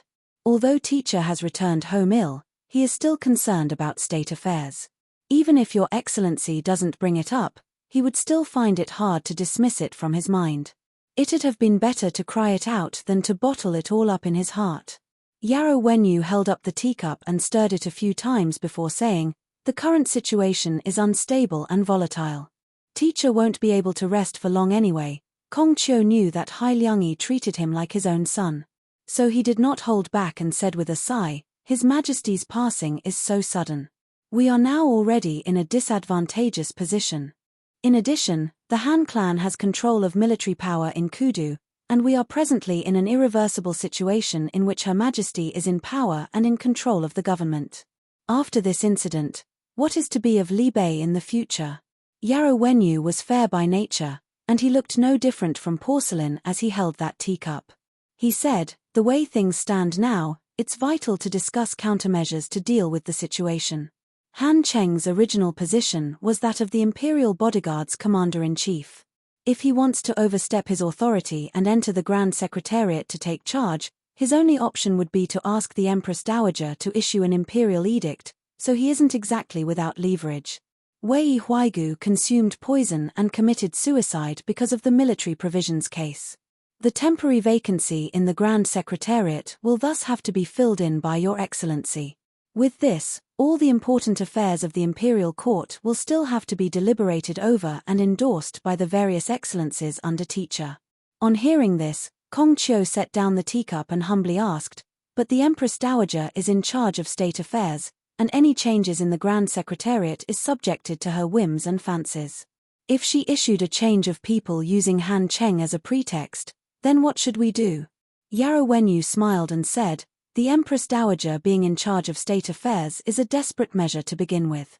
Her surname isn't Li, so the authority of acting on behalf of the Son of Heaven can't convince the public. The others don't matter, what's crucial is the Qi clan.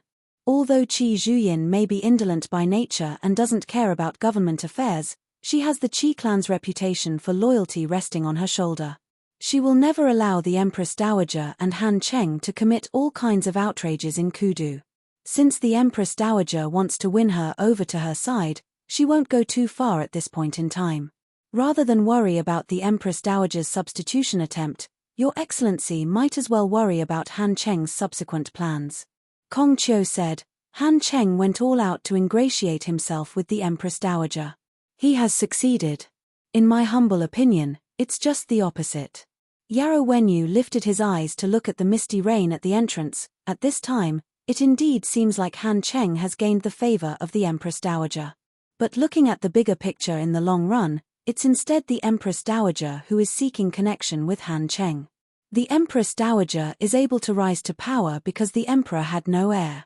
The imperial court cannot be without a master, and it was out of a lack of options that everyone compromised and made concessions. But Dazhou will definitely have a new son of heaven. The military power Han Cheng holds in his hands is the real thing.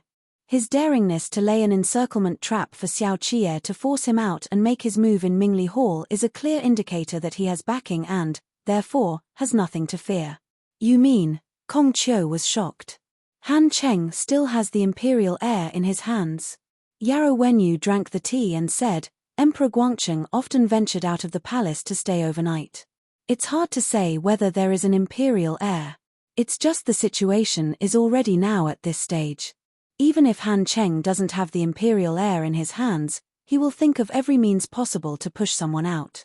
Kong Qiu's heart went cold. He said, Han Cheng has soldiers and horses, and the imperial bodyguards to boot. The officials in the capital are all tied down by their own families and might not necessarily be willing to conflict with him should a power struggle really break out. If he forcibly elects someone to sit on the dragon throne and rule the imperial court, Yarrow Wenyu, however, changed the topic and asked, has the imperial army already passed through Dancheng? The imperial army had already passed through Dancheng, but they had yet to reach the territory of Zhongbua.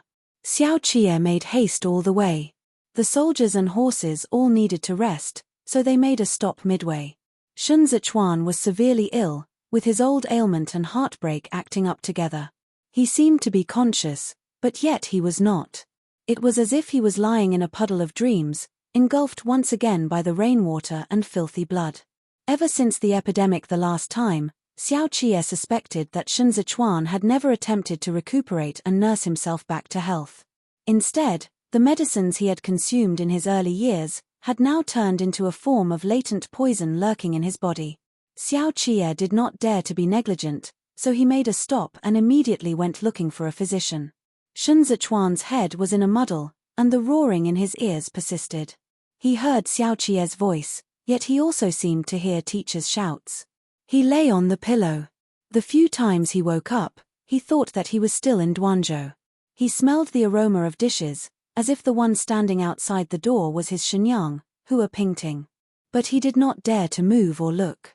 He seemed to possess it all, but he still had nothing to his name. He thought he had killed off himself, and that this mortal flesh would not shed any more tears. But he had been too young, too full of youthful arrogance and ignorance, that was only because he had yet to experience immeasurable pain. He came this far, feeling as if he was just being executed by dismemberment. Xiao Qie hugged Shun Zichuan. Shun Zichuan's nape, which had once radiated seduction, had turned deathly pale. The man himself looked like a cloud lying across the night. Xiao Qie stayed close to him, hugging him so tightly that he hurt. Cold? Xiao Qie asked in a whisper. Shun Zichuan was a little slow to react as he nodded his head. He tilted his head, pressing his cheek against Xiao Qie's cheek. That heat warmed him up, making him seem a little more human. He reached out his hand in the darkness to stroke Xiao Qie's arm, feebly and slowly. Xiao Qie turned his hand around to hold Shun Zichuan's hand, interlocking his fingers tightly with Shun Zichuan's. He gave all his warmth to Shun Zichuan. His chest, being the most scalding, pressed against Shun Zichuan's back, as if he could dissolve Shun Zichuan away with the heat. He seemed to be harboring Shun Zichuan in his arms, no longer permitting anyone to get close. He clumsily licked Shun Zichuan's wound. This was his way of healing. He did not want this person to be in pain ever again. Qiao Tianya has gone to look for Shifu. Shun Zichuan's eyes were dark and gloomy. When will he be back? Soon. Xiao Qie squeezed Shun Zichuan's hand and repeated, soon. Shun Zichuan said, I can't wipe the blood clean. Xiao Qie said, we have both embarked on the way of the Azura One, the bloody path of carnage. We have no more need to be clean, as long as we're together. Shun Zechuan pursed his thin lips slightly and said, He paused, dazed, as if he had forgotten what he wanted to say. Listening to the sound of the rain, he closed his mouth again. Xiao Qie pinched his tightly clenched mouth open and asked, what do you want to say to me? Shun Zechuan turned his head hastily, refusing to let Xiao Qie look at him squarely in the face. But Xiao Qie grasped him by his jaws to prevent him from dodging and asked once again in a lowered voice, what do you want to say to me? Shun Zechuan's face was pale under that gaze. He opened his mouth several times, but could not bring himself to speak. Xiao Qie gazed at him, until a long time later when he finally heard Shun Zechuan say with a sob, it hurts. Xiao Qie cupped Shun Zechuan's cheeks and raised his face. Shun Zechuan looked as if he had returned to the time when he was a child. Tears streamed down his cheeks as he repeated it hurts over and over again with his lips trembling. Xiao Qie stroked Shun Zechuan's hair and wiped his tears with his thumbs. He said, where does it hurt? Tell me all about it. Shun Zechuan broke out into sobs. Even his shoulders were trembling. He was so grief-stricken as he cried, as though he was venting all these years of anguish in this one night. But he was dumb, he did not know where he was hurting. He clearly could no longer endure this kind of pain anymore. He disconsolately let Xiao Qie wipe his cheeks. Tears brimmed in his eyes. There was nothing left of all those machinations that spoke of a maturity far beyond his age, only naked pain. Xiao Qie rolled over and embraced Shun Zechuan. He took all of Shun Zechuan into his arms, providing a haven where Shun Zechuan could remove his mask. They hugged each other tightly. Xiao Qie listened as Shun Zechuan cried himself hoarse, like a small animal that had been abandoned, and at the same time, like a battered child who was broken and bleeding. Gradually, Xiao Qie's chest was soaked through. He caressed Shun Zechuan's hair, answering again and again, it won't hurt anymore. I promise. Lanju will never hurt again. Chapter 98, On the Run. Chapter 98, On the Run. The rain stopped at the crack of dawn, where heaven and earth appeared like a vast, murky expanse under the intersection of light and darkness. Qi Zhuyin trod on muddy water and withdrew from the military grounds. She secured her arm guards and looked at her own deputy general riding his horse into the camp. Her deputy general's name was Qi Wei, a strong and sturdy man who was also cautious by nature. He could hoist an axe on the battlefield and hold a needle off the battleground. He was a man of prestigious standing among the troops in the army. Qi Wei dismounted midway and hastily nodded in acknowledgement to the soldiers at the sides of the road who were paying their obeisances to him. He headed straight to Qi Zhuin's side and said, Commander-in-Chief, we've received news. Kudu or Bianjuan? Qi Zhuyin asked. Both. Qi Wei was not a tall man. He looked around and reported, Kudu was caught in a sudden bout of rain and got completely washed out. The second young master of the Xiao clan fled in a hurry with 20,000 Imperial Army soldiers and have already arrived at the border of Zhongbua. Looks like he's going to Cizhou. Qi Zhuyin was not at all alarmed. She tightened her arm guard and let out a vague smile as she bit down on the rope and said, that lad sure runs fast. First there's the case of the military provisions, and now there's the encirclement of Xiao Qie with the intent to kill. The Prince of Libei will no doubt fly into a rage this time. Following Qi Zhuyin as she walked, Qi Wei said, if Libei revolts, we will have to set up additional garrison troops in the 6 prefectures of Zhongbua. The Zhongbua troops will also fall under the Commander-in-Chief's command and governance. Qi Zhuyin put on her outer garment and said, Zhongbua is such a big place. Even if they transfer them all under my command, I wouldn't dare to accept. Kudu's matter is of no urgency. Tell me first, what exactly happened to the garrison troops of Bianjuan Commandery? Lu Guangbai fought an ambush all the way into the Biancha's home state. A hesitant expression materialized on Qi Wei's rugged face. He said, Commander-in-Chief, General Lu disregarded military orders this time and chased the Biancha cavalry across the border. I suspect. He fell silent and did not voice that word out. Qi Zhuyin said, the military provisions this year have been reduced by half. It'll be tough for Bianjuan to hold out based just on that. I signed a memorandum of debt with the Yang clan of Hezhou under father's name. The money is meant to be set aside to buy grains for the Bianjuan garrison troops. So what's with this suspicion you're telling me about? I will not listen to a word without proof. Qi Wei knew that Qi Zhuyin valued her generals and had always been fair in meting out rewards and punishments. She would never trample upon them because of a mere few words. But it was also because he noticed something odd when he went to Bianjuan to scout this time that his suspicions were aroused. Not daring to hide it, he truthfully said, "Commander-in-Chief, I wouldn't dare to say a word if I had no proof.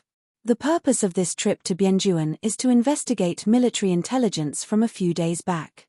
But not only did General Lu not return to camp, he even transferred away the garrison troops at the fire beacon towers. Qi Zhuyin stopped in her tracks. She looked at Qi Wei and asked, "He transferred away the garrison troops at the fire beacon towers?" Qi Wei nodded. He was just about to go into details when he heard a commotion at the side. Both of them turned aside and saw a whole new bunch of people clustered around a sedan with embroidered borders pouring into the camp. They were stopped by the guards. On hearing that the guards were adamant about not letting them enter, Ingshi could not help but lift the curtain personally and said in a shrill voice, "Don't you know who I am? What is there to stop my sedan? I'm the army inspecting censor His Majesty in Kudu dispatched over. Go announce my arrival, quick. Tell Commander-in-Chief Qi that I have something important to tell her." Qi Zhuyin watched from afar and said to Qi Wei, "Go tell him that I'm busy and don't have the luxury of time to see him. All these eunuchs from Kudu are the same. Just offer him good food and wine and tell him to keep his mouth shut and not cause trouble. I'm going to the Bianjuan commandery now. Lu Guangbai is not one who will turn deserter. Before I return, tell those from Kudu that I'm not around. It's troubled waters over there. Keep a close watch on father too. If he sends a message to Kudu, intercept it and tell him to behave himself." Qi Wei had more to say, but Qi Zhuyin had already flipped atop the horse. Before she left, she looked back and said to Qi Wei, "Kudu's matter needs at least half a month to be settled. No doubt the wedding next month has to be delayed. Remove all those red silks at home first. They all cost money." Without further ado, after saying her piece, she led the men to skirt around Ingshi's sedan and headed right for Bianjuan commandery. Shun Zechuan drank the medicine, and his illness gradually showed signs of improvement along the way. The Imperial Army was to continue moving in the northeast direction. They had to think of a way to convince Cizhou's prefectural prefect, Zhu Gui, to let them pass through, but before that, they still had to shake off those pesky and persistent troops pursuing them. "Han Jin is the one in hot pursuit behind us. Tan Tai who carried his blade and sat all huddled up on the rock. If we can't repel him back before we arrive at Cizhou, then he will use the deployment order to force Zhu Gui to seal off the city and trap us within Zhongbua with our retreat paths all cut off."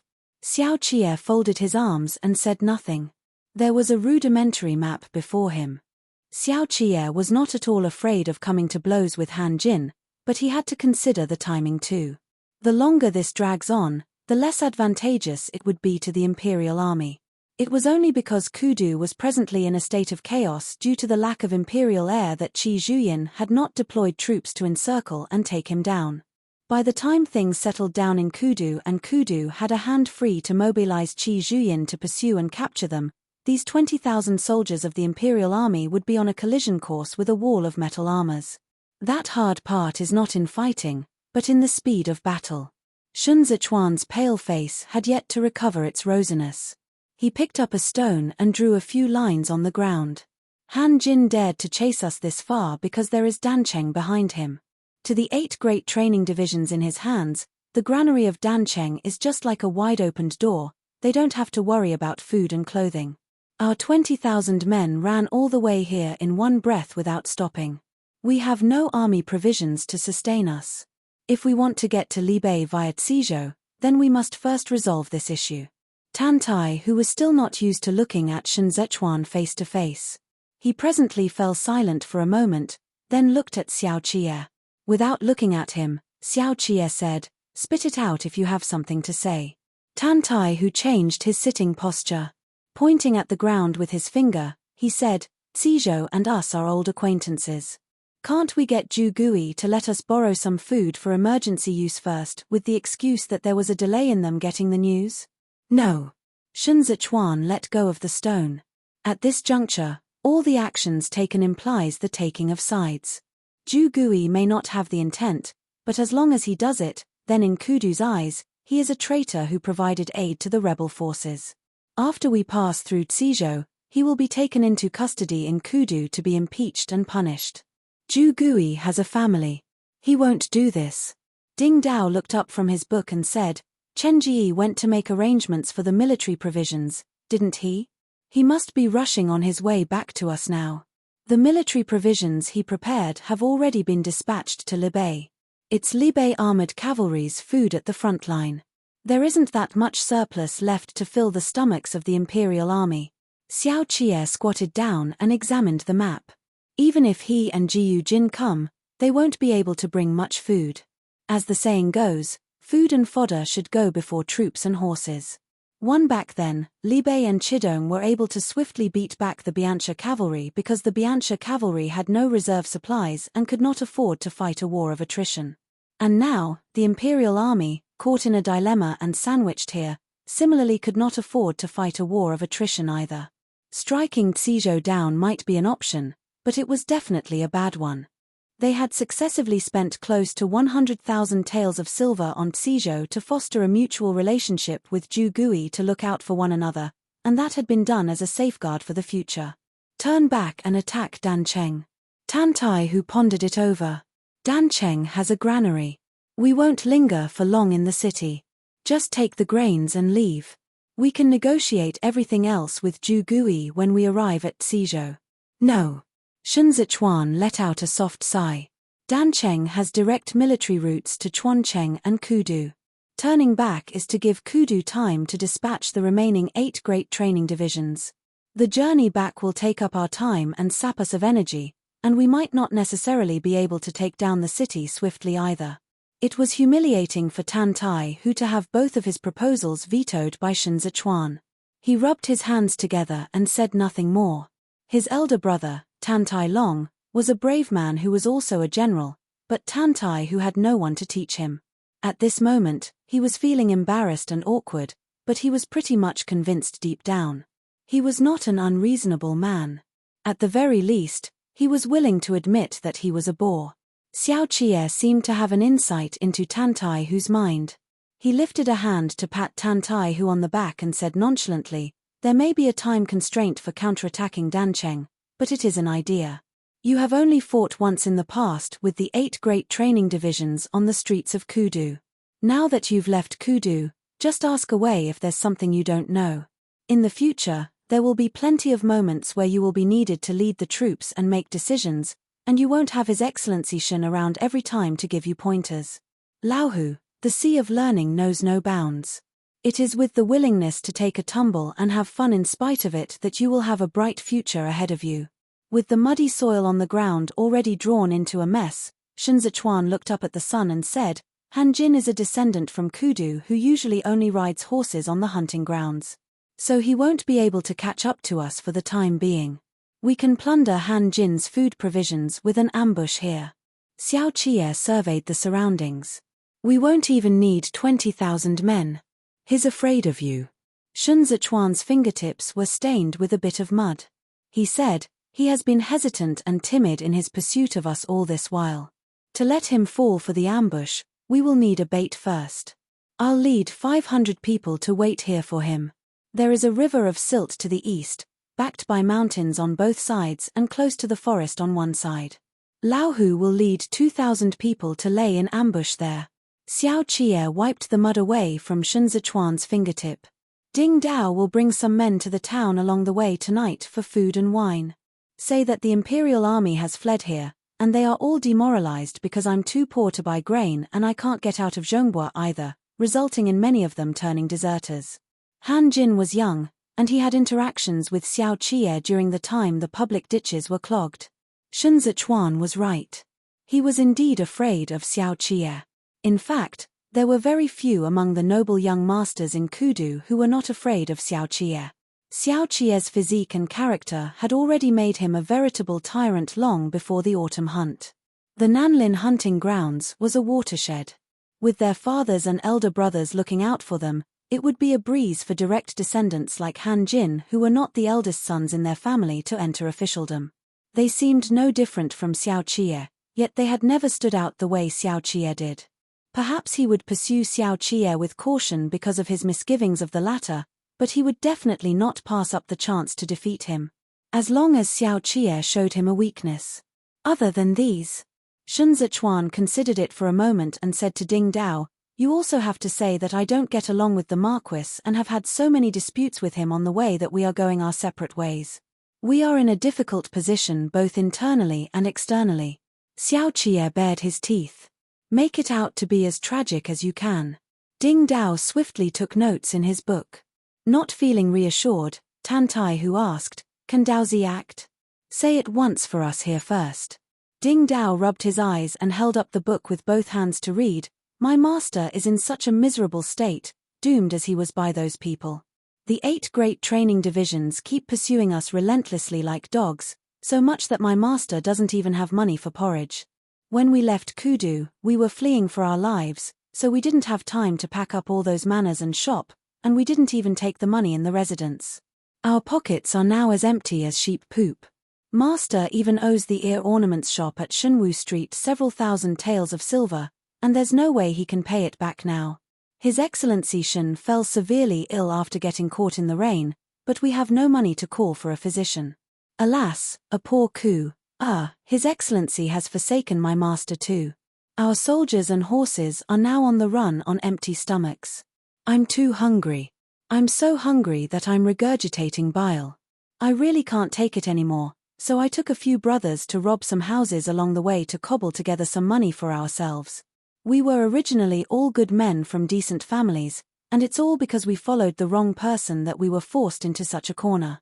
Now we are filling up our tummies a little before we continue on our way to seek asylum with Han Jin in Dancheng. Han Jin is good. He has money and grains. It's only by throwing in with him that we will have a future. The future is..." Ding Dao read with great emotion and feeling. "This master thinks that was pretty well said." Xiao Qie commented. "Laohu, strip off his little robe and smear mud all over his face. Then give him 3 strings of copper coins and hurry him on his way. There's no need to eat and drink in a tavern anymore, just beg for alms along the streets in the town. What are you looking pitifully at Lanju for?" Chapter 99, Thank You Gift. Chapter 99, Thank You Gift. Han Cheng captured several deserters from the Imperial Army one after another. All of them were covered in filth and were so starved that they looked sallow and emaciated. After making several inquiries, he found out about the predicament the Imperial Army was in, but still, he did not dare to act rashly and advance his troops without careful consideration. This was because a 20,000 men strong Imperial Army was not a small number. He was continually weighing his chances of winning against Xiao Qie in a head-on battle. The Imperial Army's performance at the Nanlin hunting grounds was out of the ordinary. They killed many a number of people when they vied with us for the city gate patrol back then. Han Jin sat inside the tent and looked at the deserters below. "Now that you people have followed Xiao Qie into defecting from the capital, how can you simply just break up at the drop of a hat?" "To reply, Your Excellency, we can't go far." The army deserter who was kneeling at the foot of Han Ji's seat said, "We fled all the way here, far away from civilization with no villages or shops in sight. We have no food nor camping site. Xizhou lies ahead of us, and there's also the Chidong garrison troops if we look south. It's obvious we are going to be caught in an encirclement like a dumpling being wrapped."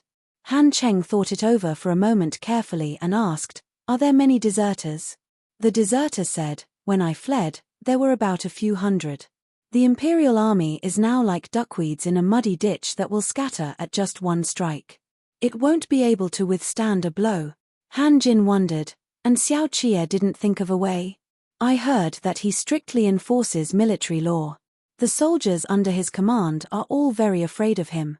Your Excellency doesn't know this, but, having spoken for so long, the deserter swallowed his saliva and said, 'Can you give me some rations first? I fucking ran for the entire way, and I'm now so starving I can't explain it clearly." Han Jin motioned for the men to give him some rations, and the deserter began to gobble it down on the spot. As he chewed on his food, he said, "They are afraid of him. In the past, we brothers had nowhere to go in Kudu, and so we had no other choice but to follow him, and we ended up offending the various masters of the 8 great training divisions. Now that he even went on to become a traitor, how would we still dare to continue following him?" Hanjin noted that all these deserters did indeed seem to be down and out. What's more, they were captured back. It did not look like they were faking. He could not help but make some mental calculations carefully in his mind. First, he got the men to take the deserters out. Then he began to deliberate over the battle strategy in his tent with his advisors. Among the advisors was a man called Jiao Zhongxiong, who had been the person taking the lead back then when the Imperial College had stirred up a disturbance. As he had offended Pan Rugi and was thrown into prison with no one to vouch for him, he gave up the idea of an official career and threw in his lot with Han Jin. He was a high-spirited scholar full of patriotic fervor who abhorred traitors to the state all his life. Shun Wei, Pan Rugi, and the likes were all men he held in contempt. And now, hearing that Xiao Qie had fled the state after carrying out an assassination, he was even more worked up, unable to condone it. Jiao Zhongxiong pointed at the map and said, "Since Xiao Qie is already at the end of his rope, we cannot tolerate him being on the run within Zhongguo's territory. The viceroy has a strong army with sturdy horses and Dancheng to fall back upon. In my view, there's no time to lose. We will be able to deploy troops to pursue and attack him shortly. As long as he is captured before he enters Cizhou, it'd be a meritorious service rendered." Han Jin was still hesitating. He said, "But Xiao Qie still had more than 10,000 men, and they are all real men who have been through the Nanlin hunting grounds incident. If there's a trap..." Jiao Zhongxiong did not think the same. He said, "The soldiers of the Imperial Army are demoralized, and they are all not of one mind. There's no difference between 10,000 men and one man. They are now just a motley crew of disorganized men, they are nothing to worry about. The viceroy had already pursued him all the way here. If we can't capture him as soon as possible and bring him to justice, we won't be able to account for it to Kudu either." Pretty much stirred, Han Jin asked, "What should I do if he's in cahoots with the prefectural prefect, Zhu Gui, to hatch a plot to do me harm?" Jiao Zhongxiong said with slight urgency, "Viceroy, that Zhu Gui is a man with a family. Would he cast aside a decent official position to plot a revolt with the traitor Xiao Qie? He won't dare to. If we dispatch troops now, we will definitely catch Xiao Qie by surprise.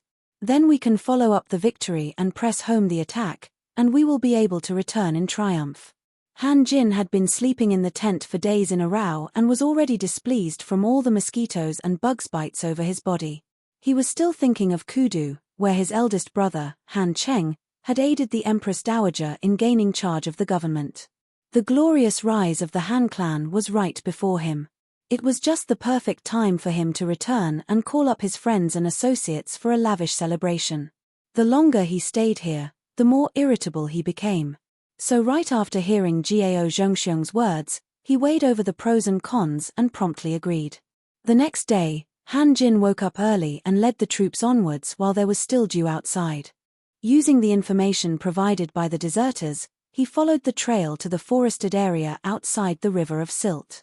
There were earthen stoves dug all over the forest, but not in a way that could provide food for 20,000 people. Han Jin thoroughly believed the deserters' words now. With his spirits soaring, he drew his blade from where he was on his horse and brandished it forward, saying, "The traitors have no way out now. Search the forest all over. We will surely find their traces." The soldiers of the 8 great training divisions surged forth. Xiao Qie was squatting by the stream, washing his face. On hearing sounds, he looked back just in time to see Han Jin spurring his horse over. The moment Han Jin saw Xiao Qie, he hurriedly bellowed, "The traitor is here. Catch him quick." Xiao Qie whistled to summon Lang Dao Shuijin. The smattering of 500 men all seemed to be in a panicked fluster, shouting and yelling as they were chased through the forest. On seeing the situation, Han Jin could not help but get all fired up.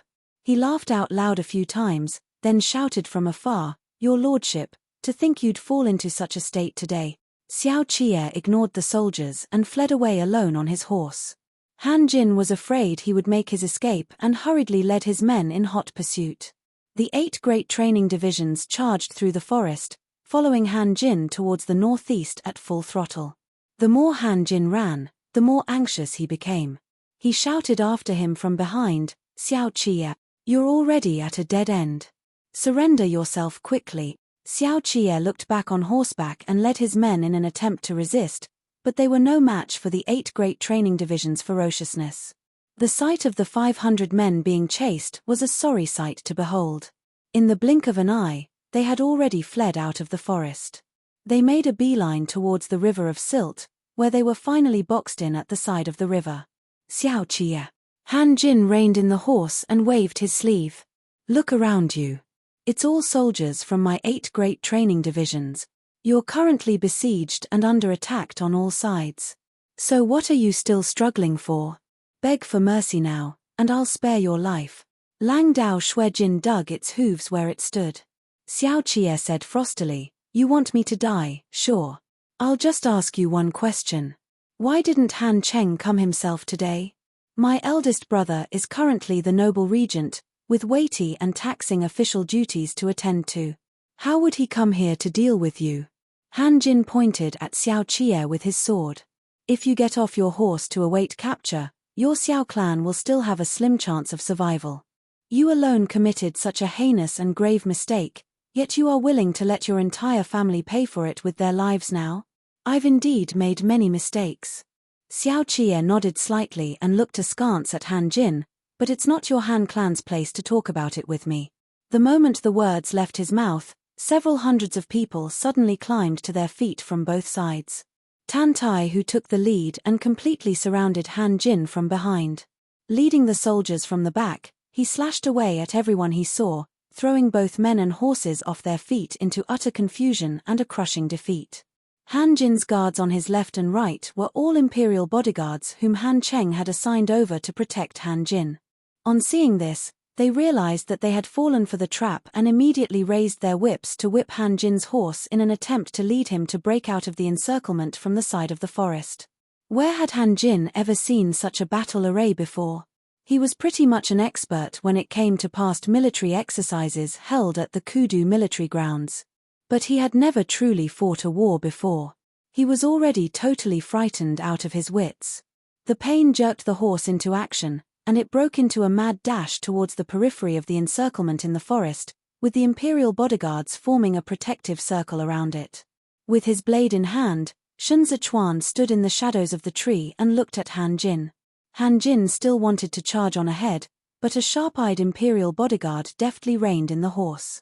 Under cold sweat and fresh blood, the group of people exchanged eye signals with each other. Eventually, the man at the head spoke, "Vice Commander, it's affinity that leads us to encounter each other today. How about letting us go on account of our past comradeship?"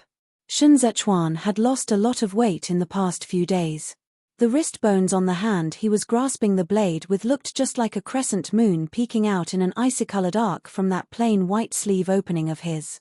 His eyes seemed to harbor solid ice that never melted throughout the seasons, yet a smile infused with the warmth of spring gradually materialized on his face.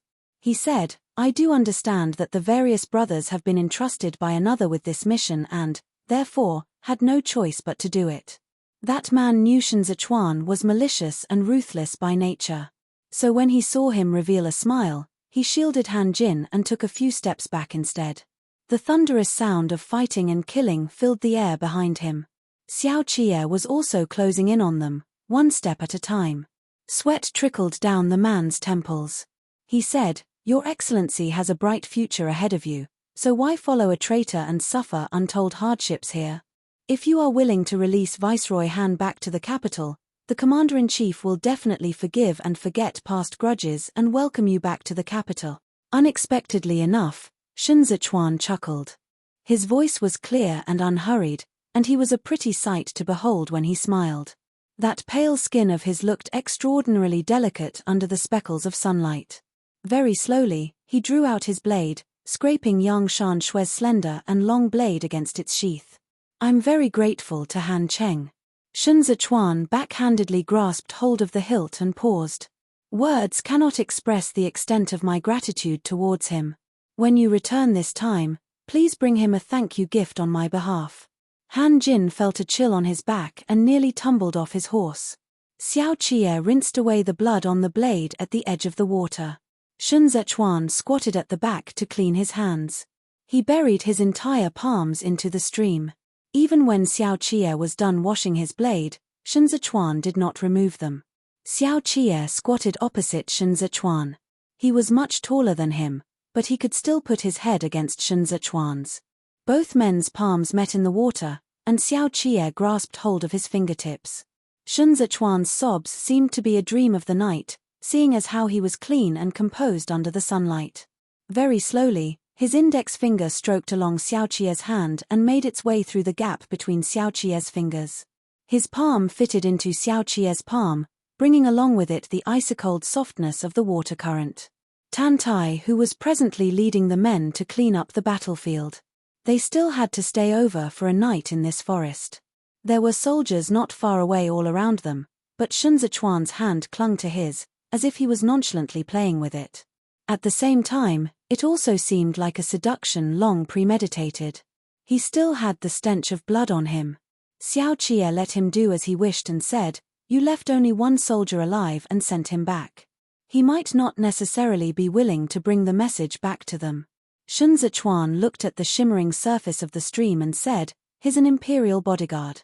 As long as he is still alive, he has to complete the mission. Han Jin has fallen into our hands. If he doesn't bring news of it back, then he has failed in his mission. He's going to die anyway, might as well die with a little more dignity. Furthermore, the heads in that burlap sack are all those of imperial bodyguards on the job with a waste token. He has to bring his brothers home." Xiao Qie wanted to wipe away the droplets of blood on Shun Zechuan's wrists. But there were people all around. Both of them gazed at each other for a moment. He suddenly grasped Shun Zechuan back, then slowly leaned forward and said, "The earring dropped in Kudu. I'll make a new one for you once we arrived in Libei. You still have an outstanding bill of several thousand taels of silvers." Shun Zechuan looked at him. "Tighten your belt and make some money first, Gongzi. I can marry into a rich family. Pledge myself in marriage in exchange for money." Xiao Qie lowered his voice. Propping himself up against the soft sediment at the bottom of the stream, Shun Zechuan whispered into Xiao Qie's ear, 500 taels for one night." That bit of enchanting sensuality had yet to pervade the atmosphere between them when Shun Zechuan suddenly looked back with a stern countenance and said to Tan Tai, who had wanted to go over but did not know what posture he should adopt to walk over, "Han Jin must not have brought plenty of provisions along this time, considering that he had been thinking of going back to Kudu soonest possible and that he had Dancheng to fill in whatever he was lacking. Have everyone cook all those provisions tonight. Tomorrow morning, Shun Zechuan stopped abruptly for a moment. He swiftly cast a sidelong glance at Xiao Qie before he continued, "We'll continue on our way to the northeast." Xiao Qie said nothing and washed the handkerchief in all seriousness, all the while conveniently caressing Shun Zechuan's hand that had been covered under the handkerchief until it turned a shade of light red.